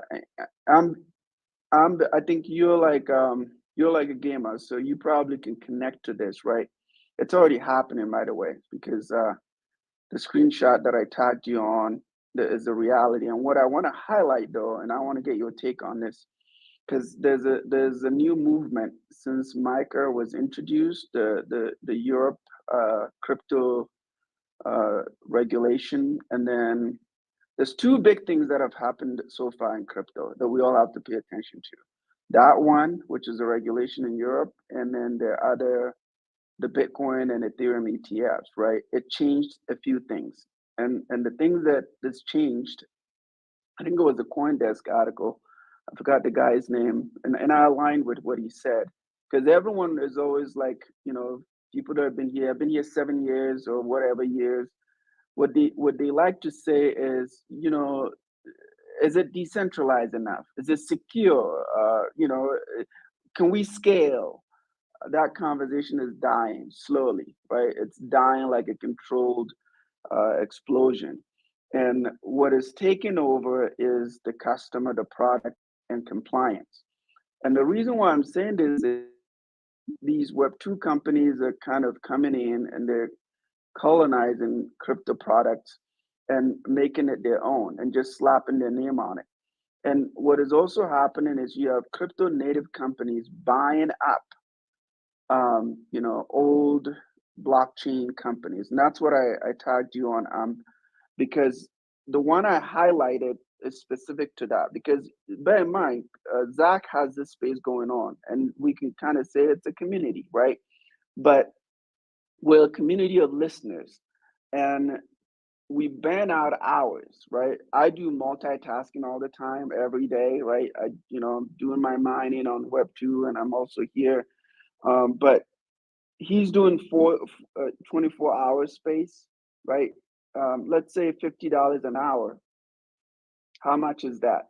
And I think what Zach is doing, and many other spaces too, that element of, how do we make spaces interactive? Yeah, you can come up and speak, but in the comment section, I think X just did an update on this. I heard this morning. Dr. Danish was talking about this. I didn't know. I used to follow the API updates, but they said, when you put comments in, it shows relevant comments, or is it like a most recent comment? One of those. But the question to you, is that do you think there's a missing product yet here? Oh we're yeah, all I human, can but honestly tell you there's a missing product, and there's something that we've already developed that we have for Telegram, and I'll explain that. And we, being the umbrella that I work for, I'm just here on my personal account. But I work full time in this space. I don't do anything else. I show up to these spaces at 6:30 a.m. my time. But to answer your question, yeah, there is a way to do that. Currently, I'll tell you what our solution is for chat mining. And this is something we developed first. And there's other people trying to do it now. We've worked all the kinks out of that already, security issues and things that you probably couldn't even think of. And it would take me all day to sit here and explain to you. But currently in your Telegram chat, if you wanted your community to earn a token, we can provide that service for you. We provide that token. Also, if you don't want to provide your own token for your community to earn. And we do provide assets to provide liquidity, so that token actually has liquidity, stuff like that. So when it bridges over to social media, we've already started to bridge over there. As far as you like something, you earn a token. You comment on something, you earn a token. You engage, period, whether it's on any social media channel or on YouTube, you're earning a token. We've already accomplished mission 1, And this is something that we've already got on lockdown 100%. We're building mini apps and mini games now that we've built for Coyote Token as well, to kind of complement that direction as well, to not leave anything behind, I guess, if you will. So there is a solution for that. And in fact, I have the solution for that for anybody who's looking for it. And I think that's a really good question, because like I think that's a slept on product. That's just it's another revenue stream that people are sleeping on 100%, and they're just letting it walk by. And when it comes to chat mining, another revenue stream and another form of engagement with your community, and another way to reward them that people are sleeping on, that's easily accessible. And these tools that you're talking about, when you first started talking about that, VCs and big companies are acquiring, right now we're seeing an influx of other blockchains acquiring other tools that blockchains built a long time ago. And you're very familiar with EOS, Wax, and any other fractionalized blockchain that came off of that code. So you know what I mean? We've had these tools for about 2 years, and here in the ETH, and any new chain that's being built here, are barely adopting these tools that we had on EOS chain 2 years ago. So not only is it being adopted by other chains, it is being adopted by VCs and people looking to invest because they see the best tools to use. And it may not be what most people are looking at, to be honest with you. They're looking at meme coins, they're looking at this, that, and the other. But when it comes to business tools, there's chains that have done this, have optimized this for years already, and are already the front runners, and most people don't even know their name. No, I like what you just said, and I think what you're building. Again, I tagged you on the comment you made, right? If you look at the second tag, and I had on there, these are not secrets, right? But they're just getting, pushed out now. So we now know, right? Because I heard you say chat mining, and then you talked about earning the token. And when people start describing this type of flywheel, a lot of the questions that pop up is, okay, how do we, well, then there's a sell pressure. There's that. I can name several projects, the minds.com. I can name Reach, which is also like a Twitter booster app or protocol. I go and I read these stuff just to understand, like, what is the design, the incentive model, how is this all gonna wrap together? And if you're part of the community or you want to own the token, how do you benefit? To your point, in order to make this successful, we have to create an extractive model within it. And if you look, what you were just describing about chat mining and how you get the incentives aligned, this is already what is getting us all baited into this exchange model, right? Everybody wants to get listed on an exchange, but what we don't understand is the mechanics behind it, right? There are two prominent people in this space, Arthur Hayes and Justin Sun. They both just spill the beans on their experience, okay? On having to list the Tron token on Coinbase. He just put it out there. This is what I have to go through, okay? Could it be like selective listing attitude on Justin Sun's side? I don't know that, but that's a lot. Okay. Well, That's a I can lot. tell you right now that Yep. there's a little less regulation and a little more freedom, which comes with its own problems. We know that 100% when it comes to mini apps and mini games, because currently in any mini game that I built right now for any other business, I can actually I can install a plugin for an exchange for them to house their own exchange at this point.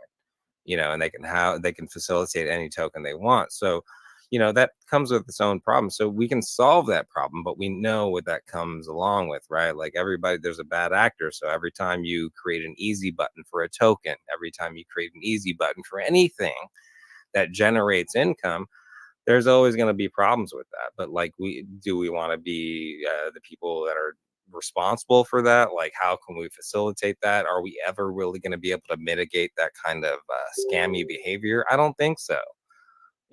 Provide the tools, do it the best way possible, and do it for your community, and let them decide where they put their money, to be honest with you. And if you can mitigate those scammy companies that are coming in, hey, more power to you. You must have employees, but most companies, to be honest with you, especially right now with play to earn games, tell me how many of these companies the owner of. Tell me how many of these projects the owner of, especially with the play to earn games, Tapper Games in specific. I can tell you two, for instance. It's Nifty Races, which I am a part of, and Coyote Token. The people who are part of that. But most of these games and play to earn games, you don't even know who built them. You have no idea about how they were even created. So there's always going to be that scammy behavior with anything that's built here. But it's also in tandem with anything that's built in the traditional world, right? Like what we come from. There's been plenty of games that never had a sequel, and you're like, oh my God, technically that would be a rug, right? You're like, I bought that game. I wanted a part 2. It's a rug, whatever. Anything. Pink sheets when it comes to traditional finance. Yeah, I've gotten scammed on penny stocks more times than I can count. So let's not discount that while we're over here thinking about what we're doing here. So there's always going to be scams. It shouldn't define what we're doing either.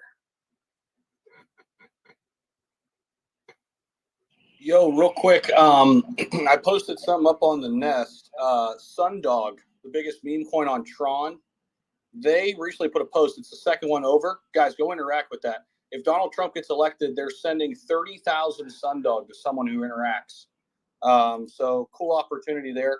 And then I put on there, I commented, if I win the 30K in Sundog, I'm going to do 5 6K giveaways on the Crypto Breakfast Club. Wouldn't that be epic? But anyway, go interact, get a chance to win that. Why not? Sundog, the top meme coin on Tron right now. And I just posted a recent post up there. If you guys would interact with that for me, please do so. The one that says we will be live on our X Space all day. I got the Crypto Breakfast Club quote tweeted there. Show that post some love. Let's send that post crazy. Bookmark it, heart it, retweet it, comment on it. Let's get people seeing us out here. And I see we have 100 comments on the space. That's great. I think we're going to have a bunch of people coming in, various points on the space. Our live stream's still up and running, so that's good to see. We got that rolling. Let's see here, man. Is there anything else shaking out? Kamabala's down a little bit, 1.22 mil. RNTV, which we're watching, Zach, still at 16.76, not bad. Where's 47 at? Let's see. Kamabala. Oh, 47's back down to 9.8 million. Okay, still sitting at 11.6. Not bad. Not bad there. Let's see here. We got a new speaker. Let's bring a new speaker up here. And guys, if you're down there, you haven't spoke yet, come on up, man. We need some new voices, some new faces. Come on up. Please join us. Bikram, what's going on, man? How are you? Yo, Bikram, how did you even get in this room? You're totally black and white. It's hard to see through you. Yeah. Who is talking? What's going on, man? Zach, just so Yeah. you know, I know Bikram very well. Yeah. Yeah, I know you do. I have a question for you guys. If Trump win, I mean, how many Trump meme token we have to tolerate next 5 years? Oh, there's going to be a lot. I mean, there's Buddy. already a lot. Yeah, there's already a lot out there. I do think. I mean, you're going to have a lot of consolidation. I mean, you've got quite a few that are already really large market cap that I think will, kind of take off, and then you'll see some consolidation. But yeah, I mean, it's a ton of opportunity for sure.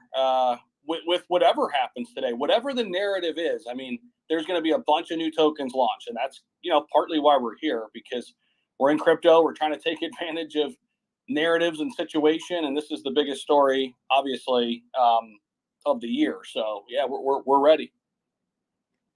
Expected to go either 47 tokens related to Trump or 47 million. It's a little and you can crazy fill though. an account.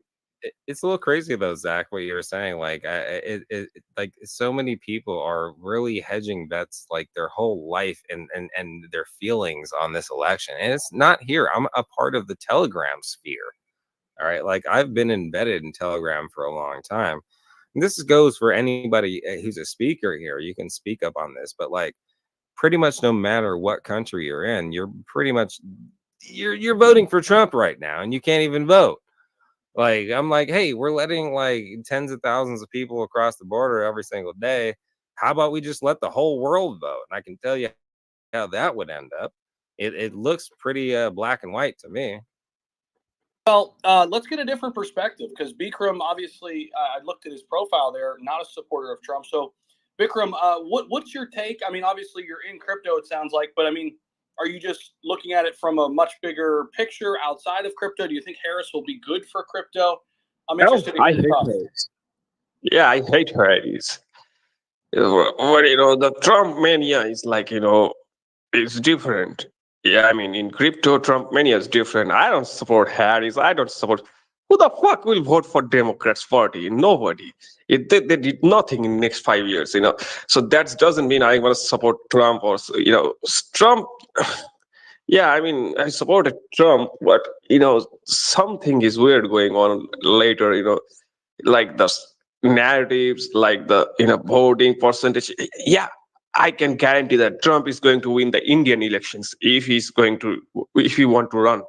Because Trump has a massive supporter of India. He's kind of a huge deal in here. He's like a god right now in India because he said something about.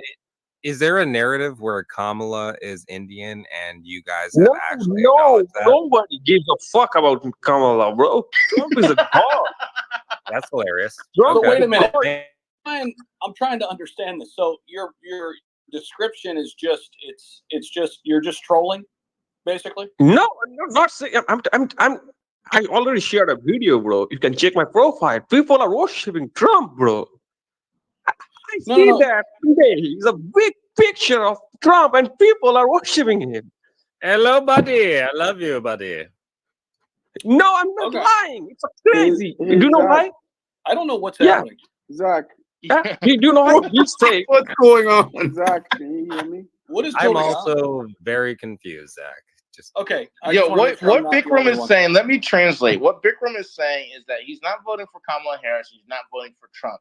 But what he's saying is in India, if it was a worldwide election, India right now is literally worshiping Trump. So he doesn't see a world where Trump doesn't win the election in America. There you go. Hello, buddy.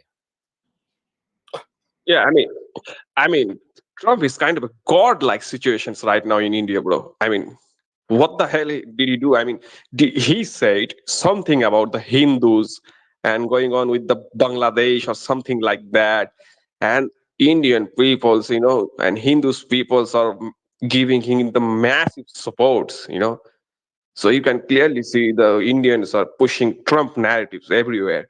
So to be honest, I don't like these things. I don't like my Prime Minister Modi. I don't like this religious bullshits. So I don't give a shit about this religious bullshits. That's why I don't like Trump.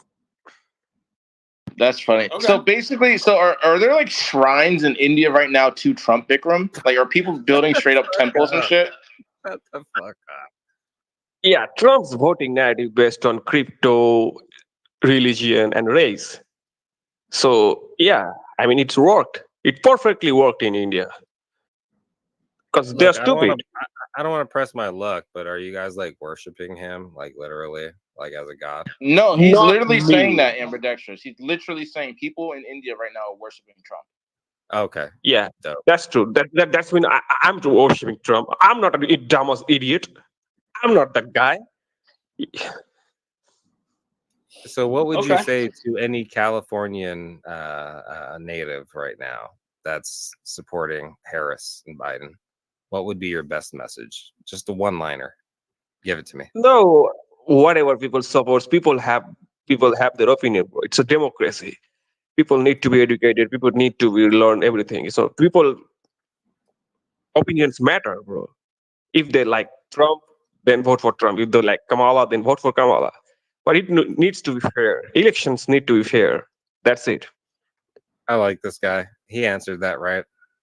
I think what he's saying is this: we can all elect a president today in the world on the basis that we all are against the establishment. I don't care which country you live in.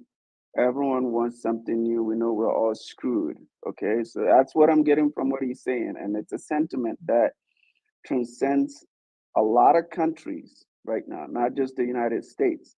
There is an establishment group on both ends that they don't give a F whether you fed your family or whatever it is. And so we all have to, and we can't align. That's the problem. That's why we're just going to keep hanging around. Anybody they throw at us, steak, chicken, we just grab it and run with it because we're so desperate for a shift.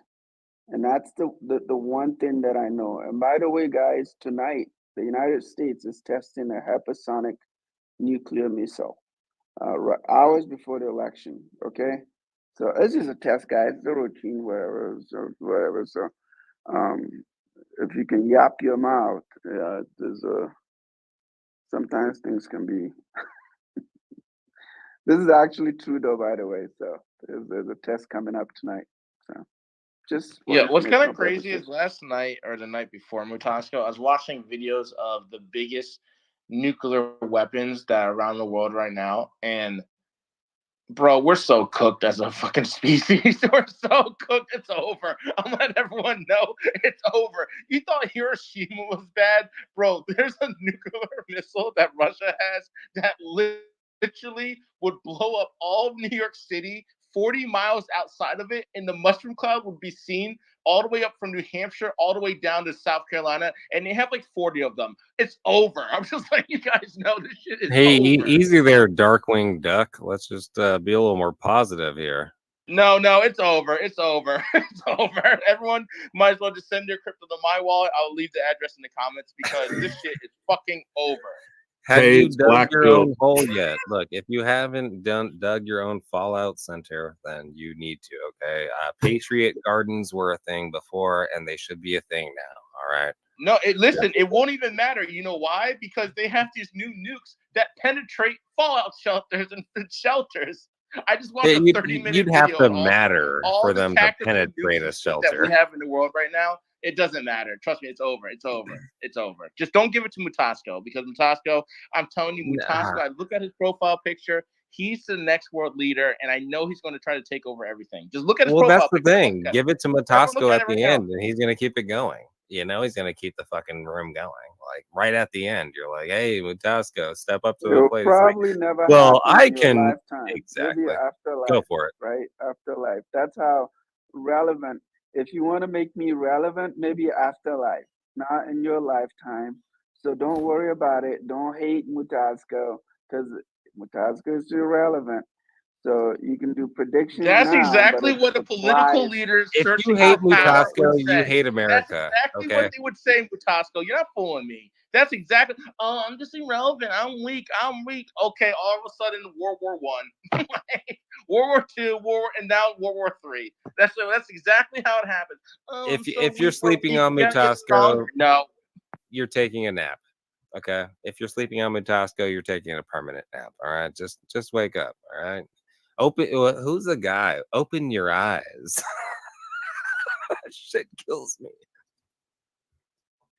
Mutasco, seriously though, if you do ever decide to take over the world, can you just leave Morocco alone, please? Like, we're chilling. We ain't doing it. We're just chilling. Everywhere else in the world, fine. But Morocco, where I'm at, we're good. Thank you. Mutasco, Morocco, same shit. I bet you he's your neighbor. Mutaco. Muy Taco. Wait, gas station. What's up, dude? How are you? Hey man, yeah, what's up? A couple interesting things.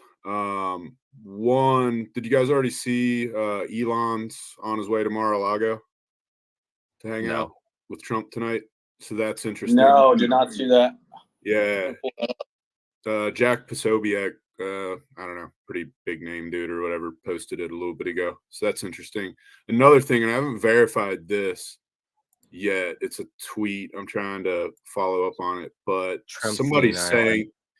saying Nate Silver, you know that dude calls everything. Mhm. Somebody said he already called it for Trump 54% to 46%, and House and Senate goes to the Republicans. Dog, it's a wrap. I don't know. Like, again, don't hold me to that. That's just something I've just been looking around at shit, stumbled across that. I'm just gonna say Interesting. one comment here based on what you just said. They said there's a report that says Jared Kushner is gonna be rich regardless of who wins. Why can't all of us have that mindset? Okay, because you're gonna have crying babies tonight or tomorrow. What are you crying for? Okay, get out there and make some money. Okay, if Trump wins, the Congress, everything backflips for me. Okay, you know why? Because I have a skin in the game, and that's crypto. Because I also know the next chairman of the financial whatever in Congress, it's likely going to be French Hill. And if he gets in there, I've heard him talk, I've heard him question stuff. I know he's pro crypto, and that's a great thing. Okay. But there are other things that it's just good, right? And I think I heard Zach talk about what's her name, Crypto Mom. Yeah, plays this guy. Already won because they somehow won by delaying us for 3 years, right? Kicking the can and catching up and catching up. Whether they caught up yet or not, we don't know. But again, just get out there and make some money. Open your eyes. Those are the two important things that Well, you're gonna you said a really walk good, away with and be important point, happy. Yeah, Matasco. otherwise, some people are gonna walk away crying, and after you stop crying, you're not gonna make any money. So. I I'm think just you had a opening really my good eyes here, point. guys. I think you had a really good important the part. Like, people are out there. I'm here voting. We're all here voting on our books, right? The problem is there are other people voting on their books as well. What are their books? I don't know. And we'll find out who wins tonight, okay? Whoever is Hopefully. voting on their books, somebody will win. And there's only going to be one winner. And oh my God. Well, We'll you know find what? out. I hold a lot of Kamabala, so I'm ready for whatever happens. oh, Jesus Christ. Why are you, you're, God damn it. The Zacks Yo, are if we Harris all make it holders. big in fucking crypto, and we get a yacht, we gotta name it Kamabala. You We're gotta gonna have hedge your that yacht bets. party on the Kamabala. Yeah, Although what are you voting on the VIX right now? Come Hey, on. real quick though, what Mutasco said, man, important. Like the world is crazy. Like there's all this stuff happening. Like just control what you can control. Just control what you can control. And I think that's all you can do. It's all we can do, right? I mean, there's stuff that's just out of our control, and we just gotta stay focused on what we can control.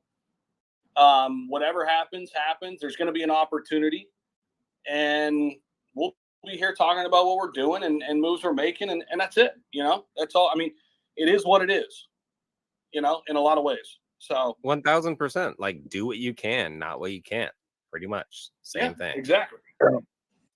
The thing is that I keep looking at it as like this from what I understand about crypto, and I don't know jack shit, and you can all testify to that. From what I understand, crypto was designed to be a space to get away from the government.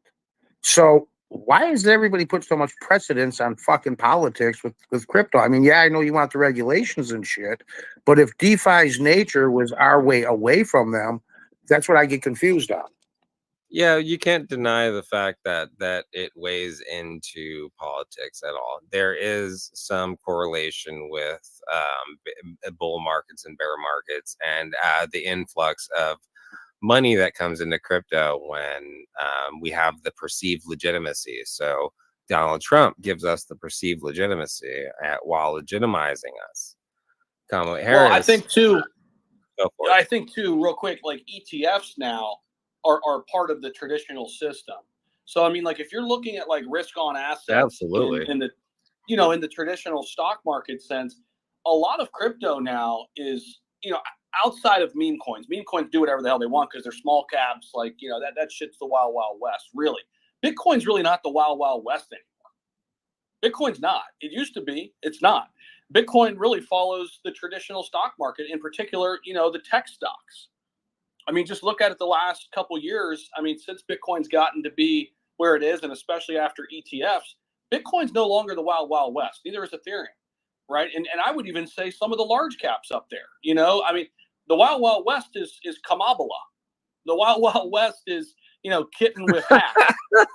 The wild, wild west is, you know, Turtleneck Inu. The wild, wild west is Pop Dog and Sundog and MAGA King and DGen and Punky and all this stuff. That's the wild, wild west. Bitcoin is it's legitimized, and this is why I stress this all the time. In order for you to stay in the game, I'm not telling you to do what I do, but this is what I do. Make Bitcoin the backbone in your portfolio. No matter what happens, you're good. Make Bitcoin and Ethereum and maybe a couple others the backbone. Gamble with the rest, speculate with all the rest, trade everything else to stack more Bitcoin, to stack more stocks you like, to buy more real estate, to start more businesses. And no matter what happens, you're going to win. You're going to win. Kova, what's up? I was just gonna kind of add on that the other good thing about crypto and the government kind of adopting and everything is that I think it'll be a little bit easier to track your taxes, whatever you pay into it. You know, the government says, hey, you got to pay $5,000 in taxes for whatever. You pay it in crypto, and you could see that money kind of move around, and you know, hit that pile, and then from that pile being distributed. Right now it's a little bit hard. I know it's written down somewhere. There's some ledger, blah, blah, blah, that keep track of it. But for the most part, you can't keep track of how your money is spent. And I think as crypto progresses and if it is adopted, which I think it will, that is the benefit of it. I know we try to keep that. It's supposed to be our system away from the government and DeFi and all this, but there is an upside to then adopting it. And I do hope so. I would like that. Any other thoughts on that? Yeah, Koba. I mean, like when it comes to that, I mean, we talk about meme coins here in this space all the time, 100%. But let's just be honest, most of them don't have a 5-year plan.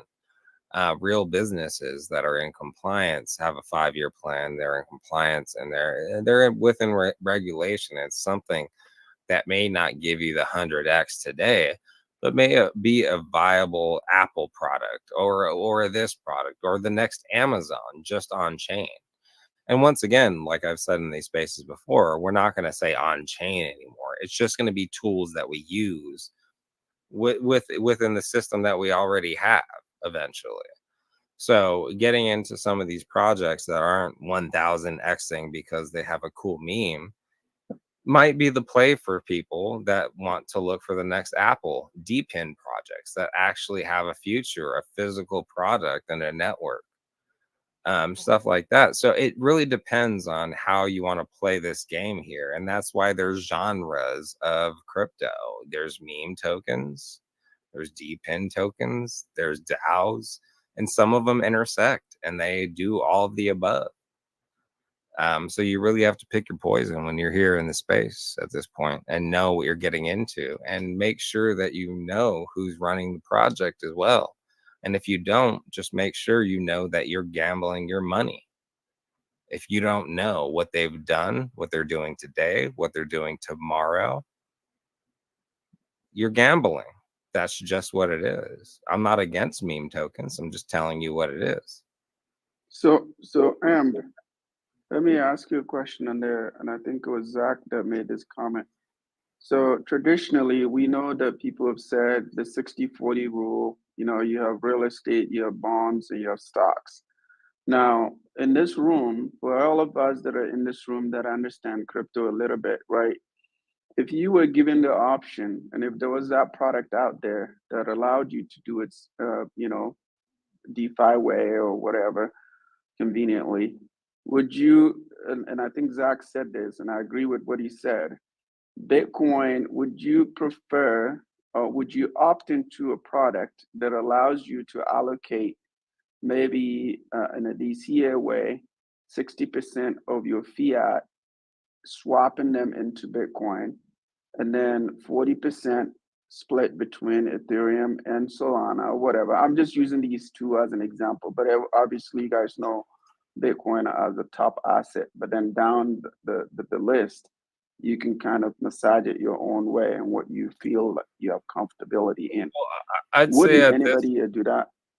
Yeah, I'd say that that's the best like that's the best move. We talk about it here on the Crypto Breakfast Club all the time, and that's why you need to accumulate more Bitcoin. 100%.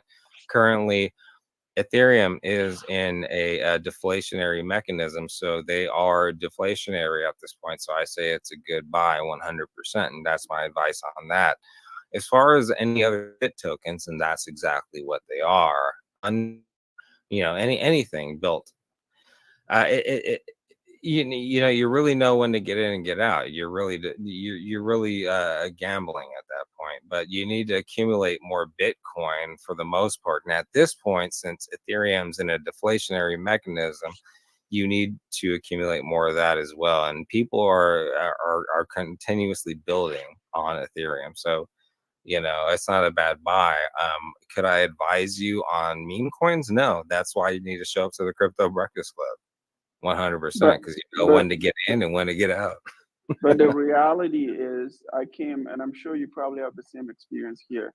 There was a time ago where I'm looking at everything and I'm looking at zeros, right? There are people who are part of the zeros tribe. They're like, look at the asset, and all they're looking at is the zeros. How many zeros? How many zeros? I went through that experience, and I got to a point where I'm like, oh, you need to understand market cap. So to your point about, hey, Bitcoin, there are people here in this room. How do you meet people where they're at, right? I hear there's a lot, and people like to generalize the viewpoint, and it doesn't fit into everyone's narrative. Now, if you look at the point I just made about learn about market caps, okay, and when you understand market cap, you can kind of look at, okay, Apple stock, Nvidia stock. It applies everywhere. And you learn about market cap, and you learn about the law of large numbers. And then you understand the mechanics of, again, even if you consider this, you also have to consider the whole float thing that we all talk about, right? You can kind of see something is low market cap, but somehow the float is skewed. And there are insiders that could literally screw you up. So it's about the value return on your dollar. And if you're telling me, hey, and I think it was Warren Buffett that said this, if you're telling somebody, hey, I'm giving you this thing at 50 cents, right, on a dollar, and you don't get it, then I don't think you ever get anything, right? So is it fair to say that, it's a bad strategy to look at just the zeros versus considering all the other nuances? No, I honestly think it's a bad strategy to just look at the market cap, to be honest with you, because in traditional finance, if your CEO or your CFO or whatever he is, EO, cheats on his wife and it becomes public, all of a sudden the price drops, right? Here we have the luxury of not knowing who the people are behind the projects. They could have literally been to prison for domestic violence last year, and we don't even know that. We're buying into their project, right? So it's fair to say that knowing who your creators are more important for traditional investors, not for meme token investors. And we get it. Bitcoin, nobody knows, even with the new video, nobody knows who the creator is. So like the traditional way of doing things here is opposite of what I'm saying. But right now, today, what I'm saying is you need to know who you're getting into business with. If you're making a solid investment, if you're making a gamble and you're gambling your money, go into meme tokens, do that fun stuff. But if you want to get into real businesses, there's things out there right now that you know the creators of. There's actual tokens out there like Coyote Token. You know the creators of them. You know the creators of their game and where they actually rooted from, and they're KYC'd as well. You know, that's what we need for this ecosystem, not more of the like, we're some mysterious people who are going to make you a lot of money and take money from other people. And that's just the current rinse and wash, you know? So, yeah, that's my answer. No, it's a mixed bag, I think, because You need with to your know point, who are the people behind these projects. And well, I that's know not you enough, can though. appreciate that. That's not enough, because there is the founder. Once you know who the founder is, there are risks that will come with that, right? And even that, even if you know them, there are other things too. Like I've said this in the space before. The onion risk theory that Mike Andreessen put out. There's a lot of things there. Marketing, there's technology, there's all these risks that you have to keep peeling and peeling off. So yeah, you may know the person, but is that it? No, it's not it. No, but And they have so, liability. That's the thing that I'm talking about. what Now was they're that? liable for mismanaging funds. They're liable for all of the things that most people aren't liable for. And that's the difference between knowing the creator of the project versus not knowing, is that they're actually liable for mismanaging funds. And that's one of the biggest things here is like you have creators and projects mismanaging funds left and right. And it's just like, oh, we're just doing this, that, and the other. And really they're just eating steak dinners on your dime. You know, like where are the receipts? And Do chicken you and own a real grilled business? chicken. Can you actually prove that you're spending the money right? Like where are where are those questions? You know, so that's where what I said comes into play. Hey, Bitcoin just took a big dip, 69,100 right now. Just Let's lost go. quite a bit. So it's interesting. I mean, we're still above the 20-day moving average. Keep in mind the 20-day moving average is at 68.9. We're basically right on that right now. So staying above this could be something to watch here. We just went below it. Bitcoin continuing to dump 68.7 now, down below 69. Big sell-off here in the last 1 hour. So we expected a lot of volatility today. We've had a 4K pump from yesterday's low all the way up over 70. Now we're back down below 69. I mean, it's kind of crazy here. Very, very volatile, very, very rocky. Who knows? I mean, we could we could honestly be at 65 or 75 by the end of the night. I mean, literally. I mean, where we are right now. We're going to be watching it, tracking it. Meme coins taking a little hit, obviously, with Bitcoin selling off. Kamabala still looks pretty good. 1413, 1.24 mil. 47. Where's 47? Hopefully we're still above our trade. Yes. Well. We're still going sideways. Still sideways. Yeah, 1127. Okay. So that's good there. Anybody else looking at any other meme coins out there or anything? Kamabala. Zach doings 5 hours in. That's what we want to check in on.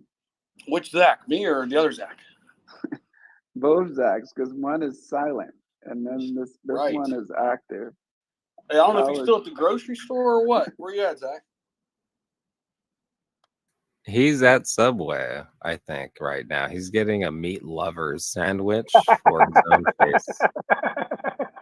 He got jealous of you eating your steak, Zach. He went and got a meat lover. Let's I need to just go up and eat some more of that, actually.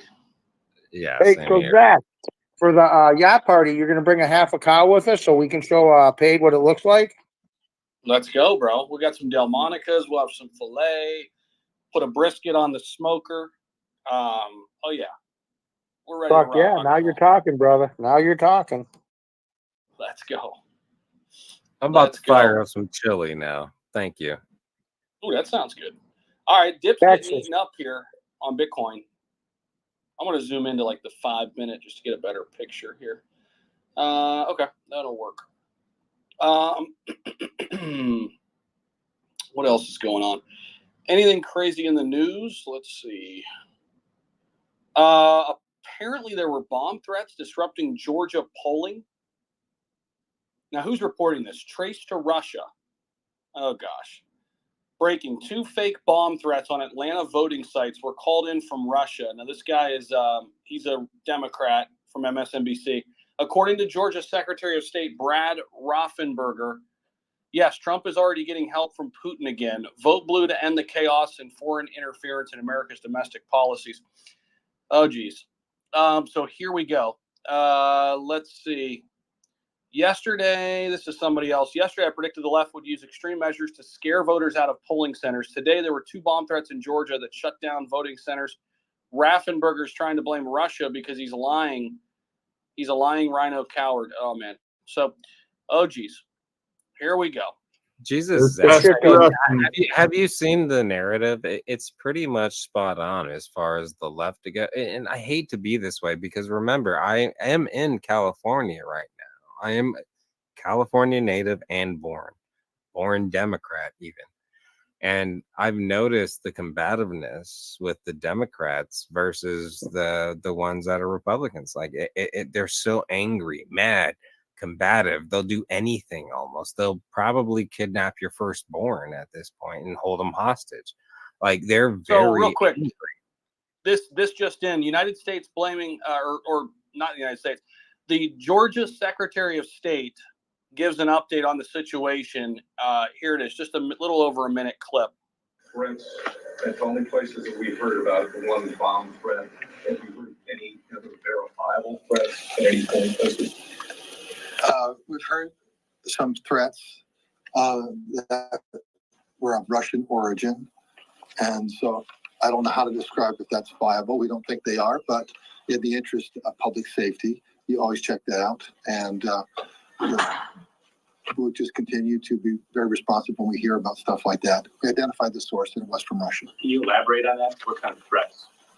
As he said, it's a bomb threat. Of Yeah. Russia, and you're confident of the Russians? Yeah, just like we had the DDoS attack on Monday, October 14th, 420,000, pings denial service from Russians. So we added that interface, said, I am a human, I'm not a robot. So they're up to mischief, it seems, and they don't want us to have a smooth, fair, and accurate election. And anything that can get us to fight among ourselves, they can count that as a victory. So that tells you a little bit about the Russians. They're not our friends. Anyone that thinks they are hasn't been reading the newspapers. Thank you. So that's interesting. I mean, so the Democrats are spinning this in a way that says, this is against the Democrats. I don't necessarily agree with this. Here's what I think. I think the Russians want division. I don't think they really necessarily are trying to get one person in or the other. They want us to be fighting. They want our elections to be a mess. They want us to distrust our elections. They want us to undermine our democracy or democratic republic, whatever you want to call it. That's what I think they want, and I think they're getting it. I mean, I don't know if this is necessarily, this is going to get spun in a direction where it's like, oh, they're helping this side or the other side. I don't agree with that. Anybody want to weigh in on that? Zach, a house divided. That's the way they like to do it. Divide the house, and then you can conquer. I mean, that's one of the oldest strategic war moves that there ever has been. Divide us, and then it's easier to get us while we're infighting and fighting amongst ourselves. They can come along and continue to push the shit in their narratives and get us out to where they got us. Well, I think besides the obvious too, when it comes to Russia specifically, I mean, historically we haven't included them in things, and they've continued to build. Talking about hypersonic missiles, like they've been building ever since America has been denying them access to NATO. And when we talk about like where we're at right now with Russia and what they're doing, it's only because of what we've done here in America. And I'm not shooting down Americans. I love where we're going to go as far as direction goes when it comes to Trump. And he has the right direction when it comes to Russia. But just know, under the Democratic Party, they've been excluded from all talks, all inclusion, all everything. And they've been building the whole time. Like, they literally have built missiles that can fucking get across our fucking radar like before we can destroy them. And they tried to make us a part of that program, and we denied them because we didn't want to fund them. America, NATO. So it's just a crazy thing when it comes to us, Russia, and the current status when it comes to voting and everything like that, because Russia isn't the only one that we've disparaged for our own benefit. They're just one example right now that I'm responding to, and we don't need to be a part of any of that shit, to be honest. I mean, in all honesty, like, I have 3 kids and I got family and shit like that. Like, I need to be paying bills, not paying other people's bills, while tens of thousands of people are walking across the border like every single day, and we're sending money across the fucking country to people who aren't even a part of our ecosystem, you know. But yeah, when it comes to Russia, that's how I feel. My comment on this will be this: who wants to walk into the neighborhood grocery store if they heard in the news that there's a bomb threat? I think the success of this is how many people would just say, you know what, I'm not mailing that ballot. I'm not going out there. So somehow it'll have an effect indirectly. But the other core problem that we all have to accept is that I think in 2022, what was the total amount? It was about $300 billion that the U.S. literally, when they entered Ukraine, they just yanked it off. And most of that 300 billion is not even sitting in U.S. banks. It's in Germany, Belgium, France, and some other countries, right? No, And the vice president of Ukraine is driving one of one cars during the middle of the war with our tax dollars. So, guys, real quick, this is a bigger deal. This is a bigger deal right now. Google search bias accusations during the election 2024. So, by some accounts here, there's election interference right now being done by Google on the election day. So people are typing in, where can I vote? Where can I vote for Harris? And then where can I vote for Trump? And when you put in where can I vote for Trump, it's not giving you the results. When you put in where can I vote for Harris, it's giving you the option to put your street address in, and it shows you exactly where to go. There's multiple videos out on this. This is very interesting. I don't know how you fake this. You guys can check it out for yourself. This is interesting. Zach, are you challenging the community here to Google this on their own? And let's do a test ourselves. Yeah, I mean, I like it. Yeah, I mean, because individuals will get different results on Google, right? We're not all going to get the same results regardless, but there are multiple videos surfacing on this. It's pretty interesting. So we'll see. We can run our own test on this. But Mutasco, if you had something else to add, sorry, I just wanted to break in there because I thought that was relevant. No, I was just saying we can't ignore that the incentive behind whatever coordinated interference that is coming from Russia. Because I was talking about the $300 billion, but the other core problem is just like we're in here and we're worried about how to feed our families. I remember vividly when the whole Ukraine thing started, there was two couple, and the husband was a doctor, and he was frustrated. He said, I just want peace to work and feed my family. Even people in these countries, right? So I think it goes back to what I said earlier. We all know what the problem is. And I think, thank God we have crypto as an option that we can opt in without having any permission. And I think that's where, for me, the distraction And there are things that I can't even speak about here, and that's why I get really itchy, because when people talk about these crazy things, right? I'll tell you one thing: you do not underestimate America's capabilities. Okay, and that's where I'm going to just leave it. No matter what, no matter who and what you think you can say about what America is not able, you're just throwing smokes. This is the most power. Every country on this planet would want to be in America's position right now, but they can't, and that's the fact. Okay, so again, this is the greatest country, and it will continue to be because of certain things, right? And I'm not qualified to speak to that, but I'm just saying this out loud. So for anybody that thinks that, oh, somehow some rogue country is gonna just get away with something, yeah, there may be some casualties, but there are limits to what you can do. And what I mean by you is like anybody that attempts to want to create any distraction in this country. And if you're in here, you have to be blessed for that, because there are other countries that may not be in the position that we're in. So above all the noise, above all the whatever, you're still in the right place at the right time. And I think crypto is a huge opportunity for all of us. And I'm just happy to be here. Yeah, Elon has just responded to this whole thing by Google 8 minutes ago. Emma Jo Morris put this out. There's basically, 2 screenshots. Where can I vote for Trump? Shows you results. Where can I vote for Harris? It shows you the results. Interesting, to say the least. Yeah, it's true on my end, at least. I tested it out. That is pretty wild. On my end, I typed it in, where can I vote for Trump?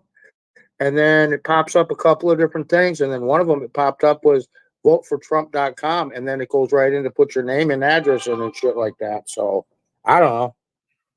For me, yeah, the Harris one, it automatically at the very top just populated my address and showed the school across the street. And then for Trump, there was nothing, other than websites and shit. Apparently, ChatGPT is also showing biased results. And apparently it's not happening to everybody, but it's happening to enough people where it's turning into a story.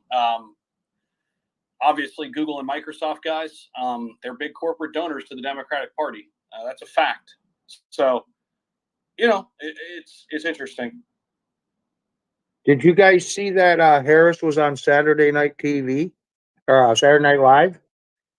They did a big sketch with her and that Maya chick that plays her. But the thing with that is technically they're supposed to have both candidates in there. Otherwise, it's showing a bias towards one candidate or the other. So that was fucked up too. Yeah, it's going to be a wild, wild afternoon and night, guys. We're going to be here for you guys throughout the remainder of this. Zach, Pater, you guys up there? I'm going to run up real quick and grab some more food and stuff. Can one of you guys help moderate? Paid you there, Zach? There, dude. You're going to eat again? I eat in little bits at a time, man. This dude's grazing. You sound like my mom. Oh, I just eat a little here, and then a little here, and then whatever. It's the way to do it, man. Oh, Jesus fuck, man. Well, what happened to America? What happened to men who ate fucking real steak meals and dinner? You know what? I'm segueing to gas real station. Men eat 5 steaks at a time. Gas station, take this away. I want to hear. Give me a spiel. Real men eat 40-ounce steaks for breakfast. Yes, gas station. Let me hear it, please. Help us. We need help. He needs help.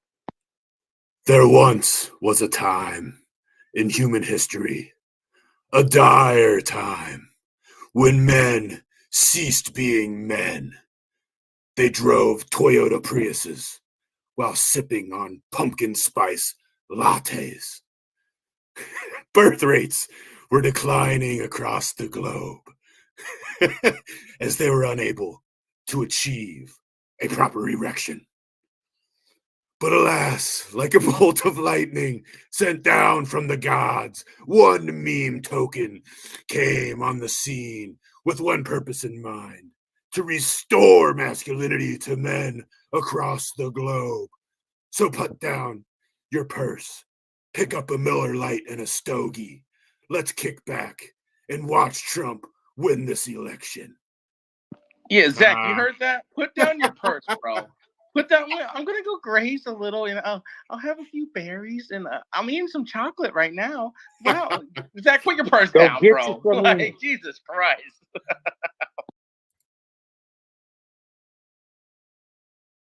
Get your Genu. Get it now while it's Yeah, hot. we got to get some more testosterone over there. Maybe maybe he shouldn't be eating the steaks and shit, the cow. Maybe he needs just chicken. All right, maybe he needs something else. But Bikram, your hands up. What's up, Bikram? How are you?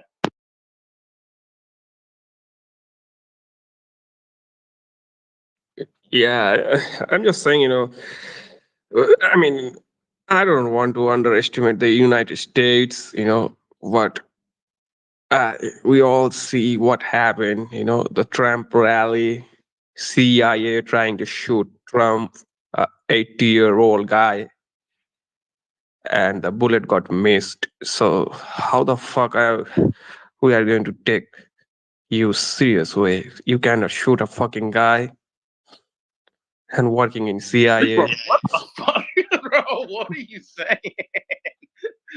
Yeah. What?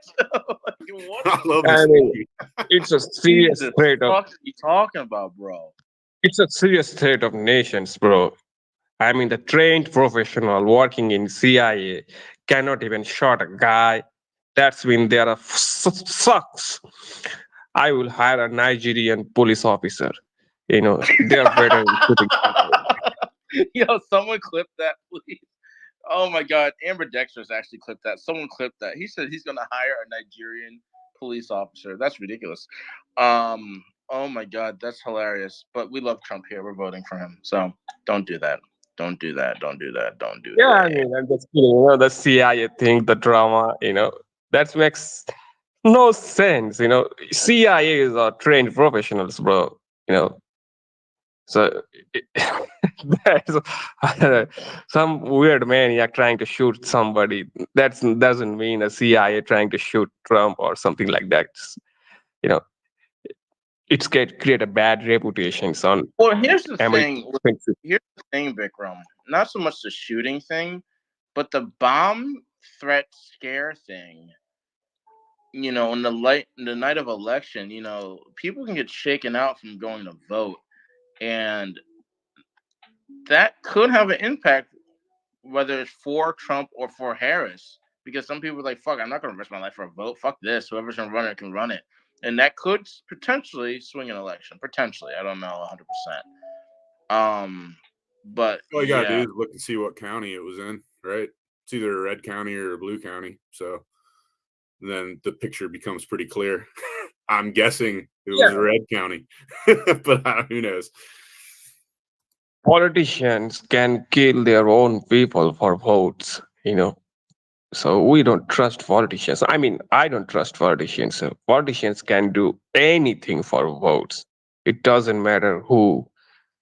So, I never respect them. It doesn't matter Trump or Kamala. All are fucking same.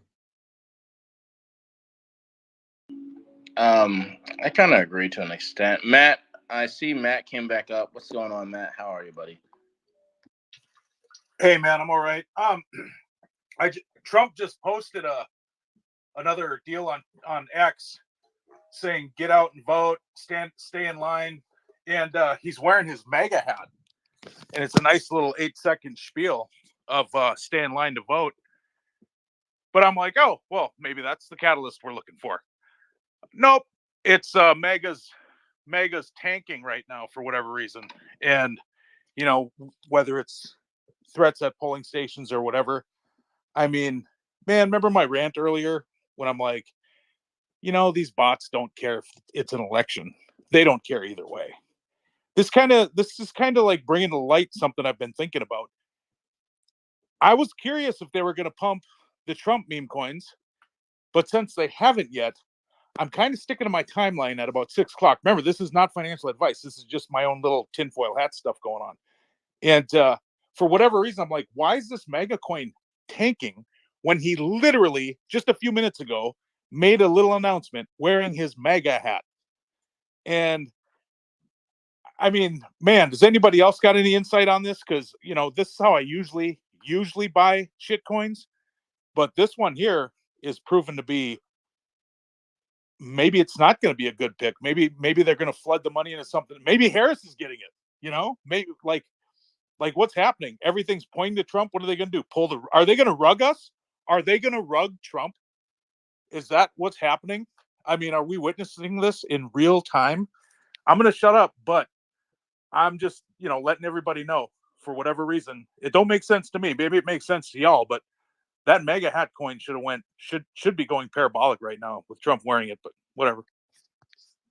Hey, Matt, expand on that a little more. We got time. Let's hear some more of your theory, Matt. Well, you know, I mean, I think the vast majority of us are hoping Trump gets it. I voted for him. I don't care. It doesn't bother me.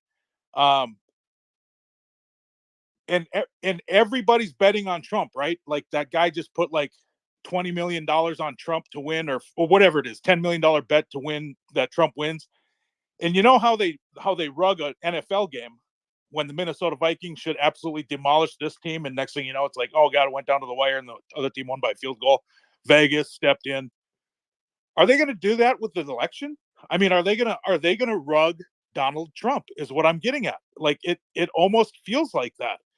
So now a whole bunch of wallets just tanked the MAGA hat coin as Trump made this announcement wearing his MAGA hat. Is that not a weird signal? And this is my tinfoil hat talking now, and I'm not that I can't get any deeper next, you know, because of the spaces. It's on the other channels. But they want to buy your bag, bro. I mean, well, I'm, you know, like there's a lot of us. I think most of us here are unscarable. You know, you can't shake us out. I mean, I dig my claws in on a bag. I'll ride that sucker to zero, just to satisfy my ego. But I'm out. But also, you know, I want profits. I'll take profits, like the Nero coin. All right, like I got scared out of the Nero coin by two people in this spaces, two regulars, and everybody knows who those two regulars are. You know, one lives in Florida, one has hotels. So they fudded the Nero CTO coin, right? So I'm like, all right, I got to get out of this coin. But then I thought, wait a minute, I don't know which one's good and which one's not. I'm going to split my bag. So I cut my bag in half, and I went half on Nero CTO and Nero on Ethereum. Thank God I did that, because I would have really been SOL. So I did a 10x, right? And then I faded it because I'm like, oh man, this guy said that at 200 or 300 million, market cap, they dump them, they rug them. So then I took both their advices and I got out completely. Made a 10x, made a nice little chunk of change. But man, I could have rode that sucker to like $250,000 at its peak. So that being said, I'm seeing with the Trump stuff, all the degens bet on Trump. All the money's on Trump right now. All the Trump meme coins are there. However, the some of these wallets that have, you know, like millions of dollars, millions worth of Ethereum in their bags, they're like right now, today, they're not so sure about Trump. And in some of these wallets are probably people in Washington, D.C. that are basically inside traders.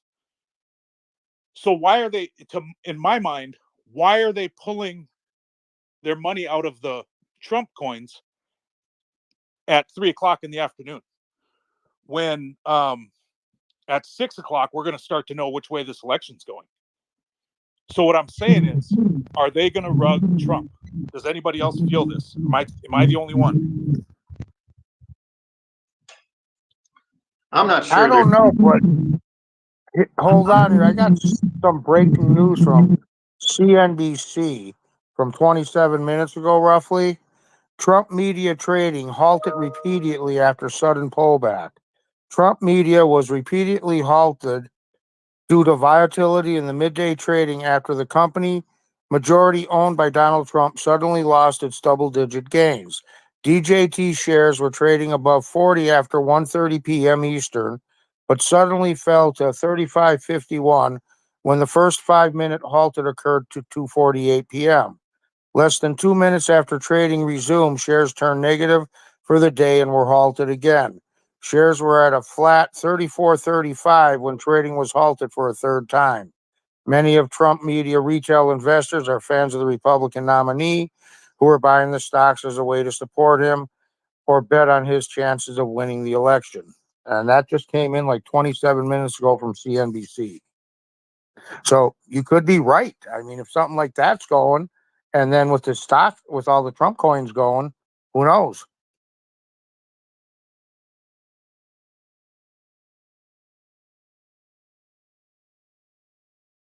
Yo, honestly, my personal opinion is it's just too early to tell. Like, nothing has come in fucking results wise. So Even at 6 o'clock, I feel like it's still too early. yeah, I agree. It's just like get into conviction, not conviction, but get into your version of what a conviction play is for the political cycle of whatever tokens you're in, not financial wise, and then just ride that shit. Because who the fuck knows? They might fucking say Harris won and then do a recount and then Trump won. And, you fucking took all your money out of Trump tokens, Trump memes or whatever, and then fucking went to Harris and she actually lost. So just be careful out there, guys, Well, Paige. Oh, I see L in here too. L, what's happening, dude? Oh, L's going. L, you want to get on the stage? I'll bring L on the stage. L, get your ass up here.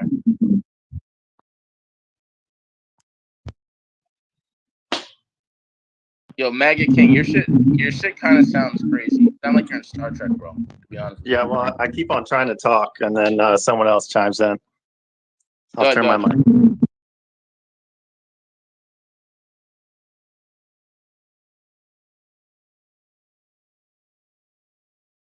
Yo, Maggie can go. You can go now. Go ahead.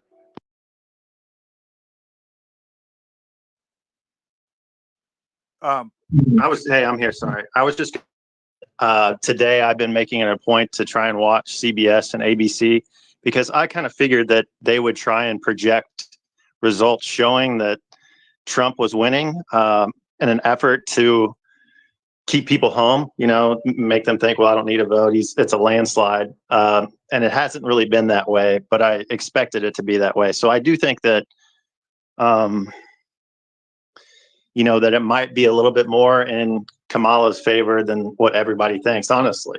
But, I'm part of MAGA King. I obviously want Trump to win. At the same time, if he does lose, I feel like he's going to make a big spectacle. And it's still going to be Trump Day, regardless whether he wins or loses. I can see his media company taking a hit, but as far as crypto goes, maybe a short dip, but he's going to be out there on the forefront again, doing something crazy, whether he wins or loses. Yeah, I can see that. I see Bitcoin is trying to come back up a little bit. It's at 69.3 from that drop originally from what over 70K. Almost 69.4 actually. So it is it looks like it's coming back around. Again, guys, expect volatility right now. Just expect volatility. This shit's gonna be crazy real quick. L, what's up, dude? How you doing? What's going on? Yeah, I'm voting for Trump. Bro, you can't even vote for Trump. You're not American. It doesn't matter, right? I'm voting vicariously. All right. I wanted to win. Yeah, man, exciting day. Market's fucking terrifying. God bless anybody who's got a short or a long out today, because you're probably gonna get wrecked at some point. But I like what MAGA King said, to be honest with you. I think regardless of what happens today, it's definitely going to be Trump Day without a doubt. So it's going to be exciting. It's like for anybody in Britain, man, it's like free entertainment for us. It's just astonishing to watch. It's really exciting. So I love it. And, the only thing I don't like is like the bias. Like even Google today, man, I saw if you typed in how do I vote for Trump, it would send you to like a website, and then if you typed in how do I vote for Kamala Harris, it would show you the location to the nearest voting area. Yeah, So it's L, like we just there's did a lot of that collusion. probably about L, right before you came in, maybe 5 minutes before you came in, 10. We just tried that live on the space. And is it still the same? Yeah, some people it worked for. and a handful of people it didn't work for. So yeah, interesting. Looks like interference from Google. But yeah, I mean, that's they actually are. If you look, they are pretty much the biggest providers in regards to Kamala's campaign. So it doesn't surprise me. Yeah, bro, you search a wrong website, bro. Oh, see, here You we need go. Fucking hell, I knew, dude. Bikram came in earlier, and Zach was like, "Oh, who's this Bikram guy?" I was like, "I know Bikram." Then you came in the room, and I'm like, "Oh fuck!" I only came in here I'm because never getting any- his background was in here, obviously. Yeah, he's my sidekick, you know. You guys are fucking idiots. But yeah, so yeah, I mean, I'm glad you're having fun over there in wherever the fuck you are in Europe, Britain, or whatever the fuck. Because it is just as funny for us, to be honest, except it also affects our country directly. But that also affects your country indirectly. I think it's kind of scary for you guys, you know. Like I really do kind of see both sides to it. I don't want to get too deep into certain policies or certain kind of world views. I don't know if you guys are doing that. But I really do see the validity in why a lot of women do want to vote for Kamala, especially in regards to like abortion rights. And I also do see, very, very heavily why, a lot of people want to vote for Trump in regards to, illegal immigration, because realistically, if it doesn't go to Trump, I think you're going to see such a huge influx of allowing illegal immigrants to just easily survey citizenship that it's not really going to be an American election in the future. Zach. Zach, was that You need you? to know- Yeah, sorry. Yeah. I was looking at looking at this video that apparently Shaitoshi was at some conference. The guy that runs SHIB. No, but Elon just tried this like 18 minutes ago. Just posted it. Posted his results to that, and yeah, that is still true for a lot of people that Google search bias is happening. One of the guys I follow in the Caspa ecosystem, though, used Grok AI on X. Asked them, "Who would you vote for?"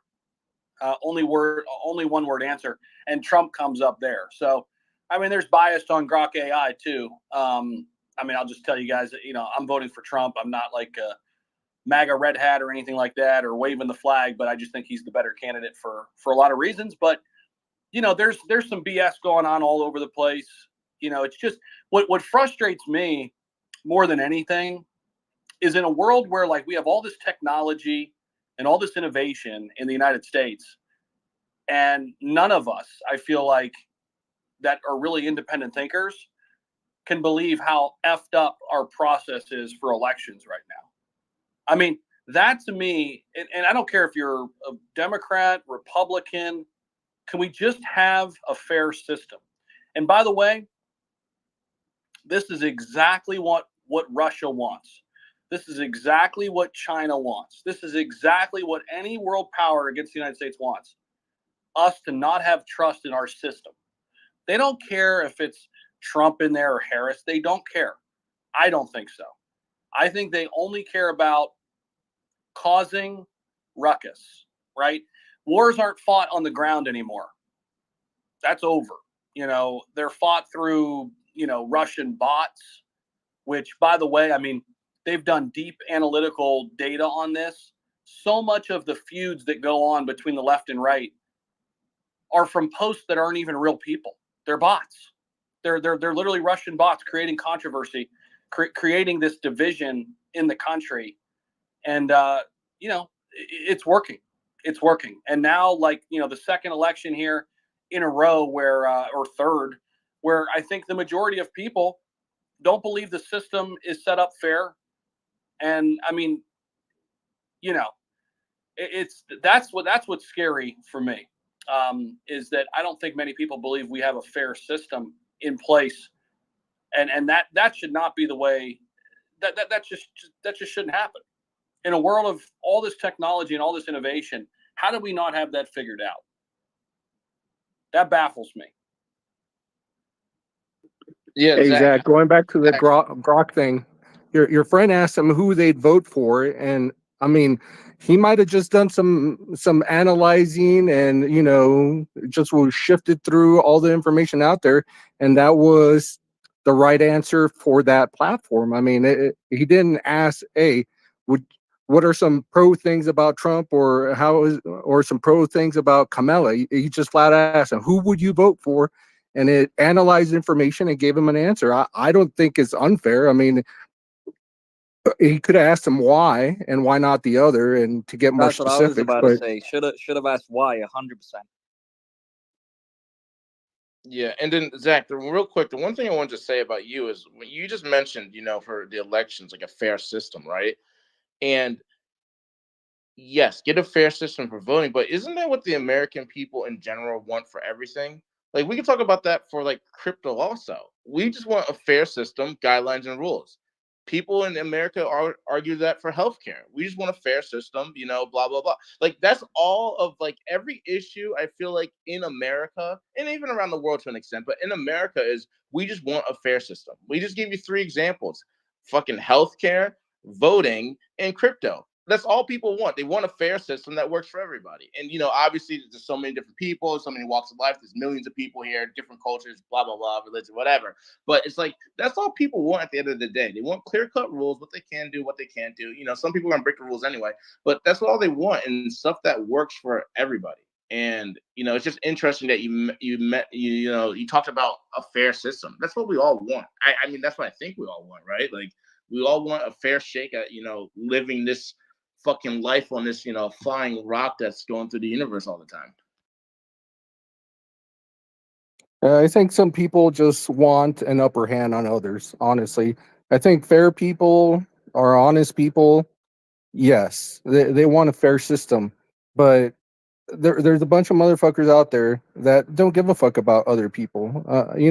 When I think about hitting it big in crypto, I start thinking about, okay, this is cool, family, is safe money wise, and how else can I give back? That's what I start thinking about.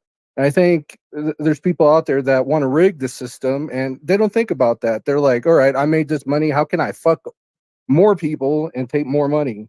And those are the problem. And sadly, in most cases, they're the loudest ones. I think those are the ones that you see a lot in social media and everything, just ranting and raving. And, they don't want a fair system. They just want to win.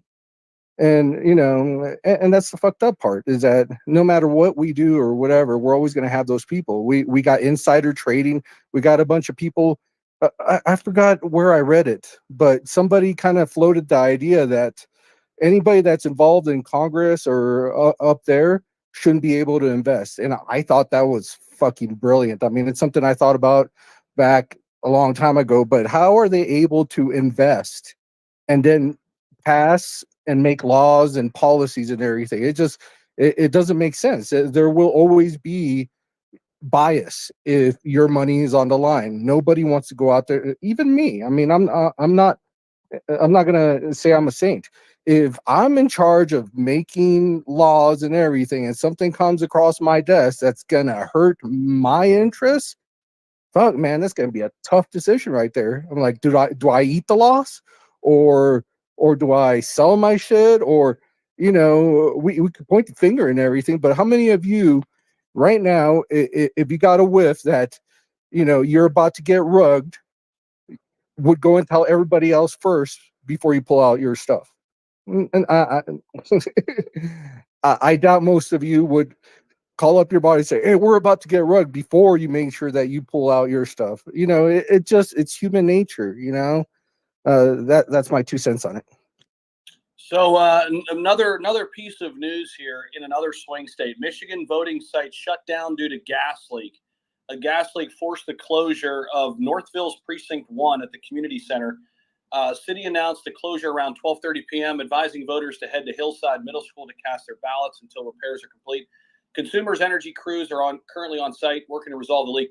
So now 2 incidents in swing states, one in Georgia, one in Michigan. Just another piece of interesting information. How convenient. Yeah, and I don't know who that helps or hurts. I mean, I guess if somebody wants to get on this, Northville's Precinct 1, wherever the hell that is in Michigan, see if that's either in a blue or red county. Maybe that gives us some insight. If there's actual foul play there or not, I mean, who knows? But it's interesting that there's 2 incidents happening in swing states already. One in Georgia, one in Michigan. And I can't find where that incident happened in Michigan. I think it was in Atlanta, but I just don't know which county. But it looks like it was in Atlanta. If somebody could tell me if I'm right or wrong on that. But that would be a place where obviously most people vote blue, where there was that potential bomb threat. So that's at least what I'm seeing. I can't see anything to confirm or deny that, but that's from what I'm gathering. Not sure about the Michigan site here. Northville's Precinct 1. If somebody wants to get on that and step up, if you're not already up here, that'd be cool. Yo, Zach, Matt, what's up? Yeah. Zach, real quick, Matt, we'll get you right next. The thing is with this whole bomb threat and all this, in let's just say interference, right? If Trump loses, he's going to point to this immediately, right? He's going to be like, this was interference, blah, blah, blah, right? If Trump wins and Kamala points to, hey, this was interference, do you think Trump's going to go through the whole recounting process and be like, yeah, let's really look into this? That's a genuine question because I don't know. Because he might agree. He might be like, you know what, there was interference. Let's recount them or whatever the fuck, you know? Yeah, I mean, who knows, right? Can you imagine how much more legitimacy he would get if he did something like that? I mean, who would do that? It's like, okay, let's count it. Let's be fair. That would, dude. If I was a Kamala voter and he did that, I'd be like, okay, maybe this dude's not that bad. He On the really flip wants side, my. Cole, but imagine he doesn't. You know, imagine he doesn't though. Yeah, Imagine I don't just think he does. That's my honest opinion. 1 minute ago, Google working to fix a broken search query that returned different results for Harris and Trump. Google said it is working to fix a glitch that yielded different search results for, quote, where can I vote for Harris and where can I vote for Trump? Results for Harris query returned a window to help searchers find a polling station, but the Donald Trump query displayed only news articles and no map. So they're calling it a glitch that they're fixing right now. This totally reminds me of one of my favorite movies of all time, Full Metal Jacket. The part of Full Metal Jacket where they're sitting in the conference room talking about who's going to get what story. And the lieutenant comes up and says, it's one huge shit sandwich and everybody's going to have to fight. So they are throwing everything in there. They're throwing election interference on the right, on the left. I mean, they're just so we're not going to know who wins it tonight. That's what I see happening. And just by listening to everybody talk, everybody's got great points as usual. But it definitely sounds like both sides are going to call election interference.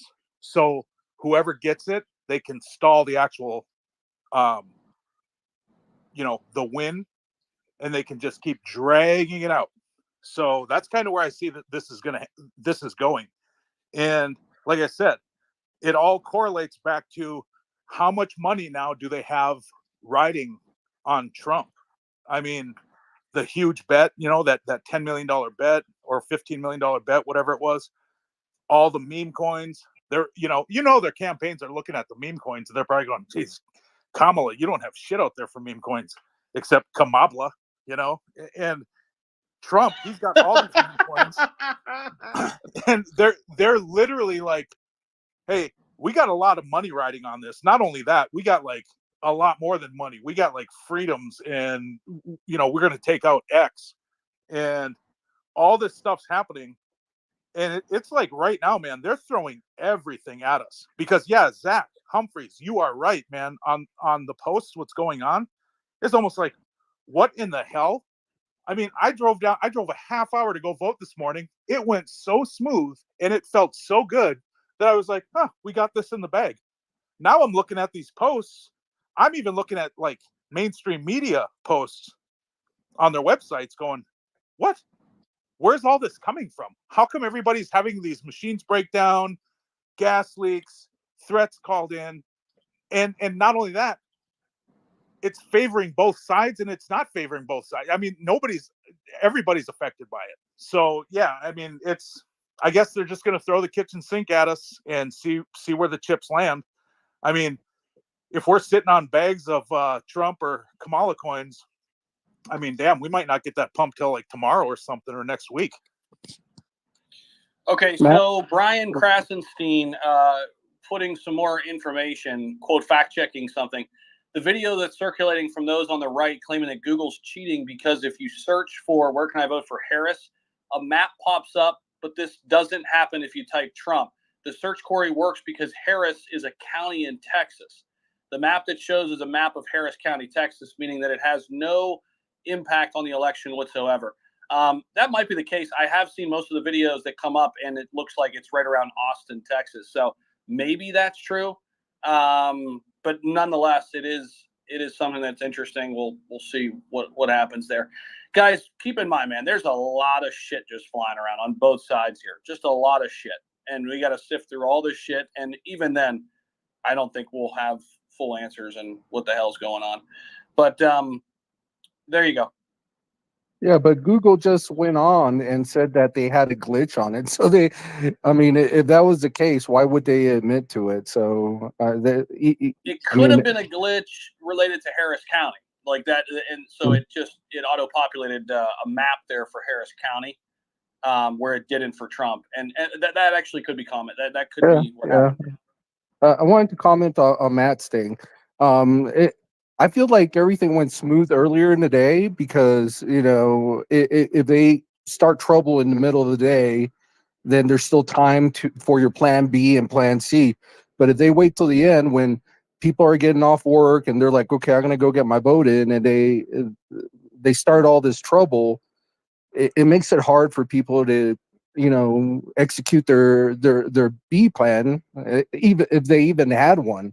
So it doesn't surprise me that it's in the evening. I mean, if it was something I was going to do, I definitely would do it when people can't react to it, that they don't have time to react. I wouldn't do it early where, people can adjust and shift to the left or right. Bikram, go ahead, man. Yeah, I mean, there is a lot of cases I can see in these elections, and that's make some questions, is these elections are going fair? No, I don't think it's fair going on, So nobody's going to get 270 seats. So, I mean, it is a time for think about, integrating blockchain into the, election system. So we will get more fair results. I'm with you, bro. I mean, it's crazy that we don't use at least something that's electronic, like a system where you electronically cast your vote. Like you have to show your ID, right? You can vote one time, and then once that one time is up, there's no way you can vote again. Yeah, I mean, it's just it baffles my mind, man. I don't understand it. I mean, you don't need to force people. I mean, people who don't know how to use blockchain, they can stay away. But you can add options. Like, there's lots of options for voting, like absentee voters, like a real voters, like a jail voters, But you can add blockchain voters, for the blockchains, and you can add the social security numbers and generate your voter numbers, and you can give the votes. So people who are, believe in a decentralized solutions or fair elections results, slowly it will implement and slowly it will get a fair result for election systems, because these things going to happen in the next elections also, because you can see the violence going on and population is going to increase. So day by day, the fair election results, it's hard to achieve. And especially when it is illegal to show your ID. That portion, I still have been able, I'm pretty open-minded and I try to figure out things and look at it from left and right and in every position.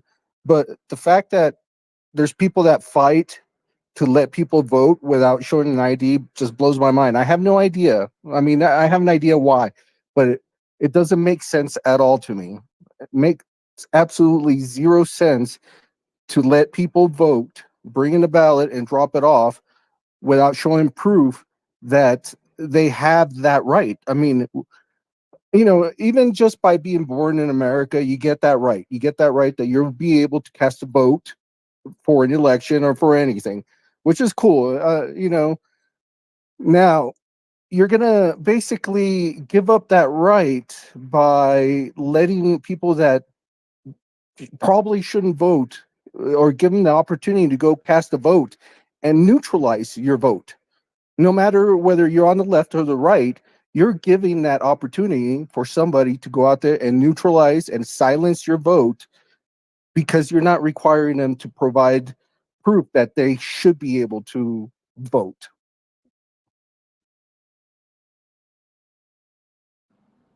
Yeah, I mean, to me, it's not that hard. ID, you can vote.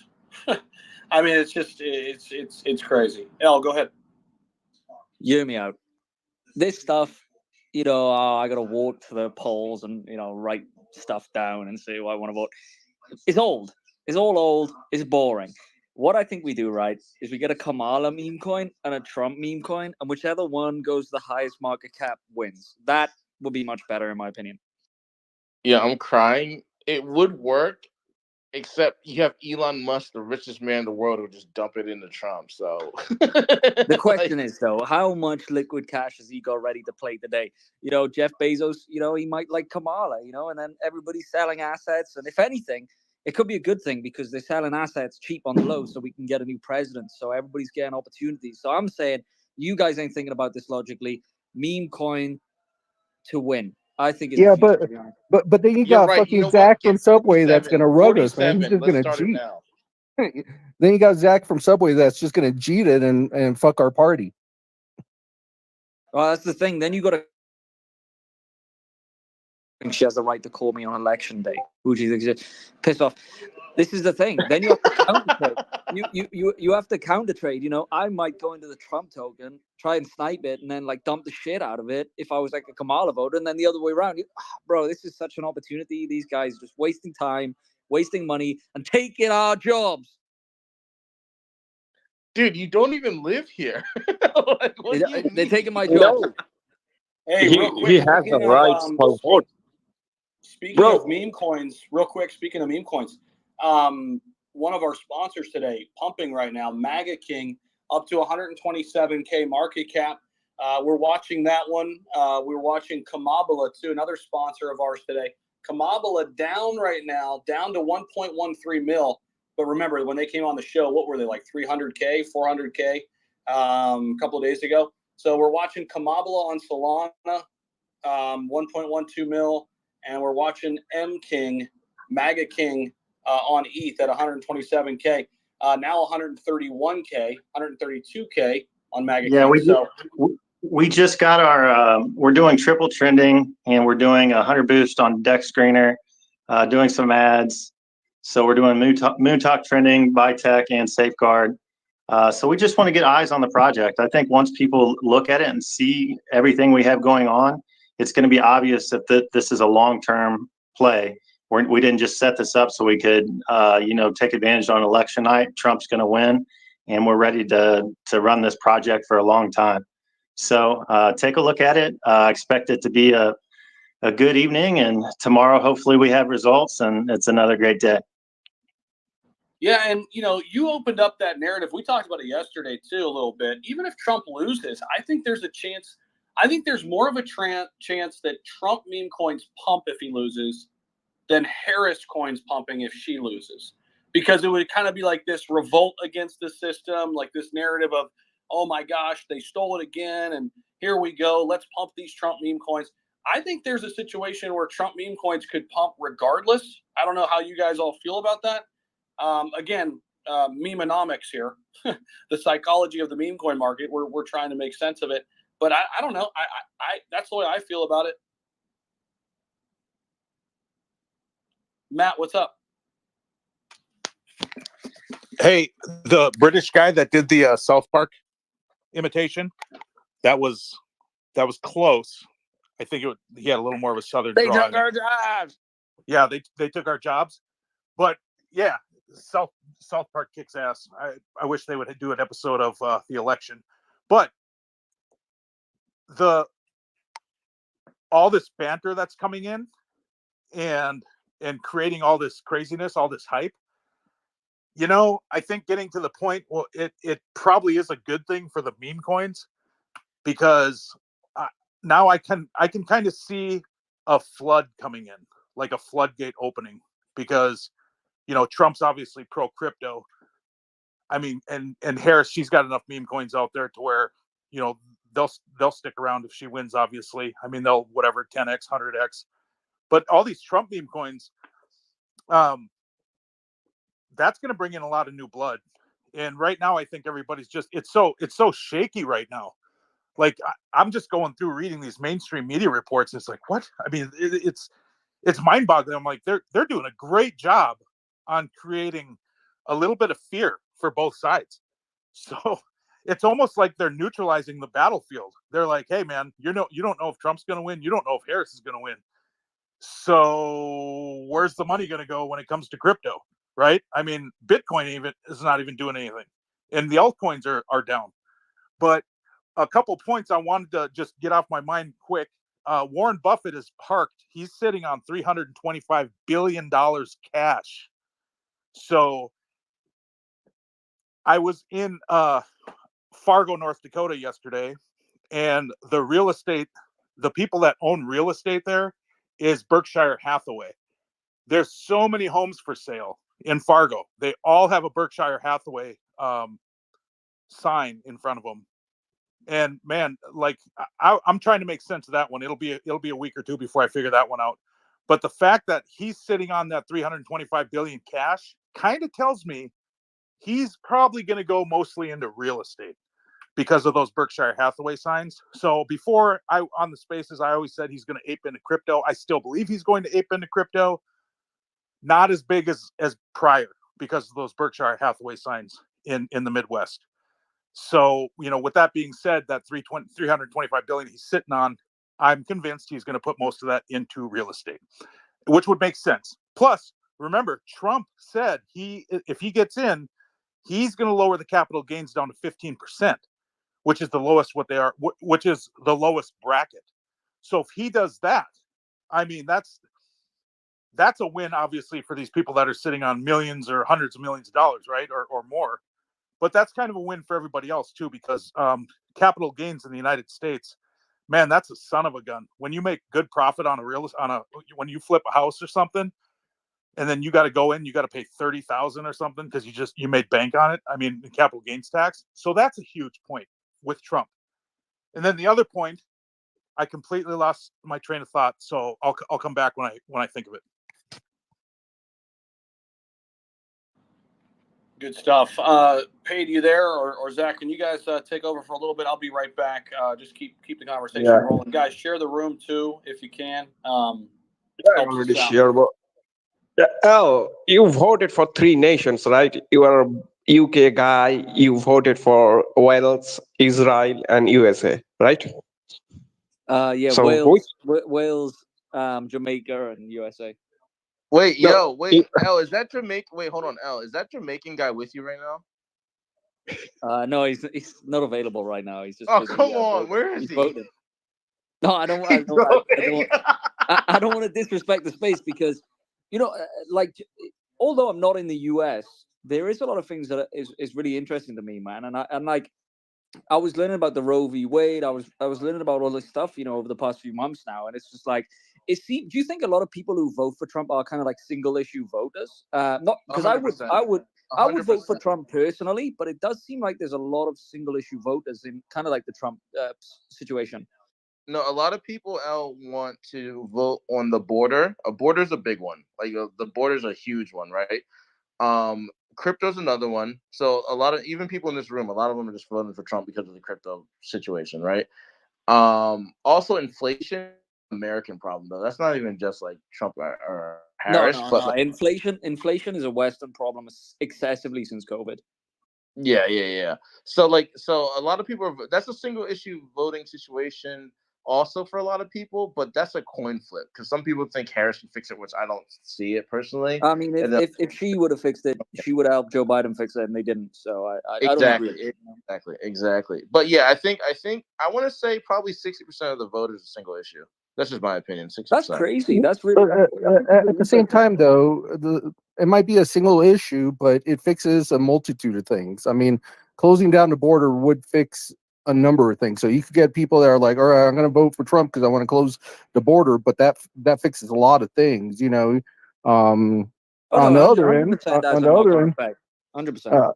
on the Kamala side, the one thing that I've seen over and over again is that they want to vote for Kamala because they don't want Trump to win. That's their single issue, is that they just don't want Trump in there. Which Yeah, but that's the same is, side on the other side, Kova. It's the same shit. You know, we're both. You know, it's You're always gonna have those lazy voters, man. You're always gonna have the yeah, people who but vote because they don't like somebody else. yeah, but you see, I'm against how Camilla got in there, and it was planned. Kamala, I bro. feel like it was Kamala very is planned. killing me. If they would have thrown a legitimate, like they would have got together a couple of candidates and, you know, had a fight, however they do their fight, we all know that Kamala would probably not have been at the top of that list, and that's why this little plan was But executed. Kova, she would have been because she's the vice president. So it's literally at the top. No, her election is definitely unfair though. Like if we're being realistic, it is unfair. She didn't have to compete against anyone realistically. Yeah, I would be, if I was a Democrat, I would be pissed. Honestly, I wouldn't like that. If I was a president candidate in the Democrat Party, I would give up straight away. What's even the point now? Yeah, as they say, industry plant. You know, she's an industry plant. They just put her there. She, you know, that's what a lot of people think about her right now. So it is interesting. But yeah, I mean, both sides have that. Oh, I hate Trump. I'm voting for Kamala because of Trump. And It Trump, I seems hate like Kamala. I'm voting for Trump. there's a lot of race play in the U.S. Like for me, from somebody that's outside, and maybe I'm wrong, but it seems like there's a lot of race gaming, and it seems like there's definitely an important decision in regards to like who's going to run the Democrats, especially when they're excessively looking at, you know, kind of more of the illegal immigrants and also a lot of the black community as well. Again, not saying it's a bad thing, but it does seem like races are very much kind of gamed on in these elections. Very much, yeah, very much. Yeah, I mean, I think that's just America, though, right? I think that's not just election. I No, think that's just it's kind of it's the same in the UK, but like not so much race, is more kind of on like the class side. So like in the US, it seems like the Democrat Party really is just like you know, it seems like black people vote for the Democrat Party because they always have, and that's kind of the same in the UK with in regards to like Labour. A lot of the working class will vote for Labour, which is the Democrat Party for us, just because their grandfather's grandfather did, and they're like, oh, you know, we're working class people, we're going to vote for Labour because they care about working class. When they, you know, they don't necessarily always, you know, actually attach to that, whether it's true or not. yeah. And in India, we vote for cows, you know, the cows, yeah, and dogs. I mean, what the fuck? I mean, bro, a cow could do a better job than some of these people that I've seen run. But yeah, I wouldn't say I'd vote for one personally. Yeah, bro. Yeah, our voting agenda was cow related, you know. That's a stupid fucking thing. You know, the cow is a god and something like that. These motherfucking idiots. Yeah. Just keep the cow away from Zach, okay? Wait, hold on. Chill. Everyone chill for a second. Guys, we are doing a give me a second. Guys, we are doing a 24-hour crypto and election fucking space. We are on hour 6? Yeah, about hour 6. So we got some time to go. I think Zach from Subway just returned from finally grabbing some stuff. Guys, make sure you're sharing the room, doing all that shit. You know, shout out to our sponsors, Kamabla. Yo, L, go look at the Kamabla chart and see if you're gonna get into that. That's from Solana. They're sponsoring the space. One of the sponsors. We got Maggot King in here also. We have a Zoomy also. And if you want to sponsor the space, anybody, let us know because we are out here fucking chilling. And to be frank, we have aped into basically every project that has sponsored us. All that money just went right back into the project. Trust me, we're trying to make some fucking money. So you know, guys, wake these charts up, please. Jesus Christ. But it looks like Bitcoin is going sideways right now, guys. Kova, go ahead. What's up? Hey man, I think somebody out there with a project missed a good opportunity, man. If they would have launched their token with this 24-hour thing, it would have been great for them. You know, you could have literally pushed because I'm kind of new to the space, and one thing I've noticed is that when projects launch, they got like this, they're up for 24 hours, 48 hours, at least the good ones that I've seen. So it would have been a great opportunity, I think. But at least you got some sponsors, right? You got that Mega Oh yeah, King. we're chill. It worked Yeah. out for them. I threw $30 in there, so yeah.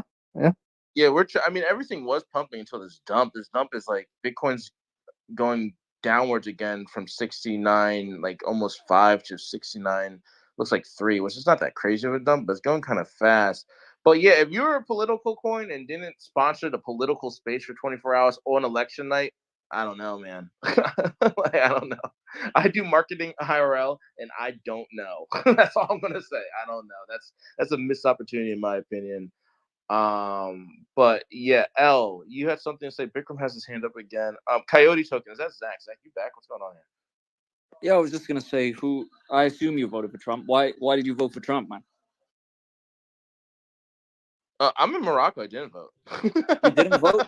You didn't fly home just to vote? You should be ashamed of yourself. Yeah, fuck that, dude. $1,500 round trip flights for not even a day. Yeah, good fucking. Don't you know people died for your right to vote? You should be They ashamed. of did, yourself. and you know what? They also died for my right to be indifferent. So, like, let's be honest. No, here's the thing, right? Here's the thing. Here's the way I look at it, and I talked about this on this space particularly before. In my opinion, it doesn't matter who wins when it comes to crypto. Again, I'm a single issue voter in this situation, and honestly, Trump wins, crypto bull run. Kamala wins, crypto bull run. Maybe not as big, but bull run. Like it's going to happen regardless, and that's how I looked at it. Because crypto is a global thing. It's not just America, and yes, America is the leader of the free world in the West, and I get it.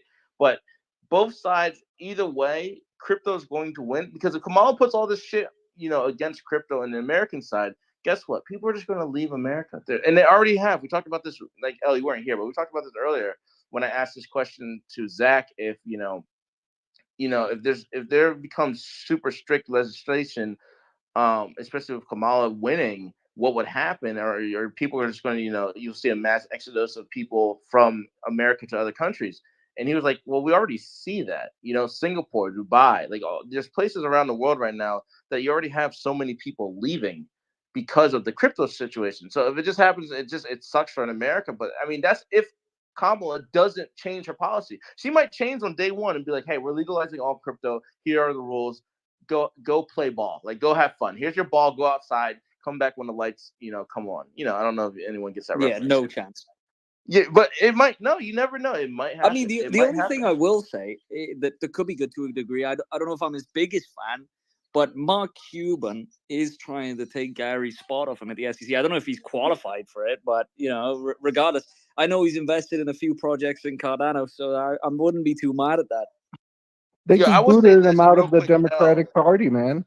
There's no way. They told him to shut the fuck up and stop trying to speak for us. Yeah, they definitely did. That guy's a fucking billionaire. They should shut the fuck up. Let him run the SEC. It's fine by me. He can pump my bags. Yo, L, I got a question for you. We're going to segue real quick back to election, but L, what is going on? Where's Charles? What happened? Where is he? Go get him. He's going on vacation, man. He said he's taking it's his birthday today or something. Shout out Charles. He's gone on a vacation. Yeah, stop lying, bro. Charles is a fat. What? Charles is a fat, sleepy weirdo. And you know what?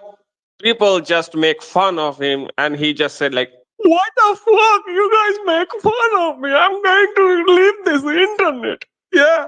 No, and that's why he I will say it was, in my opinion, it wasn't wise to make that poll. That's just my opinion. Like I just there's nothing good that's going to come out of that poll, right? Like, dude, he's one of the smartest people in the world. Making that poll and putting it out there, did he honestly think it was going to be 99%?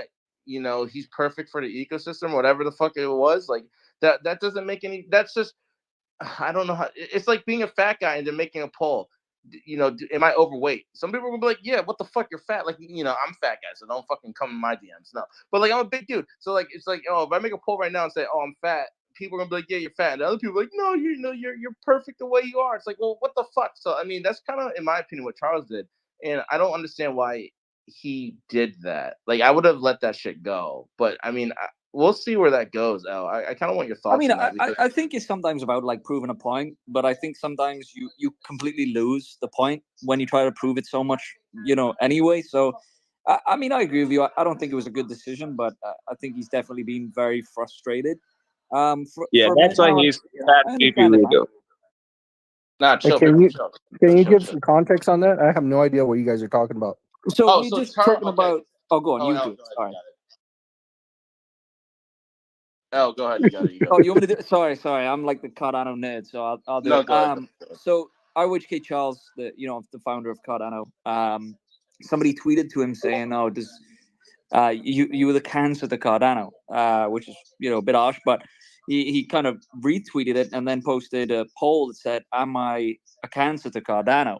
And there was like nearly 45,000 votes on it, and obviously it went to the route that most people said no, which is great. I think we would be imbeciles to say yes to a degree because it wouldn't exist without him anyway. But a lot of people said yes, you are, and I think it's always going to have an emotional effect on anybody. But yeah, I would have preferred if he didn't post it, to be honest with you. But it's done now, and you can't really change history, so it is what it is.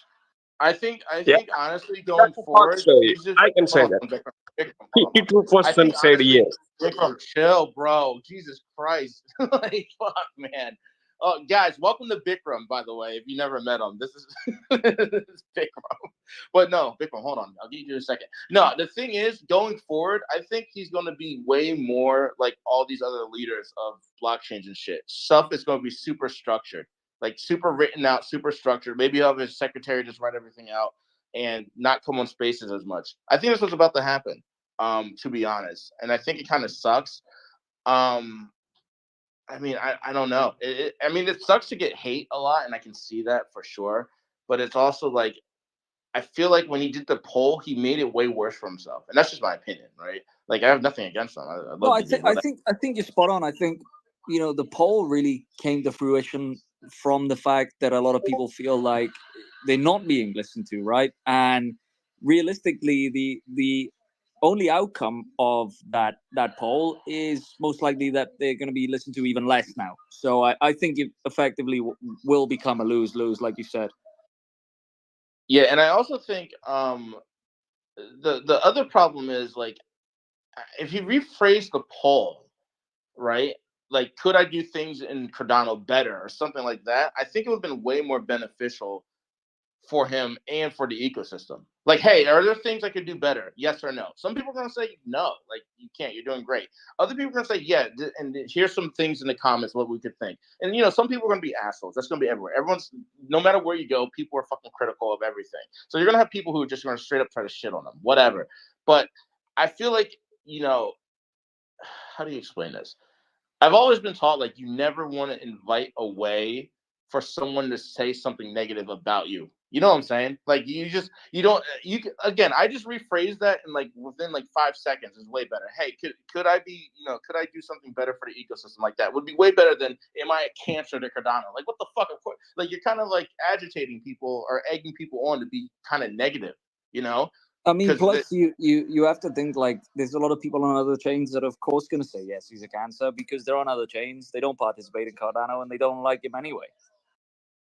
Yeah, exactly. It's definitely not the environment to open up a door like that. I would never. I mean, you got people making all sorts of fucking whack ass, weird fucking meme coins, and then and you also have your competition on the other side that could jump in and vote. So if you're gonna open up like that, you better be confident in yourself and be able to Matt, take whatever. If I was in the Ethereum Foundation, if I worked for the Ethereum Foundation, I would have paid $5,000 just to bot it so hard to upset him and annoy him even more, just from a competitive position. Yeah, you throw him off his game. Now the dude, I mean, I don't know the guy, but based on what you guys are saying and how he reacted, he's sitting in some corner fucking doubting what he's been doing, and he could come out of it better if he listens to the poll a little bit. I know that I'm trying to do right, but obviously I'm getting this perception that I might be a cancer. what is causing it, and how can I do it? What can I do to squash that, to turn that around? And he could come out Yeah, better. It just depends on the I person. agree 100%. Yeah, spot on. I I agree couldn't agree more. 100%. From I want to get it back to Yeah, Bikram. I did cut him off, so Bikram, yeah, back to you. you And guys then I are want lying. You know. Kevin. Yeah, I mean, L is lying. The polls suggest that Go ahead, 52. Bikram. Go ahead. Yeah, 52% people said he's a cancer, bro. Yeah, it's like, he's losing the poll. That's why he's so angry and mad at people. And the thing is, he's not a cancer. I don't believe he's a cancer. He's a hemorrhoid. He's a hemorrhoid for Cardano, not a cancer. Hemorrhoid, right? I'm sorry. I just want to clarify. It was hemorrhoid, right? Yeah, hemorrhoid, the thing that's stuck on your anus. Yeah. I think. Oh my fuck! Who's This had a is why hemorrhoid on their Bikram. penis? This is exactly. I thought Not hemorrhoid. me. That might be an This Indian is. thing. Hey! Everyone, fucking chill. Everyone, chill. Fuck, Jesus, fuck, guys. We can't have a. We can't have. This is why we can't have this thing. I did look at the. Oh, shut the fuck up. I did look at the poll just now. 52% said yes currently, and again, it could be botted, it could be whatever, but the poll is the poll right now. 52% do say that Charles himself is a cancer for Cardano. So it's like, what the fuck? Like, I mean, again, I personally don't understand why you would open yourself up to that type of scrutiny. Like, if someone says that in passing, like, oh, this dude's a cancer, fine. But then for you to get like really mad about it and then make your own poll to like try to, I don't know if he was trying to legitimize it or delegitimize it. It's like, dude, that either way, just it's a lose-lose. Like, why would I think the hope was to delegitimize it, and the issue now is there is a majority yes, and it is probably botted, and there's probably people that don't even participate in Cardano that voted on it. Regardless, I don't think it's given what he expected.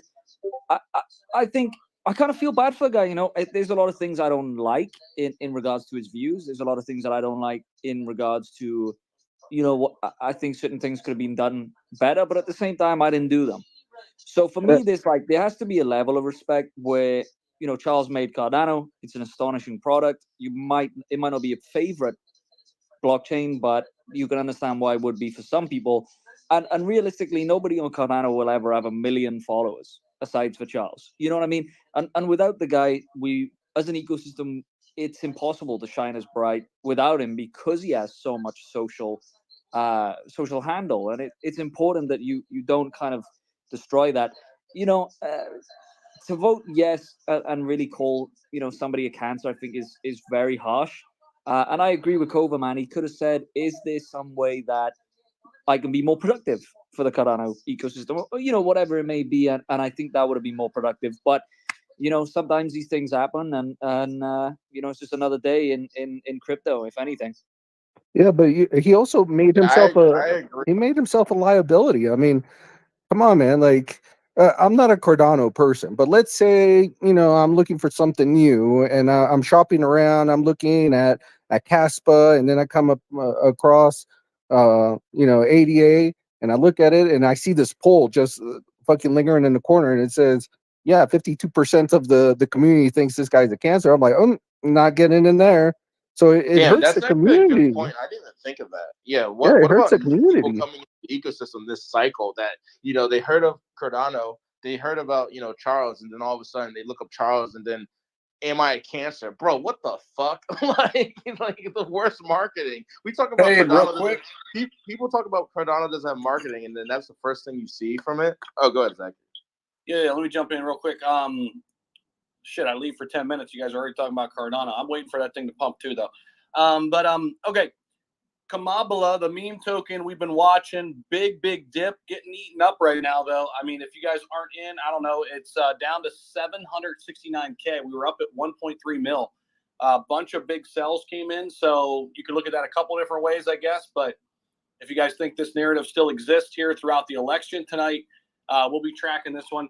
And then MAGA King, now up at 177K, guys, pumping. We just had it under 100K within the last hour. It was sitting at 80K. It's 177K, getting closer to all-time highs. So shout out to MAGA King. Let me give the mic to them real quick. MAGA King, what's good? You guys there? He was having some mic issues earlier. To be honest with you, Maggie King, Let me, let's rotate that real quick. Come back up. Let me read off what they had messaged me with their plans. He had mentioned this on the space, but he said they're doing. Hey, sorry 100x guys, I couldn't get Yeah. my phone unlocked fast enough when you were bringing me on stage. I appreciate you allowing us to get eyes on us. Yeah, we were at 80K prior to coming on the show, and it's been a crazy few days. We just launched on Sunday, and a couple days after we launched, another project took our graphics and launched on Soul and went to 7 million with our graphics and no mini games, no comic book, no animated news series. So really, crypto is absolutely crazy. They were only planning it for 2 days too, because they took one of our Twitter posts and used it on their website. So there's a lot of potential in this project. Obviously, the idea was good enough to go up to 7 million on Soul. So we're going to keep on pushing this, and I do feel the sky is the limit. It's whether.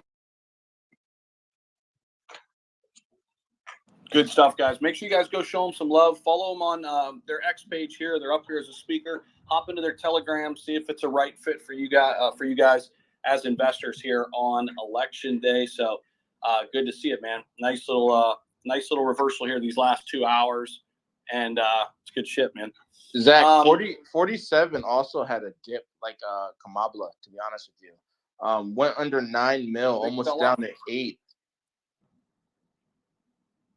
Oh yeah, it's back down to kind of where I got in right here. Yeah, at 10.7. Yeah, it was a weird dip, man. I mean, I think it's the whole market. I think people are trying to get better positions. People are trying to manipulate people's emotions and shit.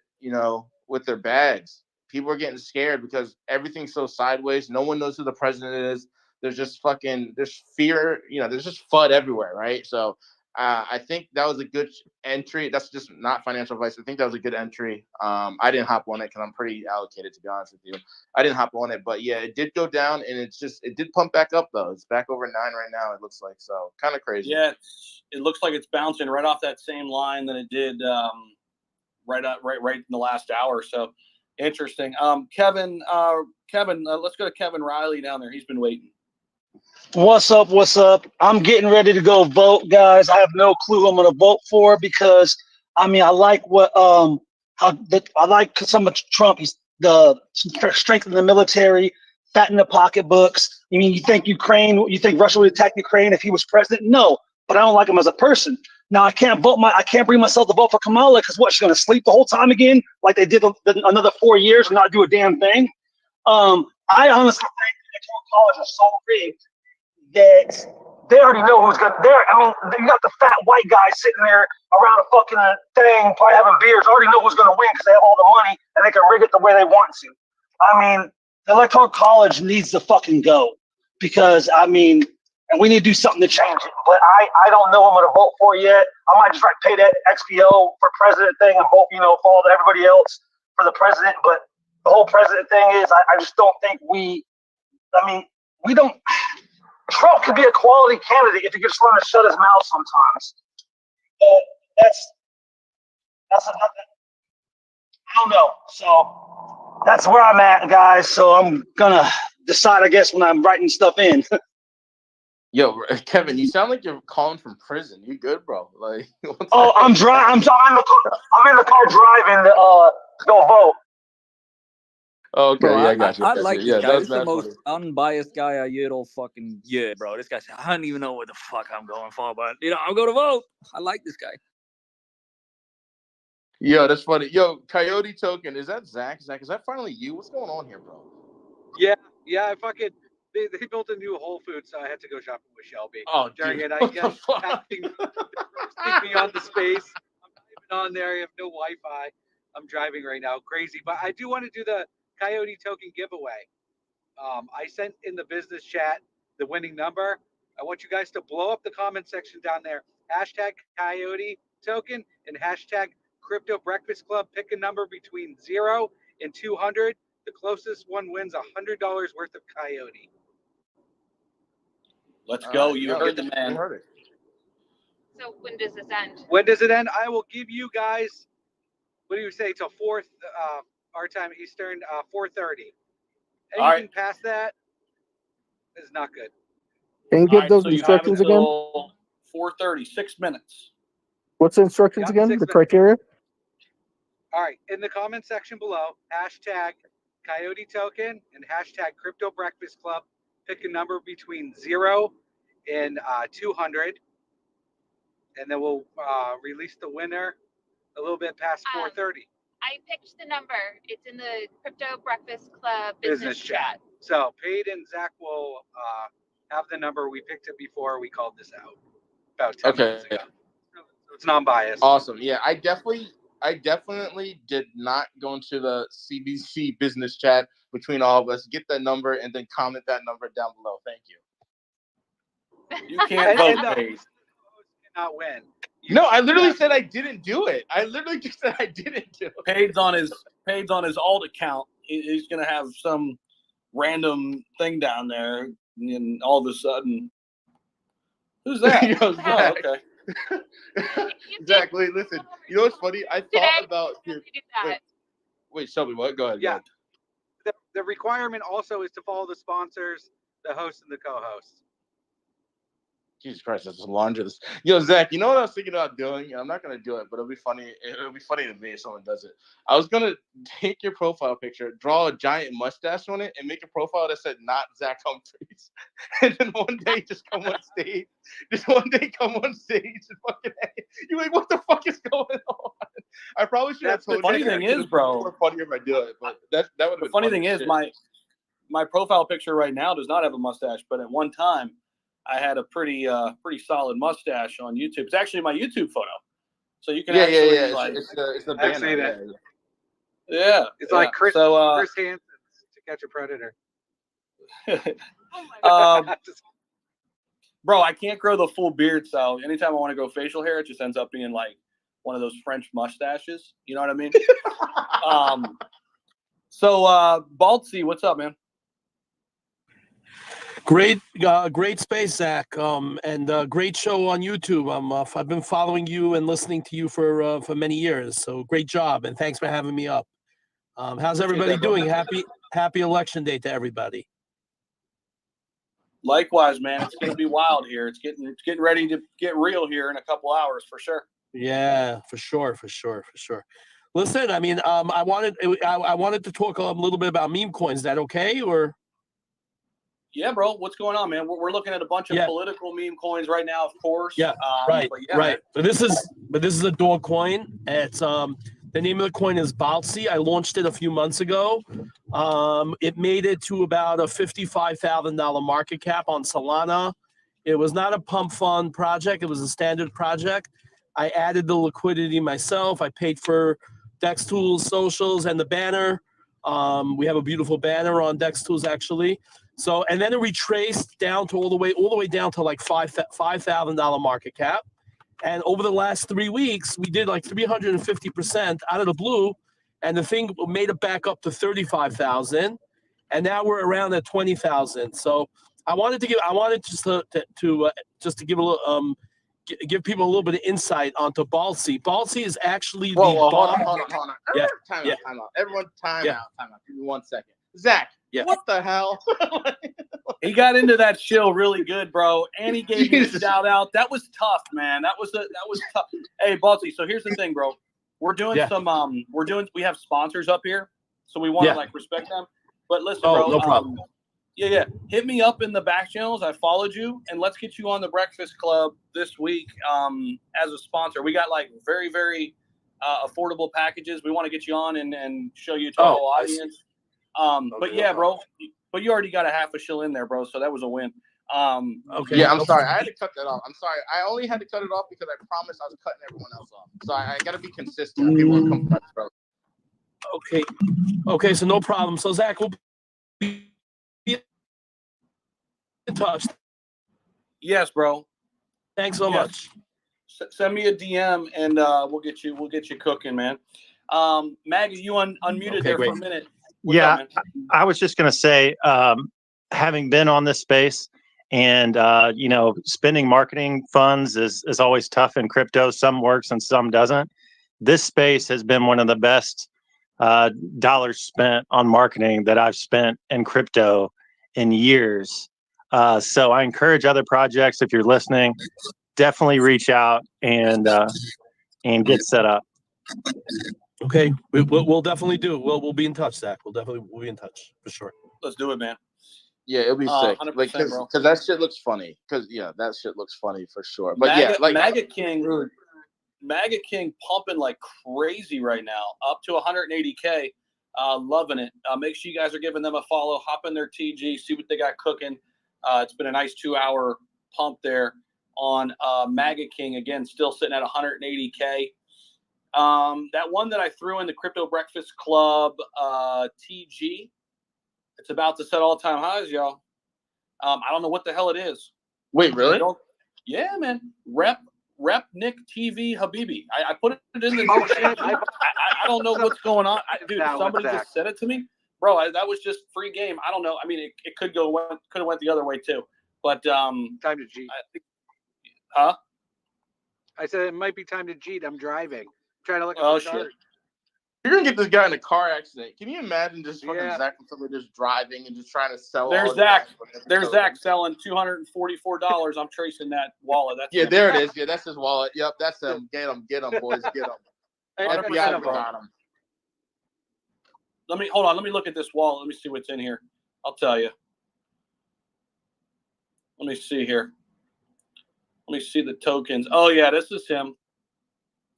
You got some cat with dog in here. He's got 22 cents of Turtle Pepe. Oh, yeah. Uh-huh. Turtle Pepe. Oh, that shit. Yeah, to be honest with you, it looks like it's a volume bot. I'm looking at it right now. They have 2 buys on this chart and 2 sells, and it's the same price, $500. So that's just volume.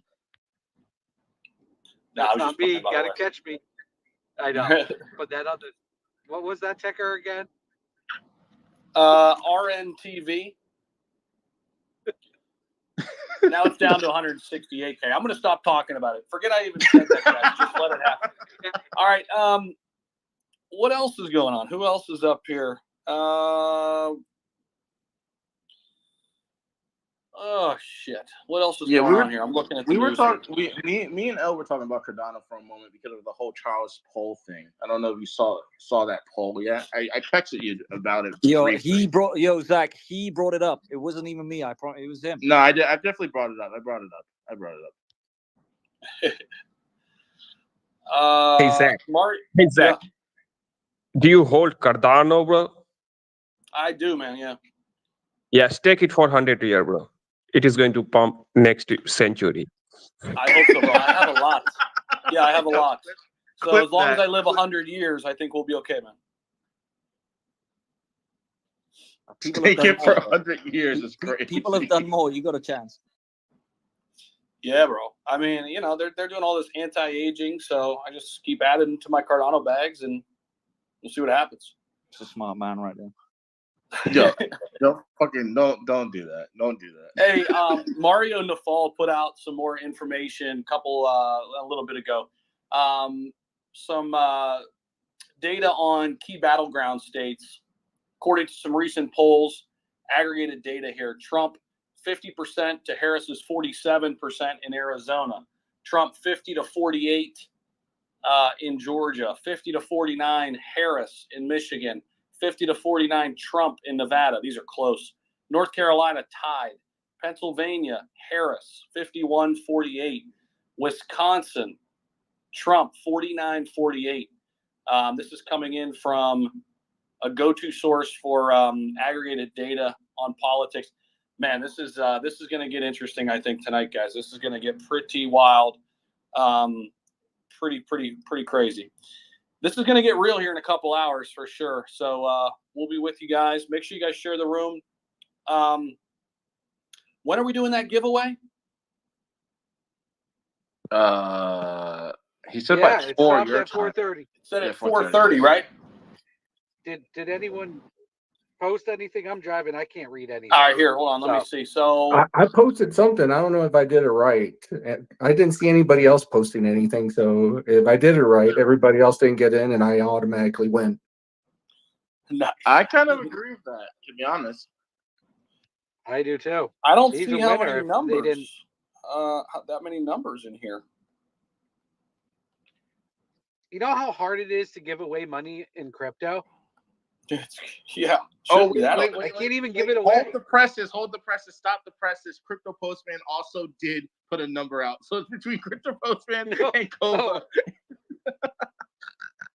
No, Kevin Riley did. No, there are some in here. Okay, so Shibble put in here. All right. So the number is 111. Kova put 169. Crypto Post Shibble put 69. So 69 is closer to 111 than 169, right? Can somebody do math? Look at Zach, you're an 69. influencer. No math.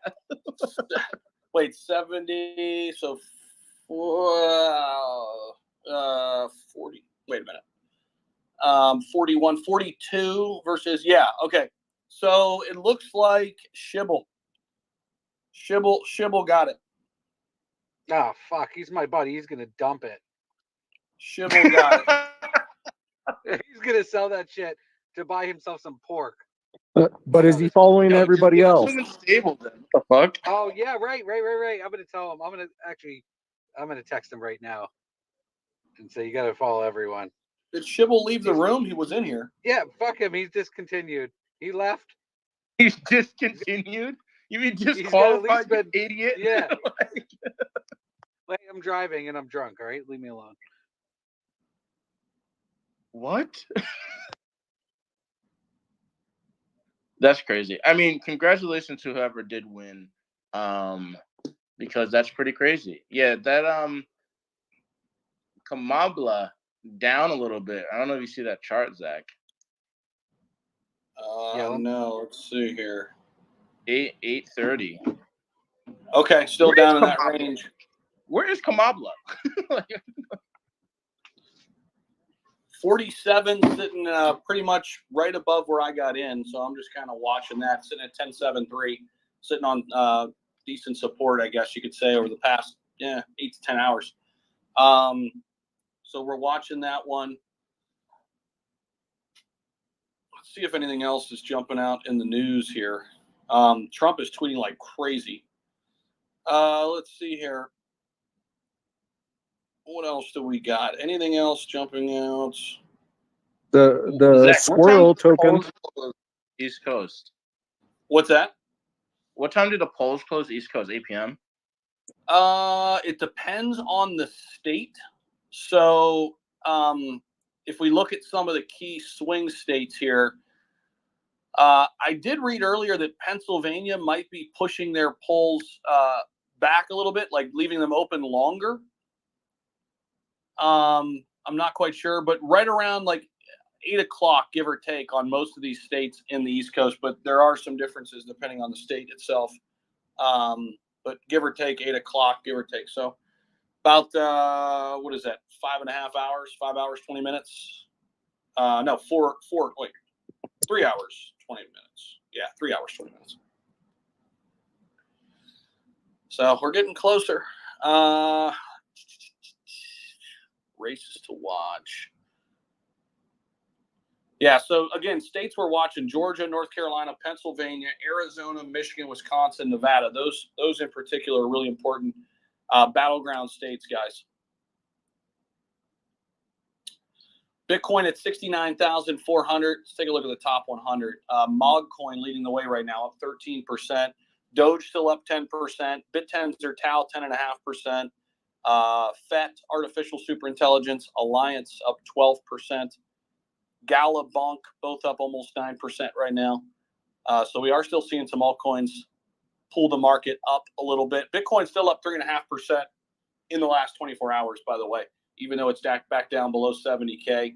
Overall market's up 4.66% here last 24 hours. Fear and greed right at 50. So we can go either way here to get his, numbers start coming in here.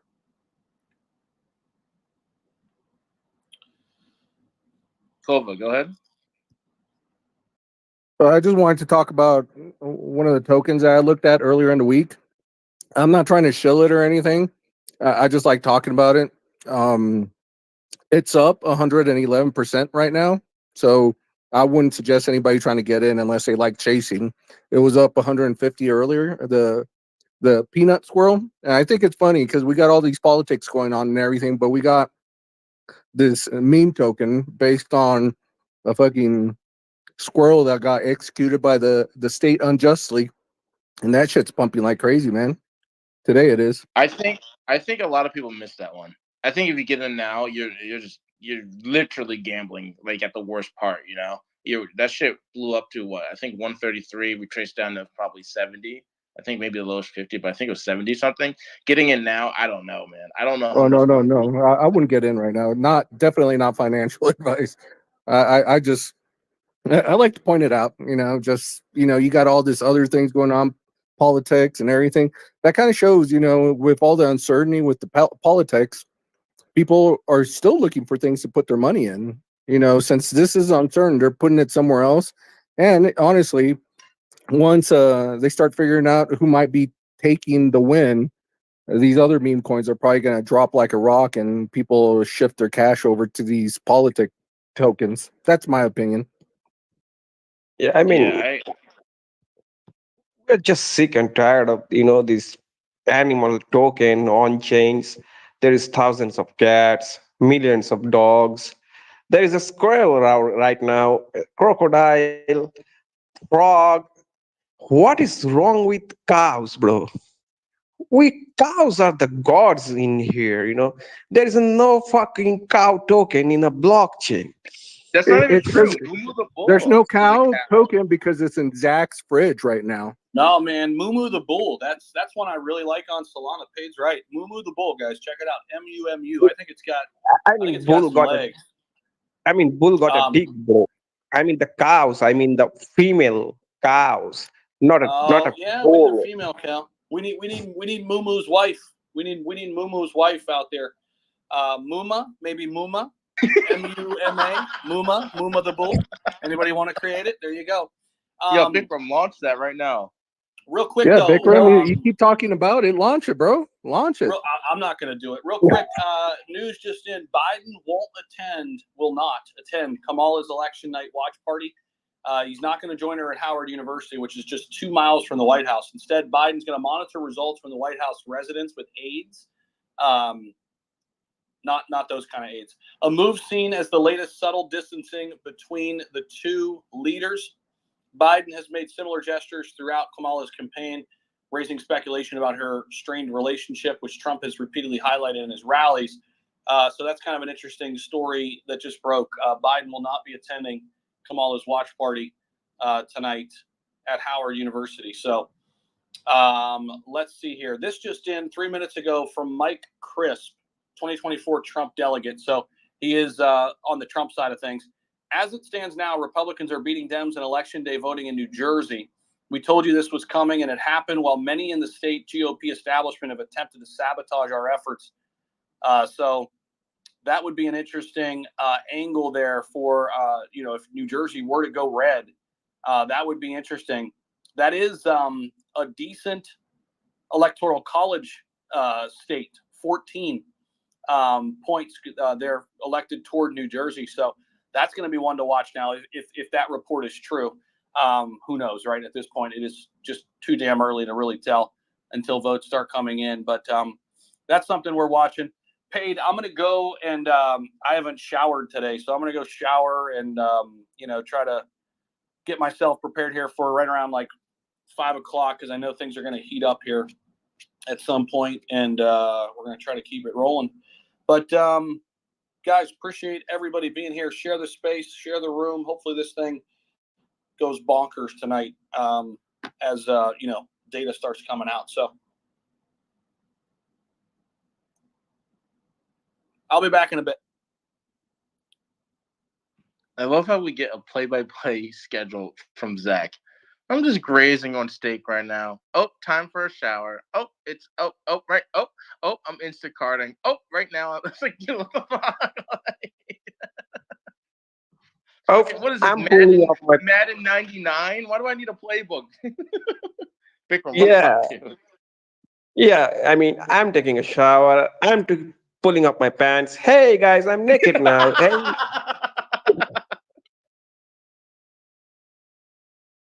He said I'm pulling up my pants, and that is fucking hilarious. Bikram, this is why we keep you around.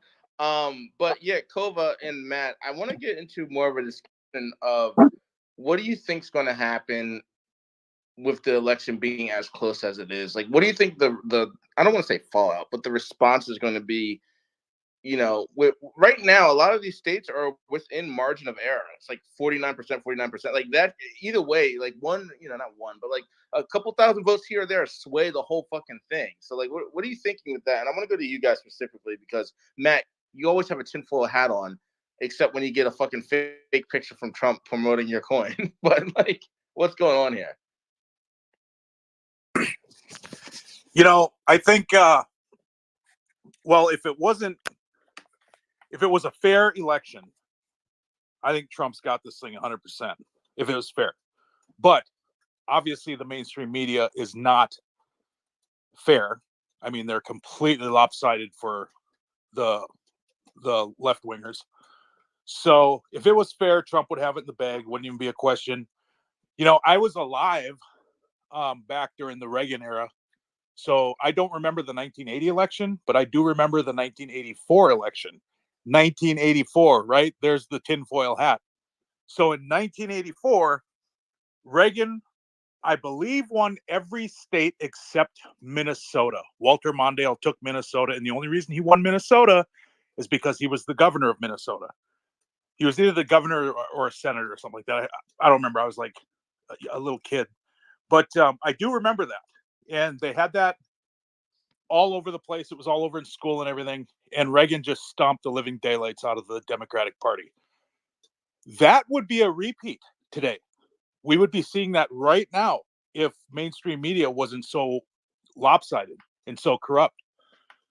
But unfortunately, everybody, most people, I think most Americans actually still believe mainstream media. I mean, I stopped watching CNN in 2012 when I discovered Weather Modification Incorporated. So I immediately turned off mainstream media and I started de-brainwashing myself.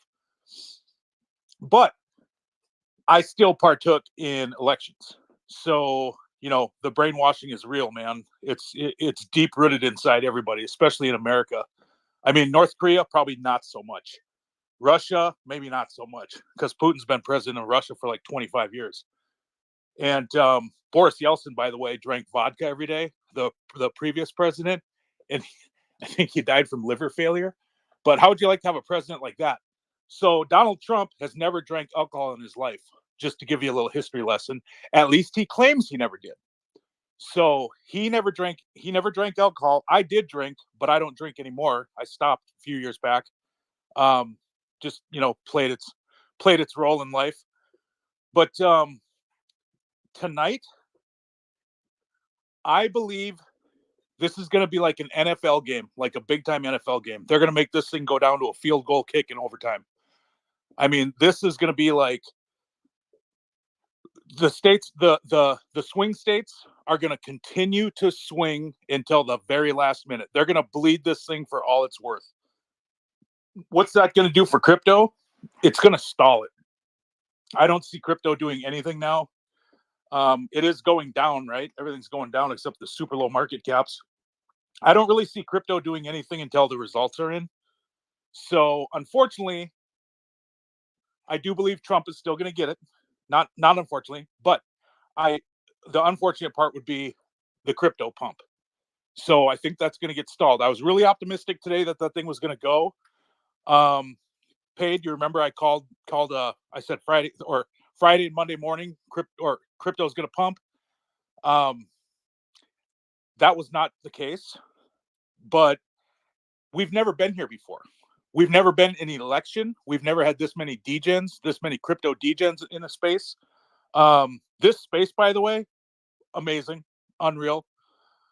But we've never been in this point in society where we have crypto coins, we have a presidential election, we have, cyber warfare, drone warfare. I mean, World War III is going to be fought with robots. How crazy is that? If we go into World War III, dude, just think robots fighting each other. Shit, sign me back up. I mean, that'd be cool, man, to march in there and you're like, your avatar is the Terminator. How kick-ass would that be? But and all you're doing is killing another robot. You're just fighting another robot. That would be so cool. But again, not to get too conspiratorial, but today, I mean, people, we've lost focus of the politics of this election, meaning economy, inflation, war, rumors of war, what it's going to do for you, what it's going to do for putting food on the table, what it's going to do for your pocketbook, your new car, your new house. Dude, if the other candidate, if the left wing gets in there, none of y'all are going to, unless you have a house right now, say goodbye. I already told you earlier, Berkshire Hathaway is selling all the real estate in Fargo, North Dakota. Now, Fargo, North Dakota, they have a shield around them. They're typically never affected by anything going on in world politics. They're like their own little safe space. They're surrounded by, thousands of square miles of farmland, prime farmland. Their economy is always strong. Military wise, we got nukes all over North Dakota. I live 20 miles away from a nuclear silo, number 33. Hint, hint. So everybody lost focus of it. Now it's what's this election all about right now? Cheating, election interference, banter from both sides. The left and the right we're up in arms about a fair election. And what's happening behind the scenes? Oh, I don't know. They're writing crypto legislation. Berkshire Hathaway is getting ready to rip all the real estate off from Americans. Interest rates probably going to go back up. I mean, if Gen Z can't afford a house this next 4 years, the economy is done. It's done. Because those 30-year mortgages, you're never, if a Gen Zer can't get a 30-year mortgage in the next 4 years, you will never in your lifetime get a mortgage, ever. They're talking about doing 35 and 40-year mortgages now for first-time home buyers. And who's a first-time home buyer? Gen Z. The millennials already have their houses. I've already bought and sold a dozen houses in my lifetime. I mean, I'm out of that game. But Gen Z isn't. And that's what I think we lost focus on the future. Because with all this election interference, with our meme coins, I'm sitting here waiting for these meme coins to pump, dude. I mean, I'm just like everybody else. I want to get a 10x, 100x, 1000x. But that's today and tomorrow. I don't need to look into the future. I'm already set. I already got my nut. But Gen Z doesn't. And I don't know if they understand the importance of this election and the importance of actually owning a home or owning real estate. Because I tell you what, when you have hundreds of acres and it's completely paid off and you can do whatever you want, whenever you want, you don't have nothing to worry about. That's a good feeling, man. I got people begging to live out here around me. I mean, I got people begging me to, and not paid. I'm not nothing, this isn't about what we've joked about in the past. I literally have people begging me, sell me an acre for 50 grand, sell me an acre for 100 grand. No, I'm not going to do it. Why? Here's why. Because I told all you people about this back in 2016, 17, 18, and 19. And when 2020 hit and they locked everybody down and I had this place all paid off all by myself, everybody that was calling me crazy now wants to buy my land. So my tinfoil hat worked amazingly for me. But Gen Z is probably losing focus on the big picture. And that's the next 4 years. So if they didn't get out and vote for Trump, they're not going to own a home. Your car payment is going to be 10, 11% interest. I mean, insurance is going to go up. you're screwed. And if they don't have money in crypto, crypto is the wild, wild west, and it is the last hedge against inflation. So if they're not in crypto already and they wait until it goes mainstream and the banks pump it and we all cash in our altcoins at a 10x or 20x or 100x, and we're the ones that got rich off it, and then Gen Z comes in, or the millennials or the late Gen Xers come in and they get on that late, after the God candle already went off, that did nothing for them. That maybe helped out their grandchildren, but that didn't help them. So everybody lost focus. The mainstream media is doing a fantastic job at throwing everything at us, all this banter and rhetoric. But ultimately, I still think Trump's going to get it. I still think it's going to be a landslide. I just don't think they're going to give us the results tonight. I think they're going to come in, later on in the week. All right, next. Breaking news. I don't know if it's breaking, but it looks like national election results for the Senate are coming in right now. 28 Democrat, 38 Republican. So the Republicans, as of right now, are winning the Senate, according to ABC New York or whatever the fuck, ABC News.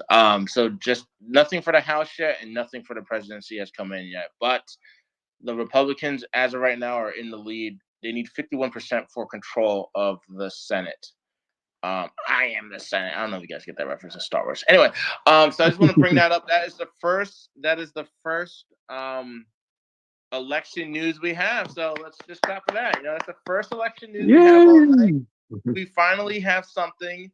Right now, the Republicans are in the lead of the Senate. But I'm going to say they're in the lead of everything right now because that's all that's available. That's all that's. They're undefeated. Are winning. And the thing is, they're not that far away from 51. They could just bloop and just get it right now. Like if you look at this graph I'm looking at right now, they're almost there.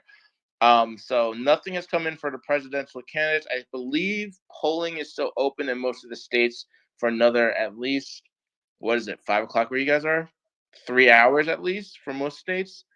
So this is why we're doing a 24-hour space, because this shit's going to be forever. Koba, you were saying something. I'm going to be a little bit short because Matt covered most of it, and I'm about to go pick up my daughter from school. So keep it short and sweet.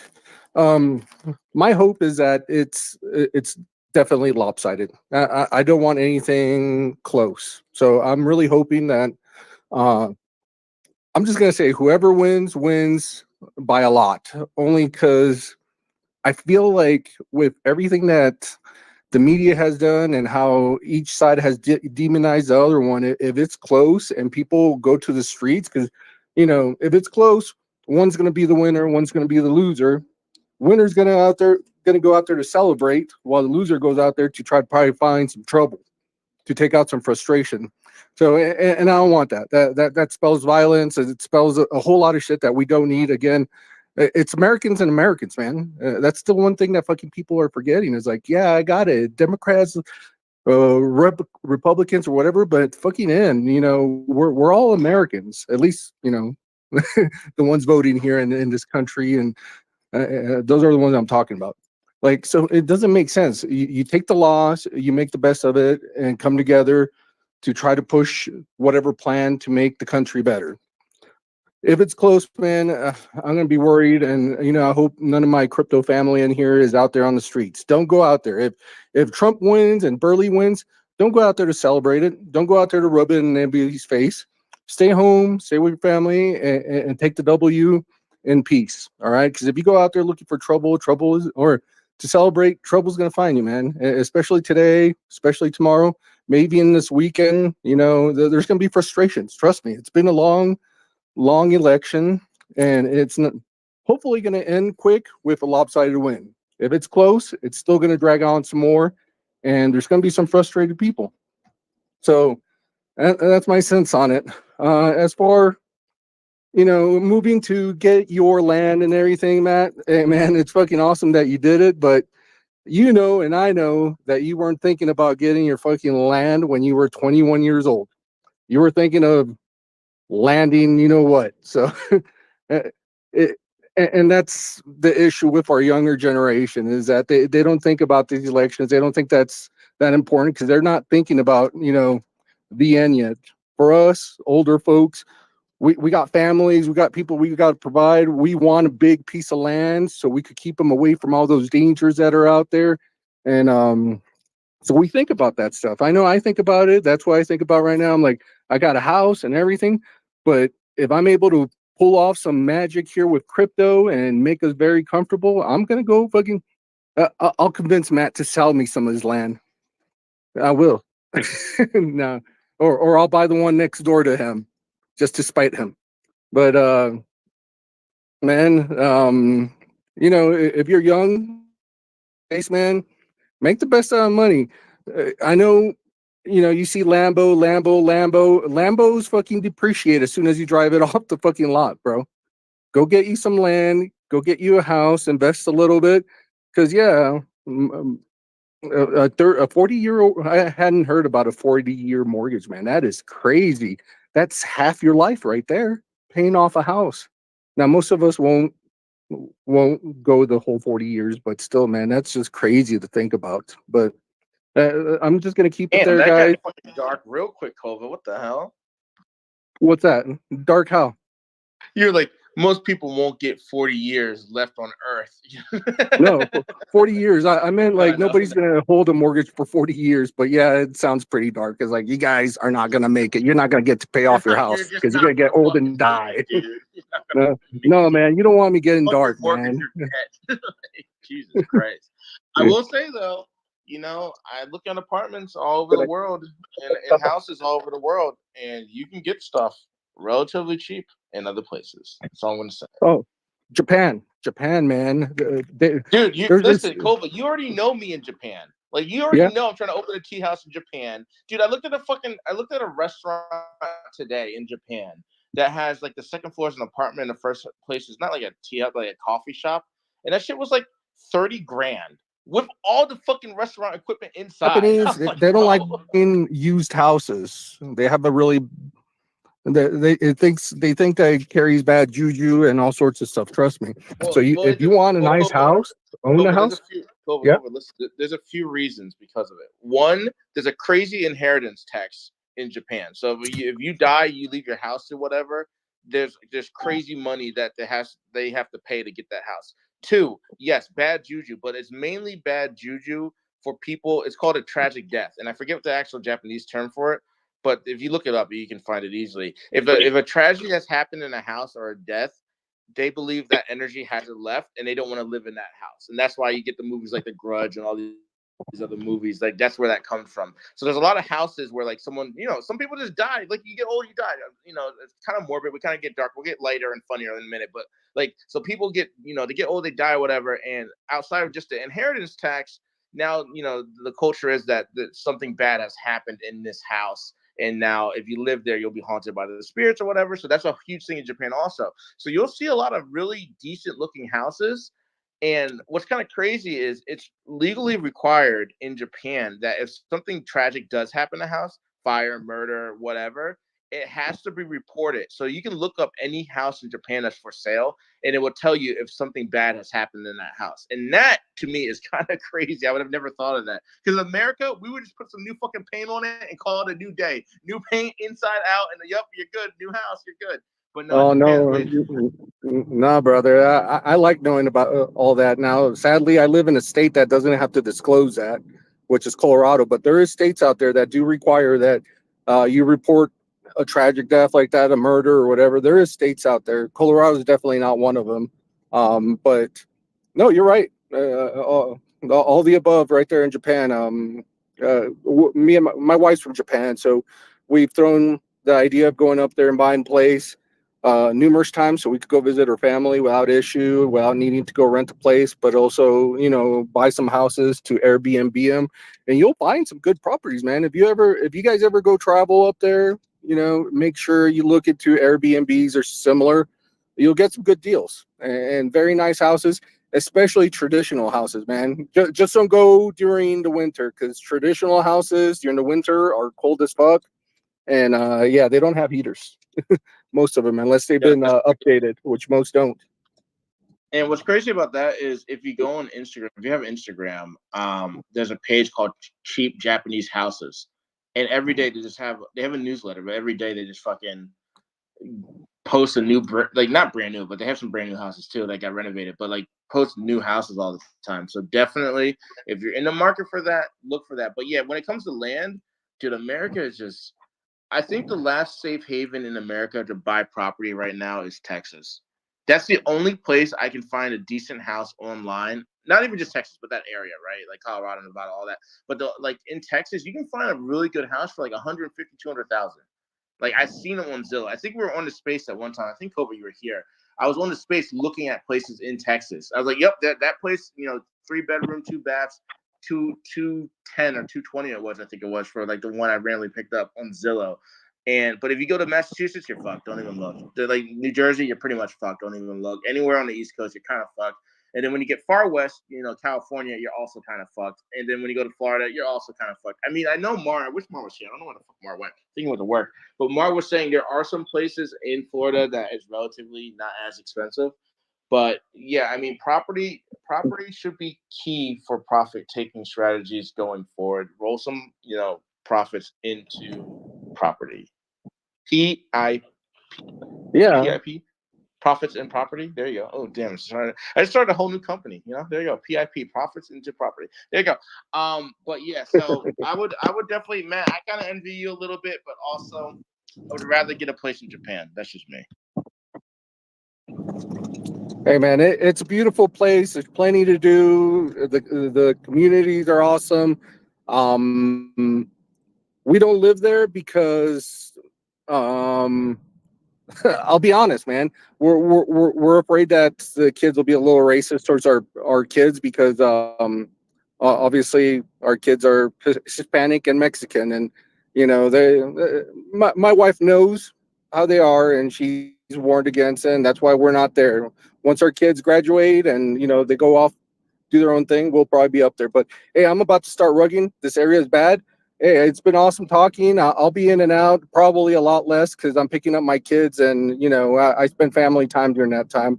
During the day, I'm retired, so I can fucking talk all day long. So don't be surprised if I'm gonna drop down, and I'll keep listening though, and I'll hopefully jump in later on tonight. All right. So it's been awesome. Keep the 24 hours going, and hey, see you guys on the other side. Let's go, bro. Elon Musk about to start a space. That might hurt our attendance, but that's all right. We'll keep it rolling. I might have another phone open, though. Did he start his space yet? There were like 20K people already scheduled to go. Did he? Is there a way to put it on speaker in here, man? That way we could listen to it and people could comment as he talks. We could do that, yeah. Let me see here. If I switch over to my XT Algo account on X, I think we could do it this way. This could be kind of sweet, actually. Good call. All right, yeah, his space started here. Let me let's tune in and give me a thumbs up if you guys can hear this okay.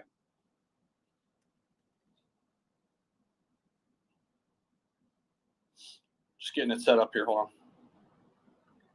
Real quick before it starts, I was just going to say that MAGA King's going to do a token, another supply burn at 500K market cap. Let's go, bro. I see you guys looking solid right now. 177K market cap.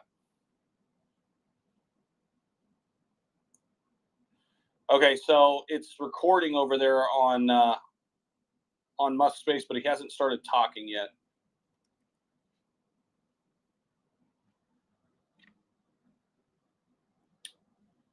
So when he does, we should be able to hear everything.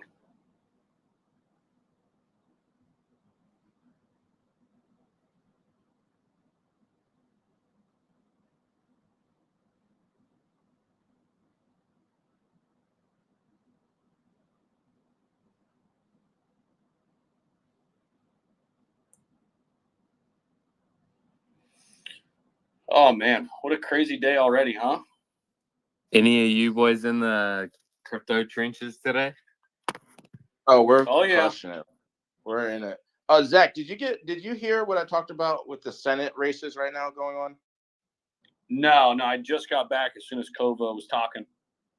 The Senate is at 38 votes for Republican and 28 for Democrats currently, and that's the only election results we have so far. Republicans or Democrats need 51% to win. Okay, good stuff. Well, what time do the polls close? Like in how many hours? Because I'm from New Zealand, so I don't know. I can't fucking find anything online on when it closes. Yeah, I mean it depends. East Coast, West Coast. Like East Coast, like in about 3 hours from now, give or take. Yeah. Oh, that's Elon. What's coming through?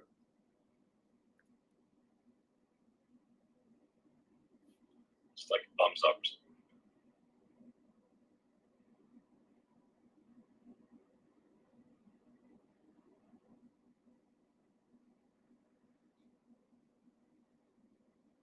Sounds like he's flying, dude. I think he is.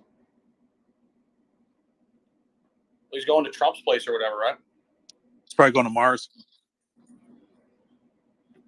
Here, guys, this is the sound of a fine Pilsner beer, Miller Lite, cracked open.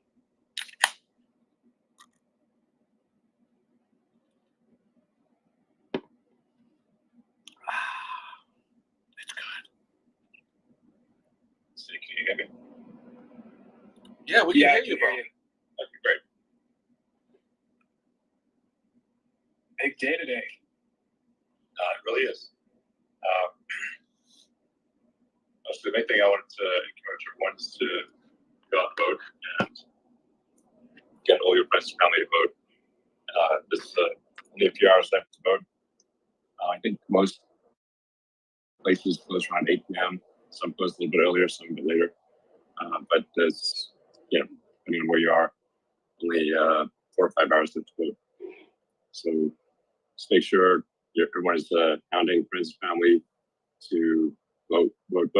This is the most important election of our lives. So there's going to be a broken record on that front. I've said it a few times.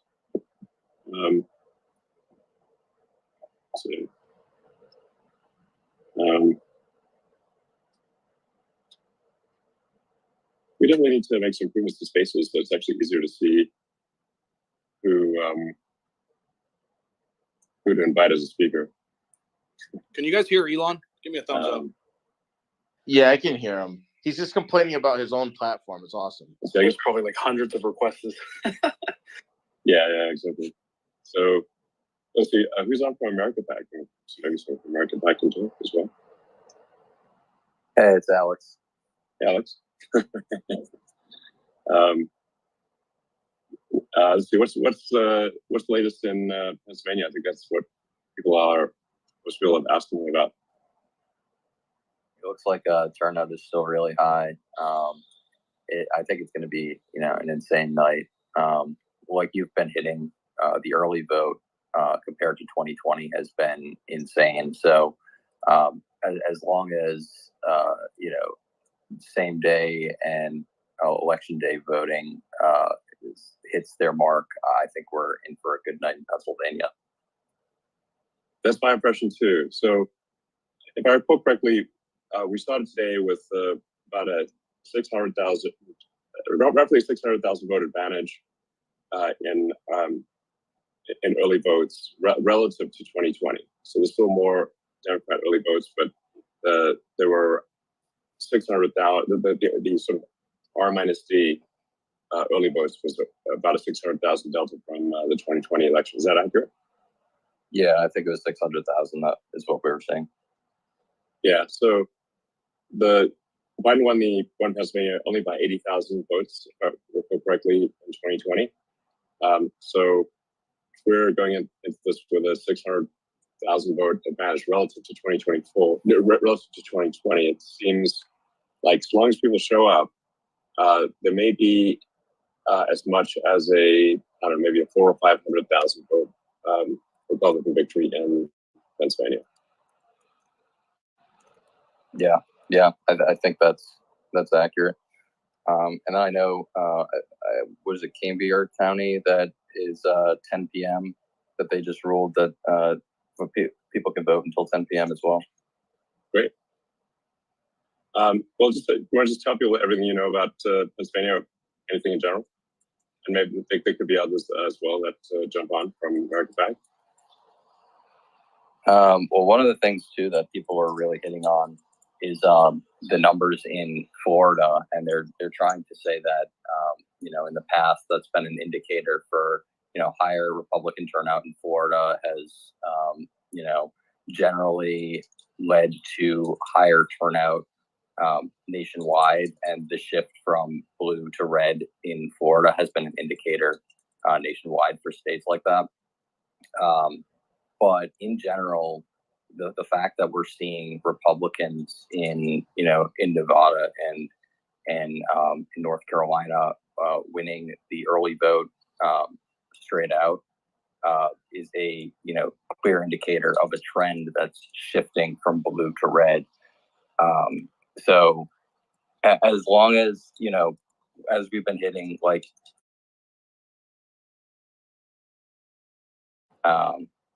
and as long as we're hitting those trends on the same day, like we have in the past, I think it's going to be, a big night. I think Trump could take all of the battleground states and possibly even flip, a couple surprise states like maybe Virginia or New Hampshire.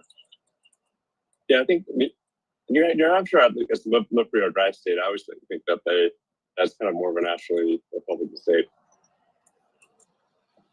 Yeah, and in 2016, I know it was a lot closer, and then it shifted blue. But I've seen, some positive indicators there have been that the Kamala campaign has actually been campaigning there, which I think that indicates that they were doing some internal polling and seeing that might be a problem area there.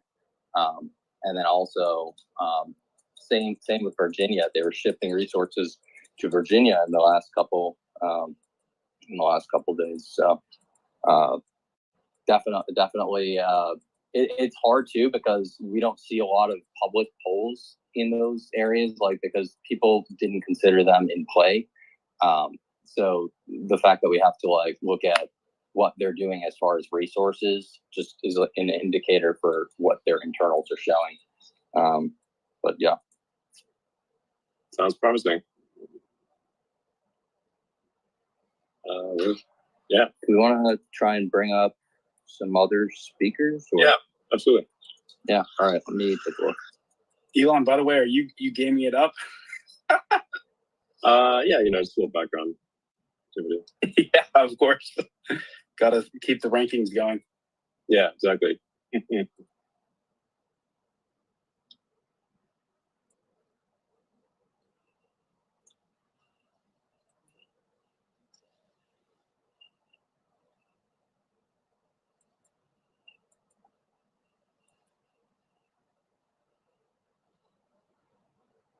Yeah, I was going to comment on how crazy X is, and the fact that you guys were calling out Google for how it was causing that error, really to just showcase Harris and where to vote, right? And then how quickly Google will put out a response. I mean, there's literally no other platform that can get a response like that. So great work on that. Yeah, actually, so it turns out that some part of it is just confusion. There's a Harris County. So if you say working about Harris, they assume county. So a lot of what people thought was differential guidance for voting for Kamala Harris versus Donald Trump was actually it was actually just Google sending you to where to vote in Harris County. So it was less nefarious than it seemed. Still confusing. That's good that we talked about that. Less nefarious than it appeared at first. Have you looked into betting platforms as an indicator, or as an early indicator compared to polls, considering polls are a bit lagging and haven't been too accurate the last 8 years? Well, the numbers that I look at are not the polls. I think the polls are, roughly on par with astrology. And I mean, and a poll that, like Nate Silver did, whatever, a zillion simulations, comes out with 50-50. I mean, it's that's kind of an impossible to lose poll. So it's meaningless. The numbers that we looked at American Fact are the early vote numbers from all of the swing states, and specifically how the early vote numbers track relative to 2020. So that's what I meant by like the Republican minus Democrat votes and the delta between 2024 and 2020. In my opinion, that is the strongest indicator, because those are real numbers, not imaginary numbers. The betting platforms, the reason I asked about them and I'm using them as an indicator is that people are betting their money, and you've got the efficient market hypothesis. So any arbitrage opportunities, you've just got capitalists closing that up. And I looked at the accuracy over the last 3 decades. It was at 77%, which usually betting platforms have an accuracy of 70%. So they seemed like an interesting indicator, and they showed Trump up by over 20 points. Yeah, I mean, they might be better than just trying to call people on the phone and get their opinion. But the betting odds have varied dramatically, and they do shift. If there's a large, somebody comes in and puts in a large bet, you're going to see a massive shift in the betting platforms. And we saw that over the weekend, where there were giant gyrations in the betting odds. The same is true of the stock market. The stock market is, varied quite a lot. I mean, look, Tesla's stock will go up sometimes 20, down 20% in a day, but it's still the same company. And it's just really people making large purchases or sales of stock. And so now, maybe if you do a trailing average of the betting odds, you're going to get something a bit more accurate. But the moment to moment, even day to day gyrations of the betting markets, I think they're also just vary so much that they're not a clear indicator. The thing that I think really matters is the trend on early voting, and the trend on early voting has been extremely good. So I've posted some of these charts on the X platform. If you go back, to around say October 10th, looking at say the Pennsylvania RMSD early vote delta 2024 versus 2020, there were actually relatively more early votes before about the 10th or 12th of October. Basically, the Democrats were actually better in Pennsylvania than in 2020 until around October 10th or so, and then things started to shift. Lines crossed over, and then it went very heavily in favor of Republicans for early voting. In terms of the delta, there's still more Democrats that did early votes in Pennsylvania, but far fewer than in 2020. So that's what I mean when I say at the beginning of today, there was the Democrats were 600,000 votes worse off than they were in 2020. Now, there were 6.9 million people that voted in the 2020 Pennsylvania election, and so that's a giant number. 1% of the electorate, funnily enough, is 69K, and we had almost a 600,000 delta going in. So we're talking about maybe 7-ish%, 8% of the electorate difference. This is massive. In order to overcome that, there would have to be far fewer Republican voters that actually showed up. But if a similar number show up in person with no Dem advantage relative to 2020, we should expect to see a pretty much a landslide Republican victory in Pennsylvania. It's like a several 100,000 vote win by the Republicans. That's what it is. That's the most reliable data. Now, this is very contingent upon people actually showing up and voting. We're doing everything we can to ensure that people can get to the polls. We're offering. We have a fleet of vehicles getting people to the voting stations. Which the Democrats always do that, but the Republicans are not that good at doing it. Normally, the Democratic ground game is vastly superior to the Republican ground game, but this time, I think the Republican ground game is better than the Democrat ground game. We're making sure that anyone in the Amish community who wishes to vote, that we transport them to the polling stations. They're I don't think they don't want to or are not allowed to kind of drive vehicles, but they're allowed to be transported in vehicles. So we're just making sure that they are able to vote, making it convenient and easy to get to the polling stations, and that all seems to be working pretty well. I think things are trending overall in a very positive direction. Yeah, so overall, I think Team America is going to win. Based. Benny, do you have anything? Hey, Elon, how you doing, man? Good. How's it going? Good. Are you wearing your dark Gothic MAGA hat? I do not. I'm not currently wearing a hat. my online avatar is. That is my all-time favorite MAGA hat. My question to you is for a response to Claire McCaskill, who is a disgraced senator who lost her position in a landslide election defeat, who was on MSNBC yesterday or the day before saying that you should not be involved in politics. You should leave it to the professionals to be involved in politics. Sure. And she was chastising you for that, followed quickly by Rachel Maddow saying that the American government should come in and destroy all of your businesses out of revenge for you protecting free speech and our right to vote in this country. I would like to get your response to those two MSNBC talking heads. Well, I mean that's like they're basically suggesting a fascist response that that people and companies should be punished for their political views, which is obviously incredibly inappropriate and undemocratic. So,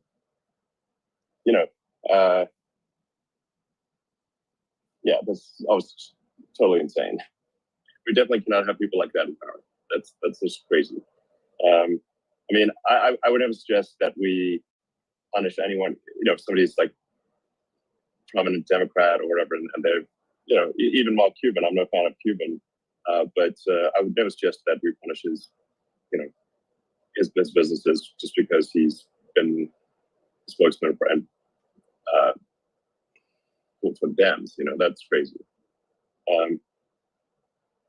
We want to have free and fair and balanced elections, and the same goes for the X platform. I'm going to obviously voice my opinion very strongly, but I, if there's any unfairness or anything to Democrats, independents, or anyone else, I mean, we want to make sure that that's addressed because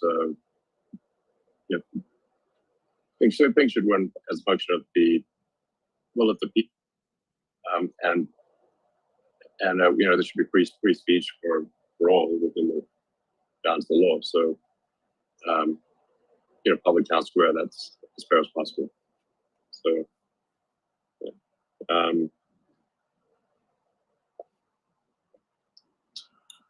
George, do you have anything? Yeah. Hi, Elon. Behizdy here. Simple question. It's the most important question ever. If I could guess who you voted for correctly, it's a mystery.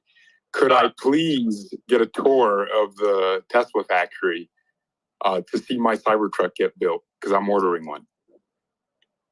Well, we're going to keep this discussion to the election.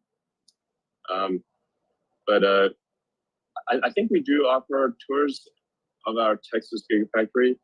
But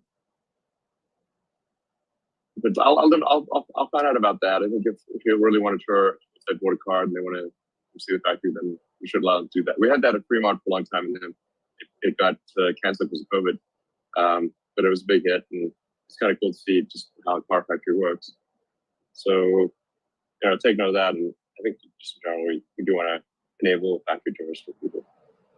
And I just want to thank you for everything you've done with talking about election integrity, because that's the thing I care about the most. And I think your voice is a deterrent. You know, they don't like all the public attention that comes with your powerful voice. So I want to thank you for that on behalf of America. You're welcome. Yeah. So, let's see, I actually try to add Brian Krasenstein, but it gave me an error. So yeah, I'm getting errors when I'm trying to add some new speakers. So maybe we hit like a speaker line or something.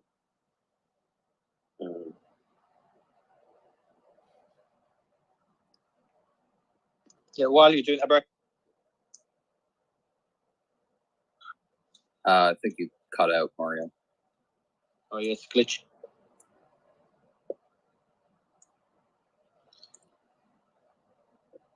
Can you hear us? Yeah.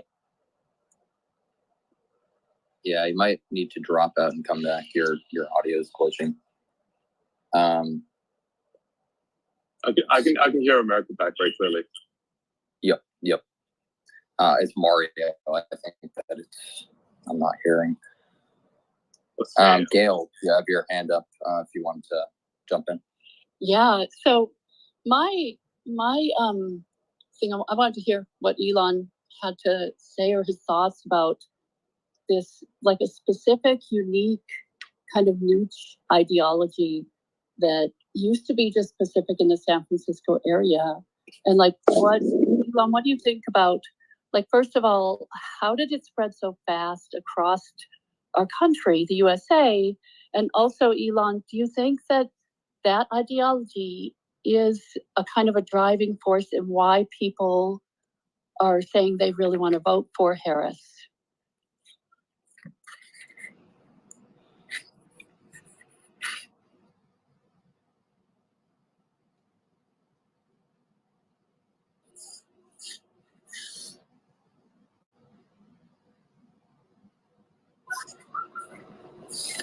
Can y'all hear me okay? I can hear you. I think there's a couple errors with the unmuting button. I think I'm hearing as well. It's happening on my end. Yeah, I think that to fix it, if you can hear me, I can tell you how to fix it. If anyone can't unmute, just put your hand down and then you can unmute. That's what worked for me. Should I repeat my question? Sure. Okay, great. So I wanted to hear Elon's your thoughts on the niche, unique ideology of the San Francisco area and how you think it spread so fast across the USA. And I wanted to ask you if you think it's a driving force, like one of the driving forces in why people are supporting Harris. Yeah, I think it is. Effectively, you've got Google, YouTube, Facebook, Instagram, and X/Twitter in the Bay Area. Now X, obviously, we've made a great effort to try to be not be kind of controlled by like the niche San Francisco Berkeley Follett ideology. But the others have really been kind of infiltrated by Follett activists. That's who controls their trust and safety. So in quotes, trust and safety. I've got another hat, by the way, called Make Orwell Fiction Again, which would be great. There's all these organizations with Orwellian names. I don't think you should trust an organization called Trust and Safety. So it's just, and a lot of them they don't even think that they think they're mainstream, but they're not. They're just living in the San Francisco Bay Area, and everyone around them has similar views, but those views are really far left. And then they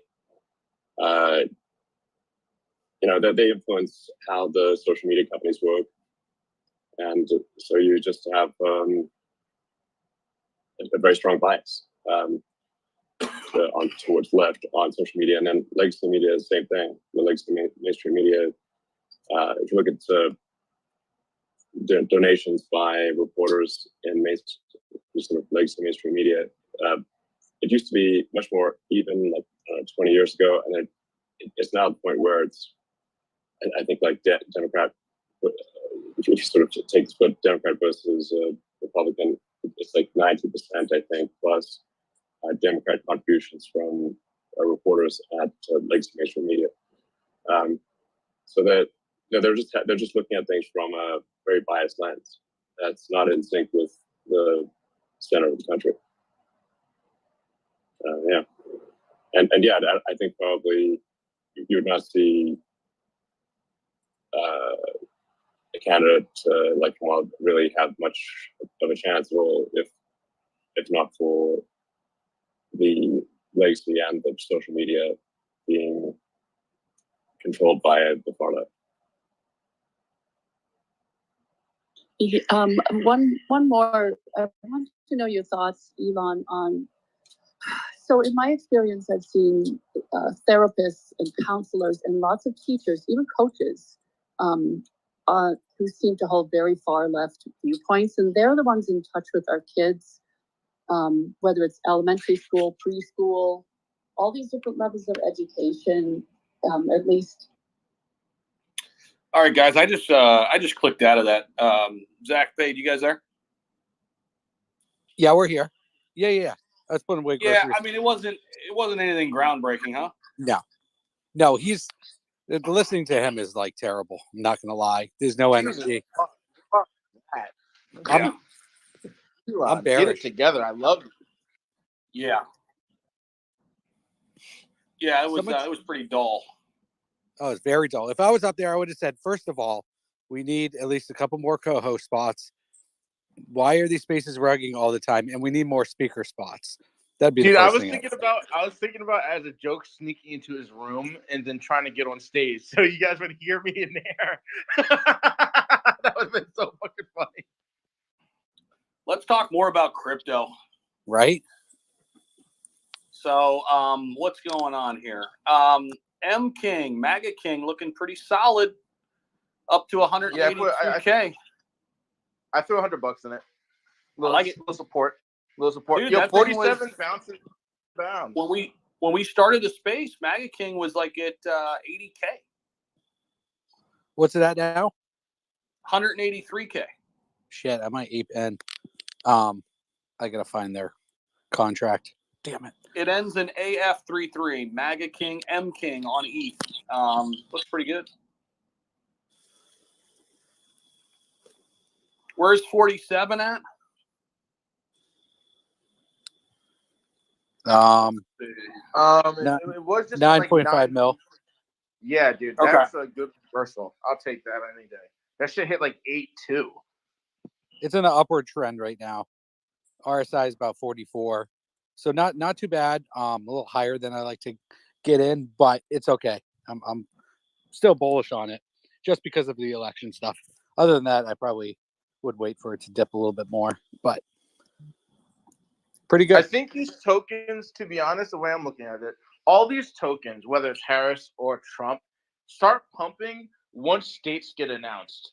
Oh, Trump won Pennsylvania. Everything pumps when Trump and Harris goes down. Oh, Harris won whatever the fuck. Okay, the Harris starts pumping, Trump goes down. I think that's how it's going to happen all night. And that's why I feel like we can't sleep.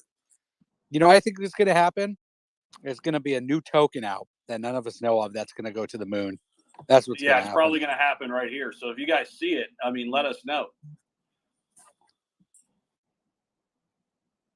For sure. I see it because I'm creating it. Oh. What's it going to be? Mutako vote. I'll throw some money into Mutako. I mean, just the name is funny. You got to get his head on Dude, like we taco. should fucking launch that as a joke. I think that's kind of funny. No, nothing's financial advice. Yeah, it's funny, but it would probably send. What do you guys think if I close down the live stream? Yeah, it's fine. I mean, it's just brutal because I can't leave this one spot.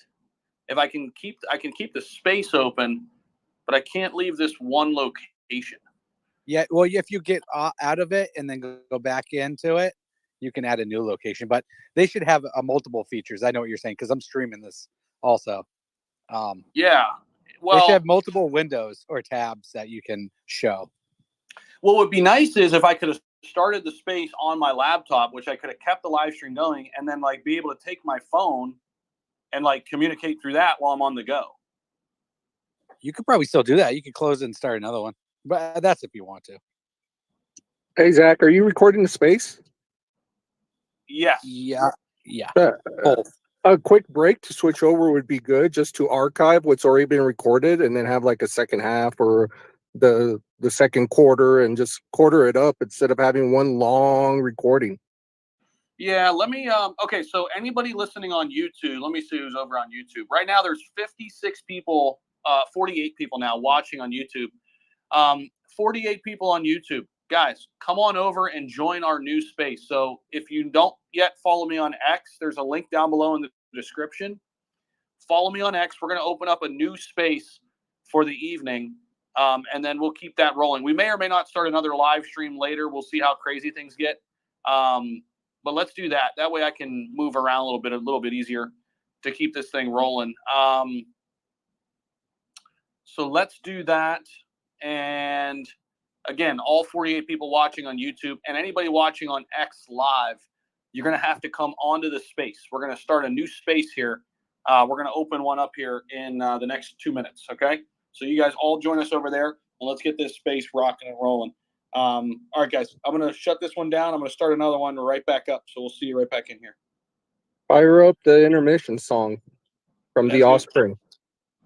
Let's go.